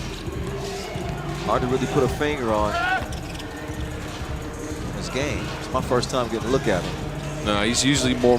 He usually moves more than this, but I think again because he's trying to adjust to his role in 3x3. That he's more so a screener now. He's not handling the ball as much, and he's also getting used to the pace of the game and the defense, I'd say. But yeah, he might have a bright future in this game. No, because I mean, this has been one of the more dominant Dutch defensive players over the last decade for sure. Look at Donker. Donker going bonkers. He takes the bump. Was halfway to the ground, and he sees the shot go down. Another look. What a play. What a play from the menace. 11-6. Beijing with 6 points. More than halfway through. At this pace, they'll score 12.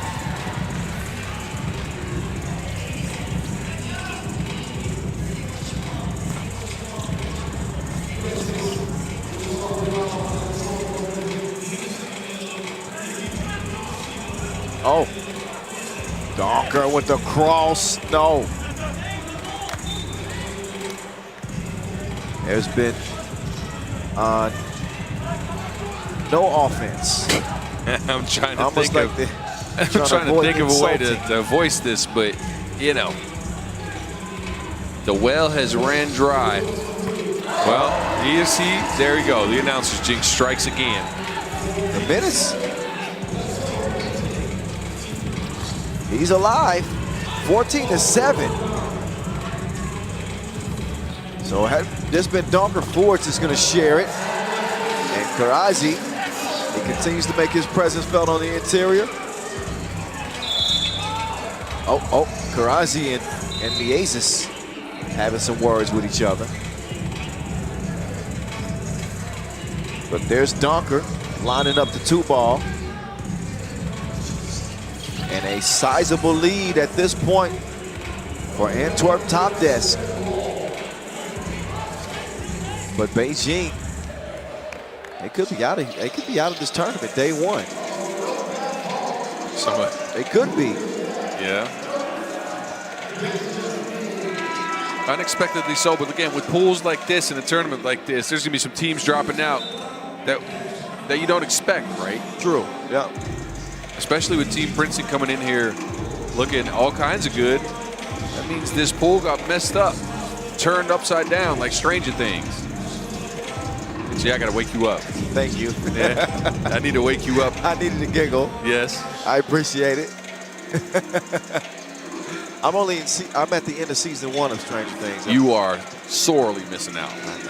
You are slacking. I'm late to the party on Stranger Things. Did you just start though, or did you finish season 1 and then leave? No, I just started maybe 4 months ago, and I think I got 2 episodes left in season 1. Don't tell nobody. Don't tell nobody. It's pretty good. G. Mike Lewis at least bringing some of the energy out here. Mike Lewis on the spins here in the dam. Day 1 nearing a close. Couple games remaining after this one. It's Big Ben Oosterwijk and company looking to get rid of Beijing. A couple of future HOFers want to kick them out of here day 1.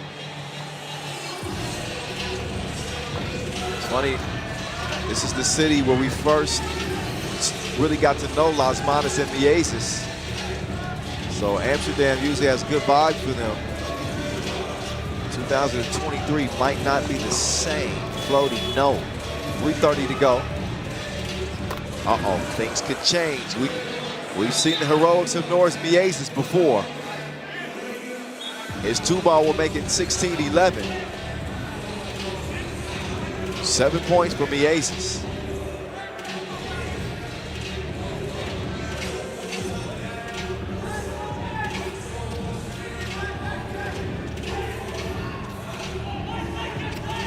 Comes the menace. Dennis to the crib. Antwerp closing in. The Maze drops it off. That one put up and in. Zoo does make it a 5-point game.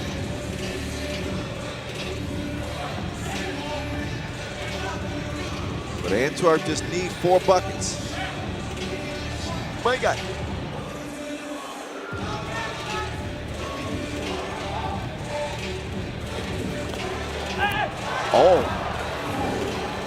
Oh, good defense. Zoo has it poked away though. Now the menace. He wants a screen. He's gonna get it. Dennis, crossover. 2 toes behind the line. He's a specialist with the rock like a geologist. 19-12.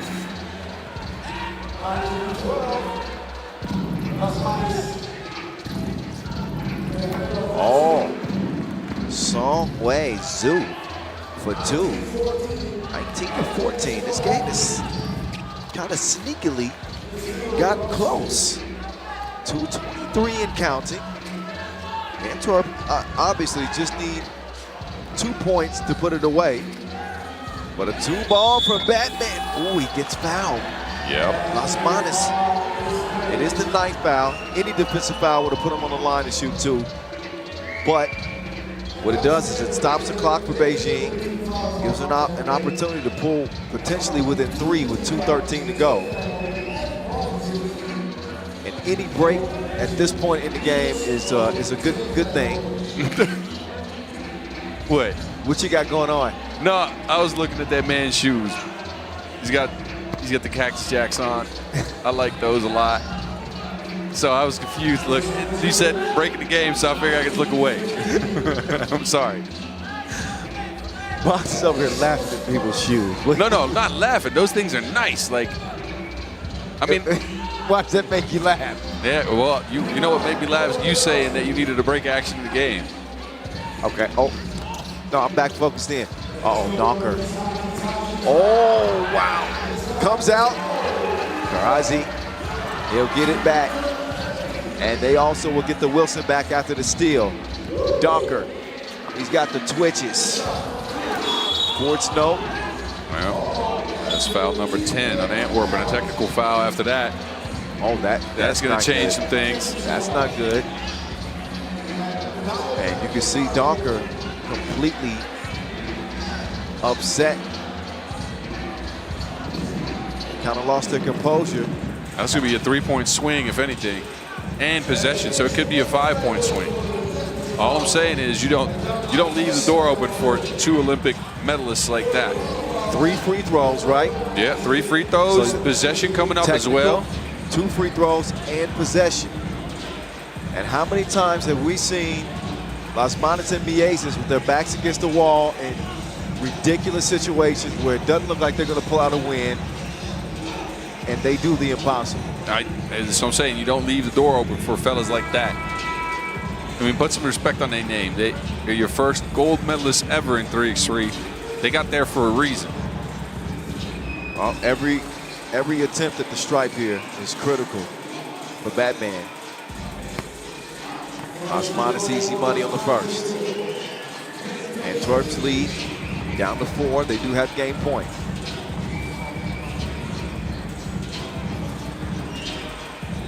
Second one, good as well. One more, and we got a 1 possession game. Uh-oh. Uh-oh. Oh, there it is. Possession now as well. 3 for 3. Possession. Winner goes to the quarterfinals. Antwerp with a bad mental mistake. Lasmani! Batman has his cape on. Next score wins. Donker, no. He's fouled. Donker's fouled. He's fouled. Donker's fouled, shooting the 2. And they want a timeout. Well, take a look at the step back. Oh, yeah. Las Manas hit him on the wrist. So after a 5-point swing, Donker ends things for Beijing. An anticlimactic end to this one, as Donker will knock down the free throw and seal the victory. They will be moving on to the quarterfinals. Beijing is done day 1. Now, if you're going to be frank about it, though, I mean, Antwerp was up big late. Well, yeah, but mental mistakes are a part of the game as well, and they did make a big one. Yeah, big mental mistake, followed by you're speaking about Antwerp's mental mistake. Well, Called for the foul, then getting hit with the technical. With them, Beijing, they knocked down the free throws, knocked down a big 2, but Las Manas put his hands on a man's wrist, and you can't be doing that out here in public. Not at all.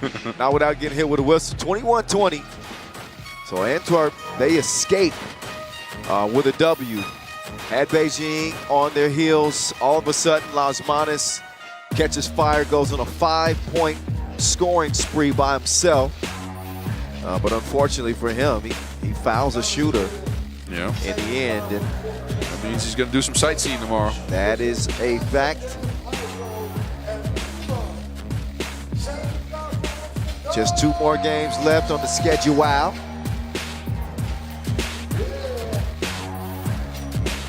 We'll see Team Miami, of course, again. That'll be the last game of the day. Them in Vienna will go toe-to-toe.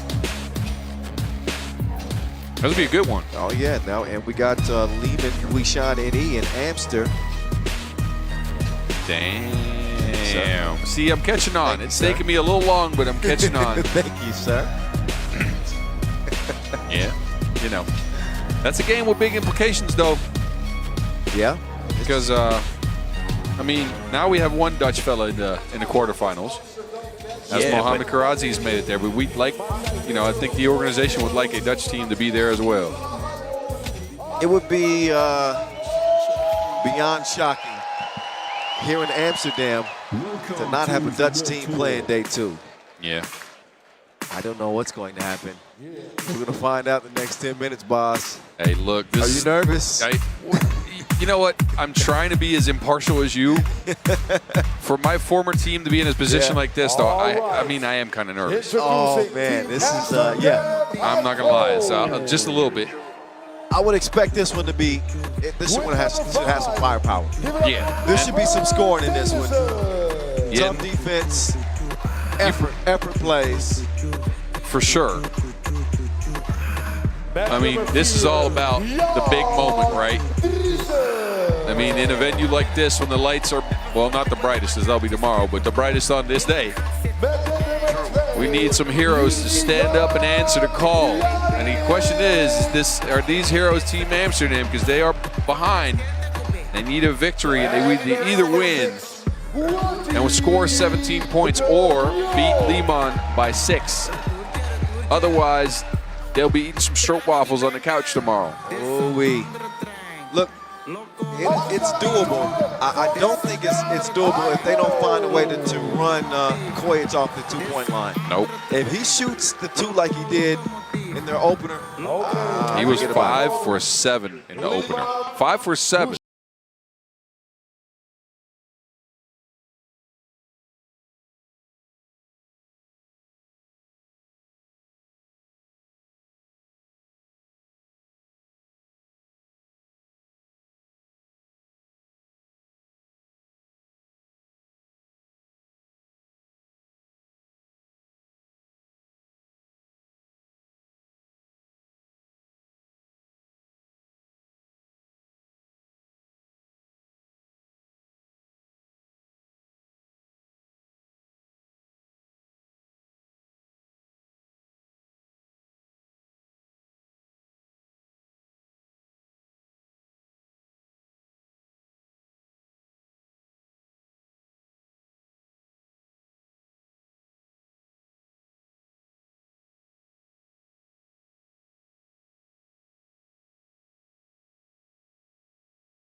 they're head-to-head. They played 5 times.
Let me know if you had these before. Yes, I've had bitter barley. Okay, you're gonna burn your mouth. What? You're gonna burn your mouth. It's a spicy mustard. No, it's not. But it's the inside of the bitter ball is gonna be hot. Oh. See, I told you. Okay, boss, one of us have to talk here. All right, here we go. Amsterdam get us started. They try a lob play. They end up with a worthy one-on-one. That's not a bad option to have, I'll say. Doesn't connect on the first shot, though. So Zhang will have to reset again. He had 7 points in that first victory. 2 two-point shots for him going down as well. The foul called on that one. A push. So ball back to Amsterdam. First Liman foul. Kyle's about done with his bitter ball. He's still working on that thing. I was trying to hurry, but I'll come back now. You see now, Liman. Worthy. Nice move. Cannot cap it off. He's currently harassing the man. Zhang with juice in front of him. Now he's got Worthy defending. Tough matchup there for Jari. Down there wrestling with Vasquez. Vasquez, he'll get a rest Here's the Jang setup. It feels good. Voyage, he's going to earn the whistle. No argument there from Jarring. He kind of figured he was going to get his hand caught in the cookie jar.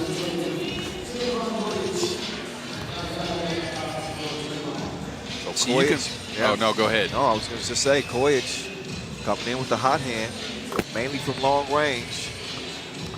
He's an 83% free throw shooter. He makes good on the first.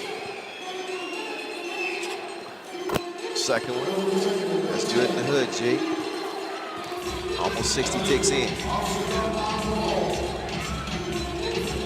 Oh, Tyson. The lesson. This is what we needed. A bit of an energizer for Amsterdam as well as the crowd. Norbert, big shot Bob on that one. No rim necessary. Oh yeah, and Kojic didn't stop his momentum, ran right into him. At first I thought he might have flopped a little bit, but no, that was legitimate. Oh. Who's down? Norbert picked himself up another trip to the free throw stripe. Shing Dong, he took the shot. He actually gets whistled for the foul.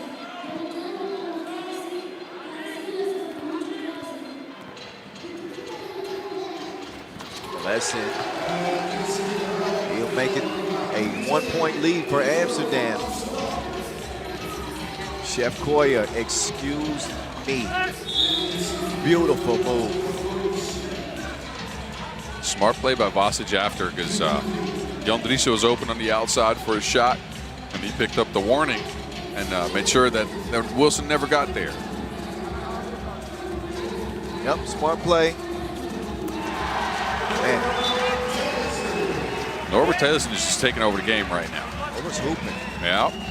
He's in takeover mode. I think they told him after the first game, look, we need a second person to score anything. You keep going at the rack and see what you can get. Well, he's getting things. Well, you know, if I'm Amsterdam HiPRO, I don't mind with him setting the tone. I think Worthy's you're gonna get something from Worthy offensively eventually. But a welcome sight, I'm sure, for Worthy, because he doesn't have to carry that scoring load from start to finish by himself. Oh, Kojic has that poked away. And he and Vasquez not on the same page. And Kojic is like, what are you doing out by the 2-point arc? It's a valid question. Yeah, you wanted Vasquez to roll because that's where his strength is. Worthy, bag work. Now he's looking more like his worthiness. Chang on the baseline, Vasquez up and in. An appropriate song coming from Mike Lewis. It is getting hot in here. Norbert battling with the Manimal, and that's going to be a foul on Liman. That's foul number 4. Yeah, Vasquez having trouble boxing out I think the taller Tedison. You got another one of those, huh? Maybe. Well, you enjoy that. Worthy dancing with Jang. Creating some space. With him. Yeah, that one's left begging though, like trading places. What you know about Eddie Murphy? Come on. Come on now. you thought that got Bobby Boss? Nah. No chance. Oh, they knew that was money. They knew that was money. Cha-ching from Julian Jarring. 7-4. They're feeling it now, though, Bob. You can tell. Yeah, the crowd's getting into it. Amsterdam putting Liman on the back foot like it's a step-up dance-off here. No, I don't know what that is. You never watched Step Up? No. Come on. The step-up dance-off. Yeah? I have to look it up. Oh, look, everybody's standing up. He's got to pay him off. That he does. Norbert, the lesson. Give him a shoot clinic. It's the Norby show right now. Jang with a wild shot. Uh-oh, here he comes. Norbert out to Worthy. Worthy. That trickles in. 10-4, Amster. Damn. And they needed a start like this. They're going from a spark to embers. They're going to be fully on fire if they string a few more offensive possessions together. They lead it by 6 at the moment. Finally, some offense. We haven't seen it consistently for several games now. Now Vasic will take it at jarring. Vasquez will get it back, and he'll make good on the second opportunity. Worthy with the steal. The Heights Worthy. Amsterdam just keep on trucking. Vasic doing something back though, spinning out there like a ballerina. Yeah, he did it to Worthy this time. Now Worthy, step back. I think Boyer's got a hand on that one, I believe. The shot clock violation is the result. What a beautiful pirouette from the Manimal. That's a little beauty to go with the beast. Well done.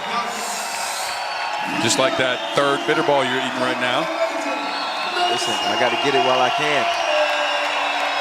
It's getting loud in here, Boz. The decibel level is yeah, it's up. It's up.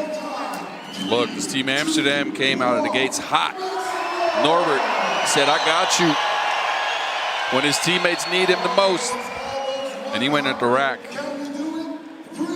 Now, they're gonna have to keep scoring. And again, Liman, Kojic can get hot at any second, right? So they have to try to run him off the 2-point line for sure. Oh, I'm not saying it's safe. No, it's not. It ain't safe. But I still think the momentum is with Amsterdam. It sure is. You know, it's not that they lead by 5.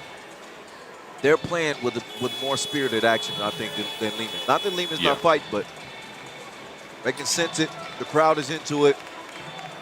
We're going to see if Liman can stop the bleed. And they're going to have to try to get Amsterdam away from the rim because they've been in the paint like Van Gogh. You had that one on deck. Yes, I was going to steal that one, Boz. Come on now. You just used it. You used your own line before I could use it. It's my line. It's cool. You can use it. Not anymore. It's the same thing that Vasquez told Thellison. He said, we sick of seeing you. Not anymore. I'll do the scoring this time, 11-7. Here's Norbert. He'll let it go. Pull up his mist.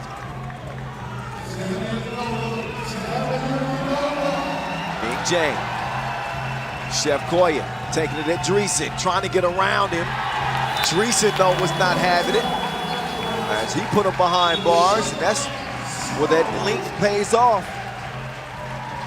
Now Dreesen, 6'9". Ridiculous wingspan.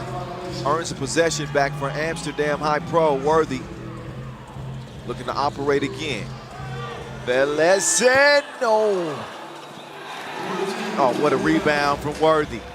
Now Worthy. Cross, step through. The man is special. Him special. He just took his belongings. Oh my goodness, they pass it like valedictorians.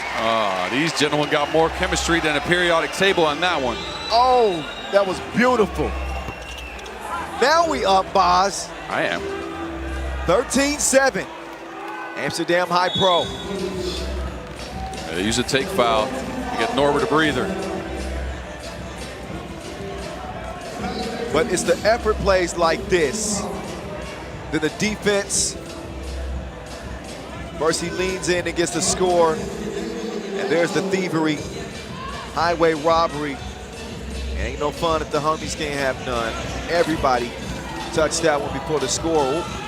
Uh-oh, Worthy's down. Some knee-on-knee action, I think, or maybe he's got hit in the thigh. And that thigh is indestructible. Worthy right back to work. Worthy Trying to do something strange for a piece of change. He wasn't ready. His worthiness is rising to the occasion. 15-8 Vasquez. He backs it up like a delivery truck. No issues. Did you notice Vasquez has been scoring a lot this game? Yes. So? And you cannot fight twos with ones. Here come Worthy again. There goes Worthy again. That's fouls on the floor.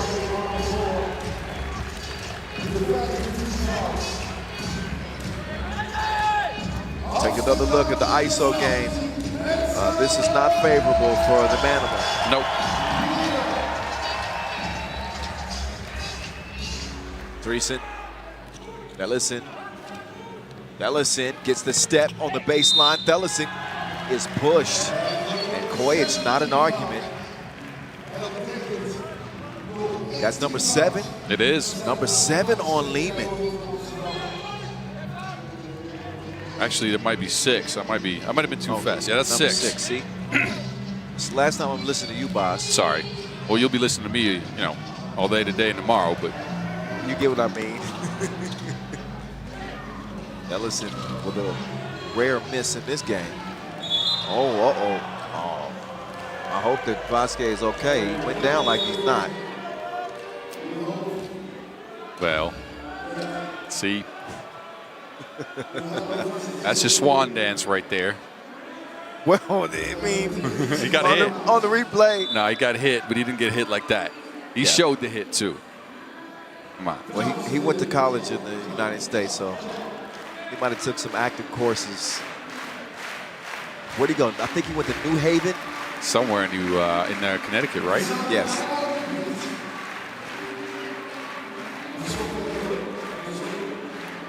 As I mentioned, I told y'all, a nearly packed house here in Amsterdam. First day of this first ever Amsterdam Masters as we celebrate our 100th all time. Couple more games left.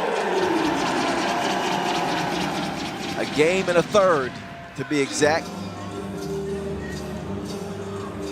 3:47 left. Vasquez from the elbow. Kojic comes around. Chef Kojic. Splash. Juice. He'll get it back. Juice with all the fakes. Man, brought the trickery like Loki. Yeah, he was counterfeit on the possession. Yeah, Loki. Loki's one of my favorite characters. That's Thor's brother. Yes, it is. See? Oh, Worthy doesn't get it. Oh, but Juice. What a tip, man. What a tip. Oh, and an offensive foul. Liman is coming unraveled. The frustration is beginning to show. Liman trailed by 6 with 3 minutes to go in the penalty. Seems like Amsterdam can taste it.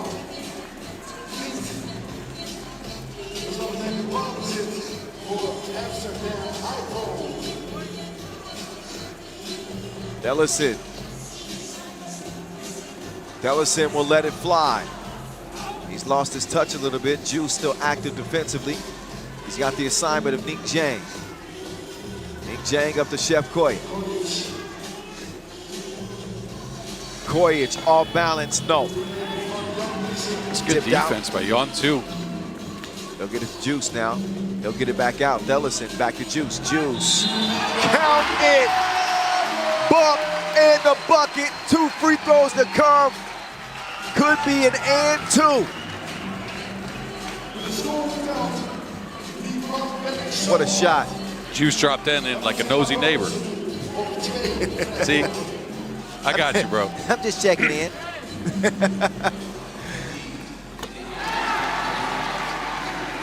So I think if the score is like this, Liman might be done. They needed to win by 6. Yeah, but I don't know how many points Liman needs to score to get close to Marijampole. We'll get the calculators out in a minute here. I'm glad you reminded me of that, boss. Marijampole. Oh, no, Liman's good. Okay. Score like this, they've tied Marijampole in the score already. Even if they lose, they will go through based on rank. Yep. Marijampole wrapped up with 33 points. They beat Amsterdam by 1 as Koyich gets in, but only managed 16 points in that loss to Liman. Worthy. No.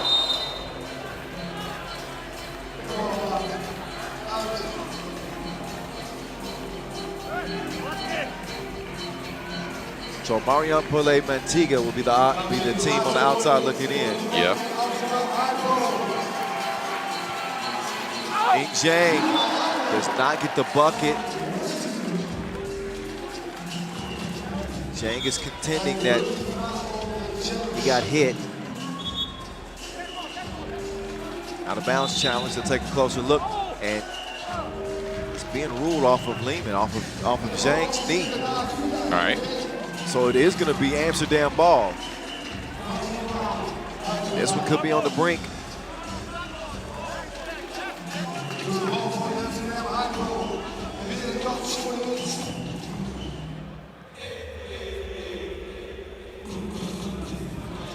Dellison. No. Worthy. Right place, right time. He got all the dishes like a food festival. 20-12, Amsterdam on the brink of victory and securing a quarterfinal spot.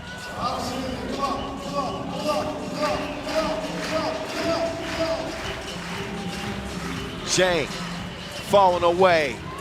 Oh, comes out. Dellison to Dreesen. Worthy, the game's in his hands, and that is not a bad place for it to be.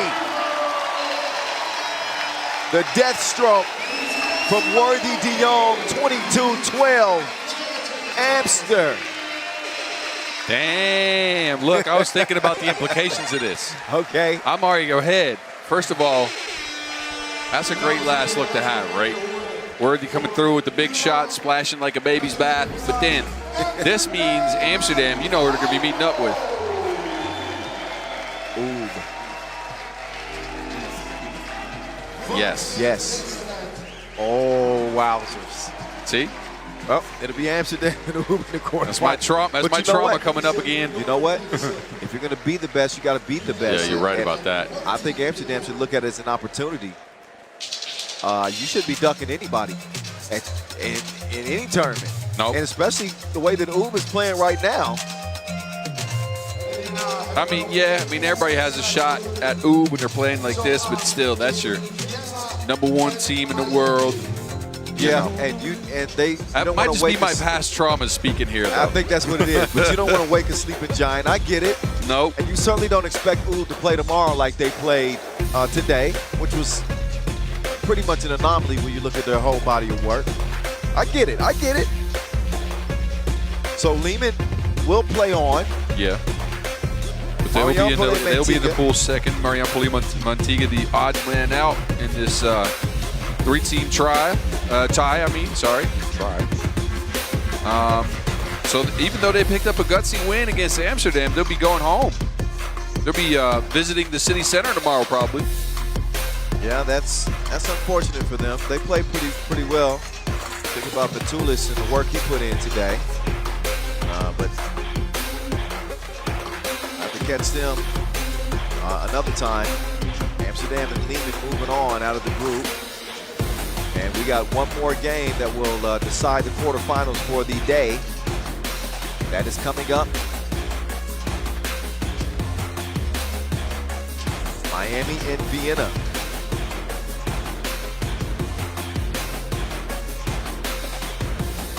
A rematch of the Cebu Masters final is on the way. Wrap up the highlights from a blowout victory. Amsterdam, 22, Liman, 12. That's how Pool C is going to wrap up. We did a great job describing that pool. Thank you, Box. Yeah, that pool is messier than a muddy pig, but we got through it somehow. Yeah, it was. 38 points for Amsterdam. That means they take the first spot. But you know what? We got one more game left, you know? We'll get to the standings after all that. I love the fact that it's a rematch of the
Moratti, Matthias Lenortner, Nico Kaltenbrunner, Quincy Yidix.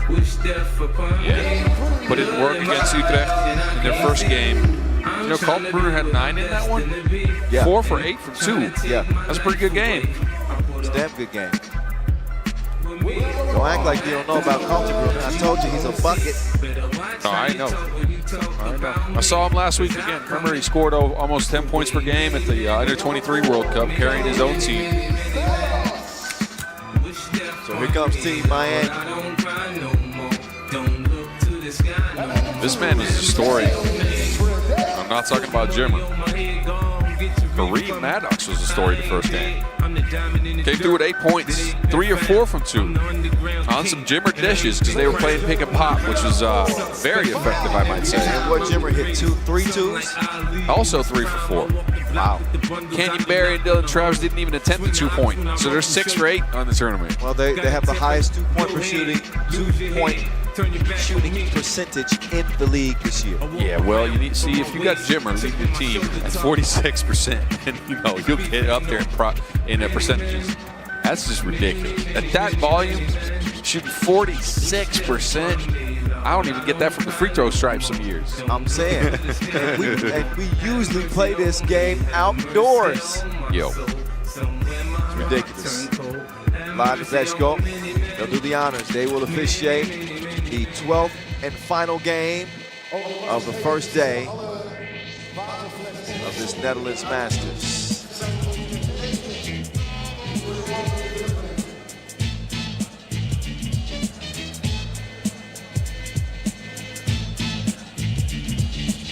Teams to get a moment to get warmed up.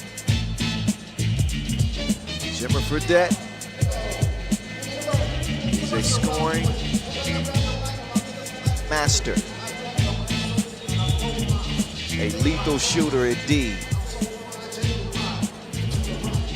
They got 10 minutes to either take the top spot out of Pool D or get ready to face off with Team Princeton in the quarterfinals.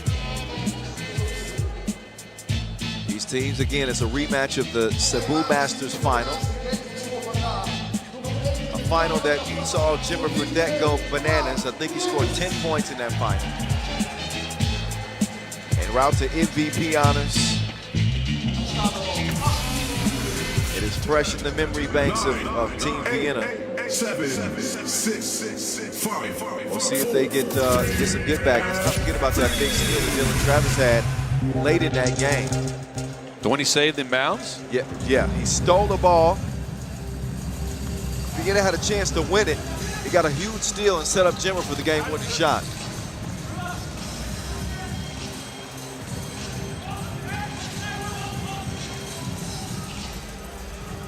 Oh my goodness, did you see that move? Yeah. He broke him down like an equation. And look at Barry smiling on his way to the bench. Yeah, you can't treat a grown man like that and start laughing about it. That's terrible. Yeah, they lost him like no Google Maps. Drop that man a location. They can't locate the madman. Well, Jimmer can. Finds him for the easy score. Kaltenbrunner called for the offensive foul, pushing off, trying to get some space on the interior. Quincy Diggs did not start the game. Now comes off the bench. Nice matchup between he and Barry.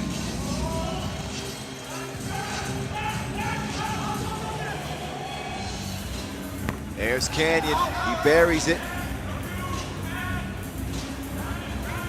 Oh, and they don't want the Wilson apparently. Oh, look at the quick ball movement. They pass it like a checkpoint. Miami leading 4-0. Good dish there.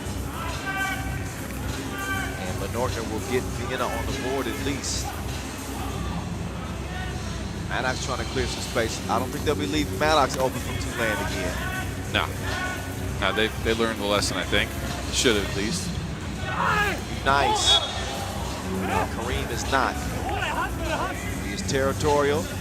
Anything within 3 feet of the bucket, you got to take that somewhere else, cuz.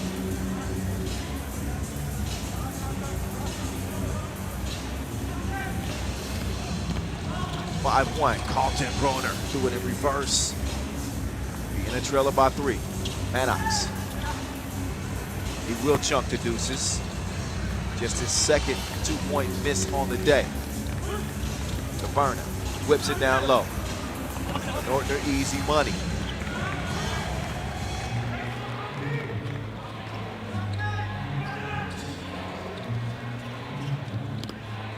Travis over to the Madman. Madman nowhere to go with it but up. Late the shot clock. No bucket, obviously. Pointy. He's going to set up on the right wing. That shot fired from the left wing. Lenortner comes away empty. So what was a blazing start for Miami. He jumped out 4-0. Since then, a 3-1 Vienna run, if we can call it that. 3-1 really a run, Partizan? A little bit. Jammer. No.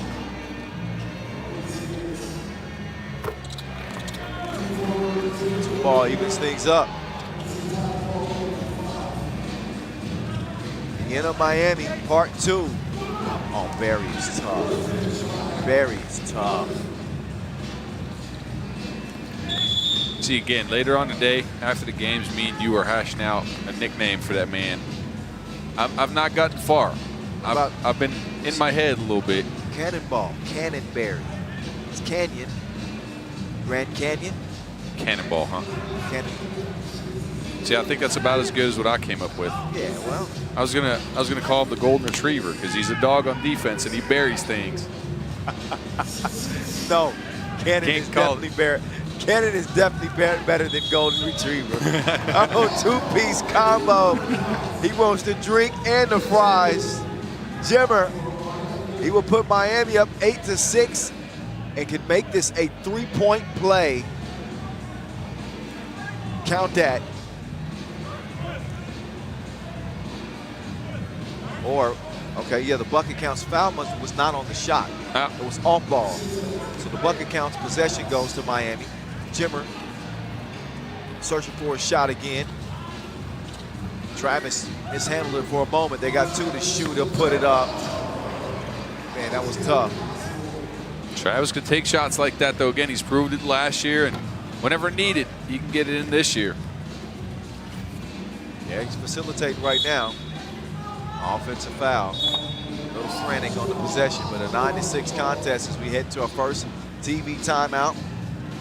It's Miami offense featuring the Jimmer again. But seeing contributions from all 4.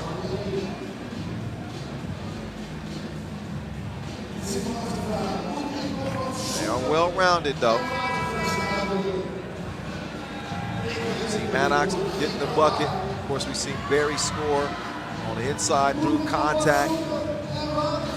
Tough mid-range shot from Dylan Travis. And a couple of 2 balls from that man, Jimmer.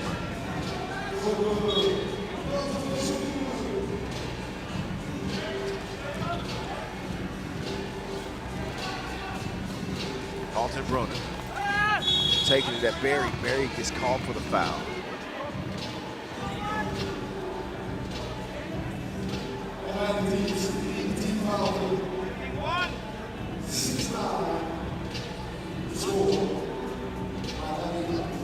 How about we call Barry Captain America?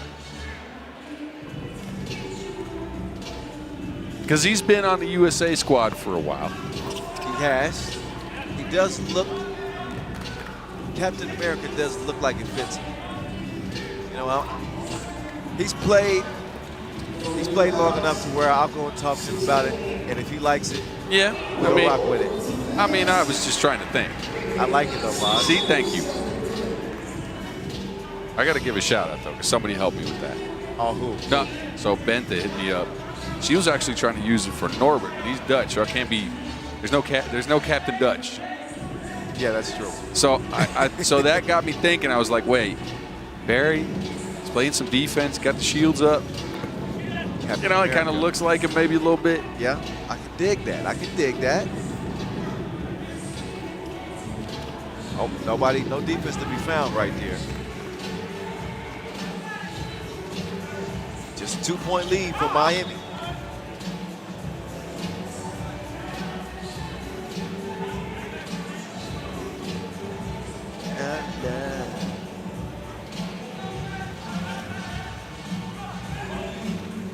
They're gonna find Maddox on the cut.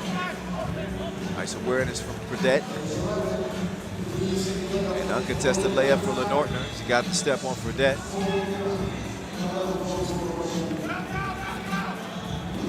Barry out to Jimmer. Active hands from Kaltenbrunner. Jimmer, all he needs is a glimpse. He barely missed it. He can just stop on a dime, rise up, and shoot. And he actually jumps pretty high on a shot as well. A rare talent. Meantime, Kaltenbrunner drops one through. Don't look now, Bobs, but it's an 11-11 game. So far, we've seen different strokes for different folks. This one is courtesy of the right wrist of Kaltenbrunner.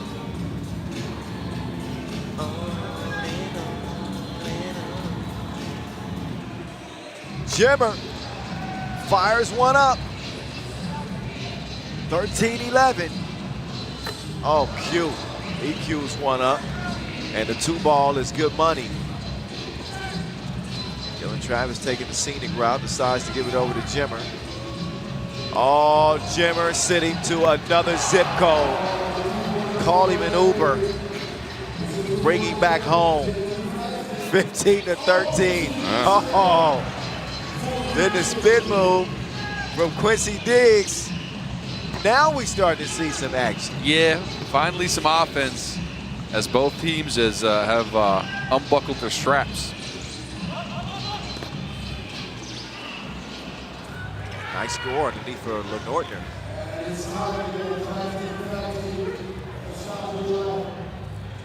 Back to Jimmer. Don't call it a comeback. Jimmer ain't going nowhere. Nope. The man's averaged 8 points per game this year. How many points this game for Jimmer? 7. 7. All right. So he's right at his season average. This ain't even right. As you see Lenortner temporarily leave the screen.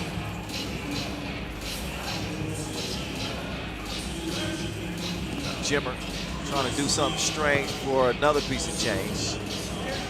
So no go that time. But guess who gets the rebound and gets the assist? That would be Dylan Travis. Another one of those backdoor cuts, and he found it's tough to get it to him every time. But they kind of sneak one in every now and then. Like every 3 or 4 plays, they'll get one of these. And that's what keeps Miami going at all times. Look, they got great offense from the 2-point arc. We already know that. But those cuts and those timely buckets will keep the momentum on your side, on your end of the spectrum here. And that's so important, man. Well, here we are with 3:40 to go. It looks like this one has the potential to end before the limit. Especially Miami with a 2-point lead, 17-15.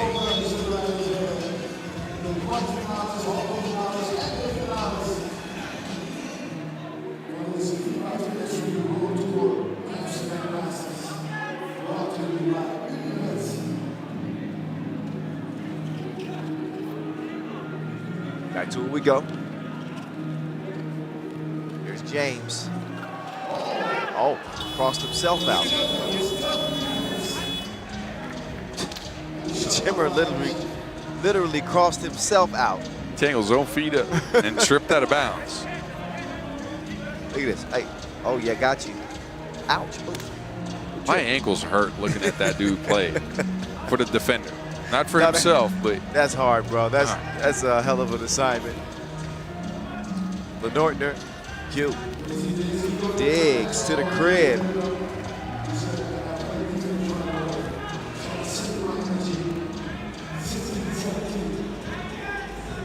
Canyon fires it.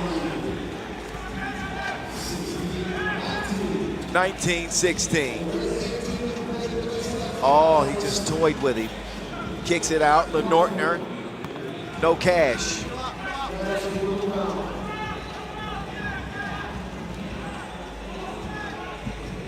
Travis, he's got, I thought he might have had Maddox. He has a wide open lane. He takes advantage of it. Q. Straight to the hoop. One more bucket will do it for Team Miami. This ball ends up in the corner. Marati's going to line one up. 2-ball, no go.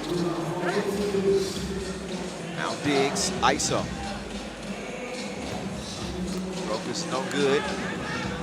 Barry's gonna snag the board. Travis quickly swings it. Wanna reverse it now. Barry on the cut. It's up to the madman. 2 up, no sir. Diggs. He'll recover it. Under 2 minutes to go, and all Miami need is 1 point. Stuffed him. Get that man some antihistamine.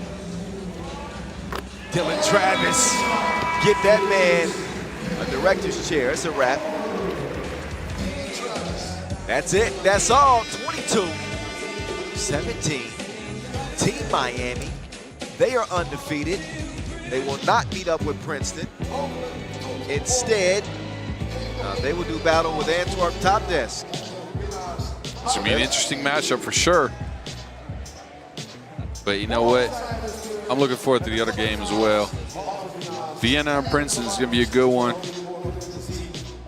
I like the way Miami plays here again, man. They just have so many weapons. Because look, I mean, Jimmer can go off at any time, but now Barry joined the party. Maddox was at it.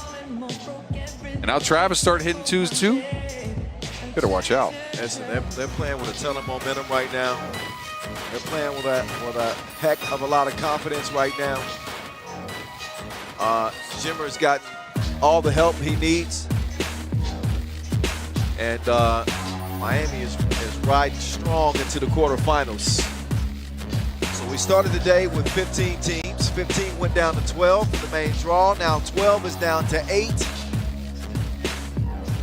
As we head into our single elimination final day of play here in Amsterdam. Final look at the highlights. There were plenty of them in this one. A whole bunch of them, as a matter of fact. Quincy Diggs with an impressive one-man performance for Vienna. Most of the highlights you'll see for Vienna are going to be of T'Challa. Outside, inside. Nice defensive play there from Maddox, and he sets up a real deal. That's it. Little fist pump to cap a pretty impressive day. Team Miami will go 2-0. One last look at the pool, and of course we'll give you a look at the quarterfinal bracket. But Miami emerged unscathed. Utrecht, the team on the outside looking in, despite fighting their way out of the qualifying draw. They will fight no more. They will rest easy. But a busy day, and you won't see a lot of teams that scored 21 or more. Nah, we were talking about it. Although the second half of the day. Second half of the day got better. Yeah, see, and this is right. So this is the announcer's jinx again, because this is right after we talked about it. Yeah. During a session break, we were like, man, it's kind of a slow day. And then both the teams start waking up, energy start going into the building. We got some nice games in the second phase today out of the way. But a lot of blowouts, though. You see 22-12. Well, yeah. Well. But anyway, it doesn't matter. Here's how things, again, played out in the groups. Partizan, we keep forgetting that Partizan is 2-0. Yep. as well as Princeton, Miami. Pool C was the pool of death. Amsterdam and Liman emerged from that three-way tie. And the next graphic will be the quarterfinal matchups, which you've heard already, but we will give you the visual proof of just that. So here you are. Partizan, Liman, Miami, Antwerp, Princeton, Vienna, Amsterdam. See, Huishan, and E. now you didn't give me any space to try to get it. Oh, yeah, I'm sorry. It's all good, I just took it myself that time. Yeah, you're right. I'll let you say it tomorrow, Boz, okay? All right, thank you. All right. But tomorrow. Okay. Oh, wait. We'll get more, there, though. No more words necessary for you today. We'll start tomorrow, 5:55, quarterfinals. You know, slam dunk competition and the two-point shootout final. They'll be coming your way as well from here in Amsterdam. The 100th World Tour Masters will conclude tomorrow. Same place, 5:55. For Boz Rosendahl, I'm Kyle Montgomery saying peace out from day one. Cannot wait to holler at y'all tomorrow. Later.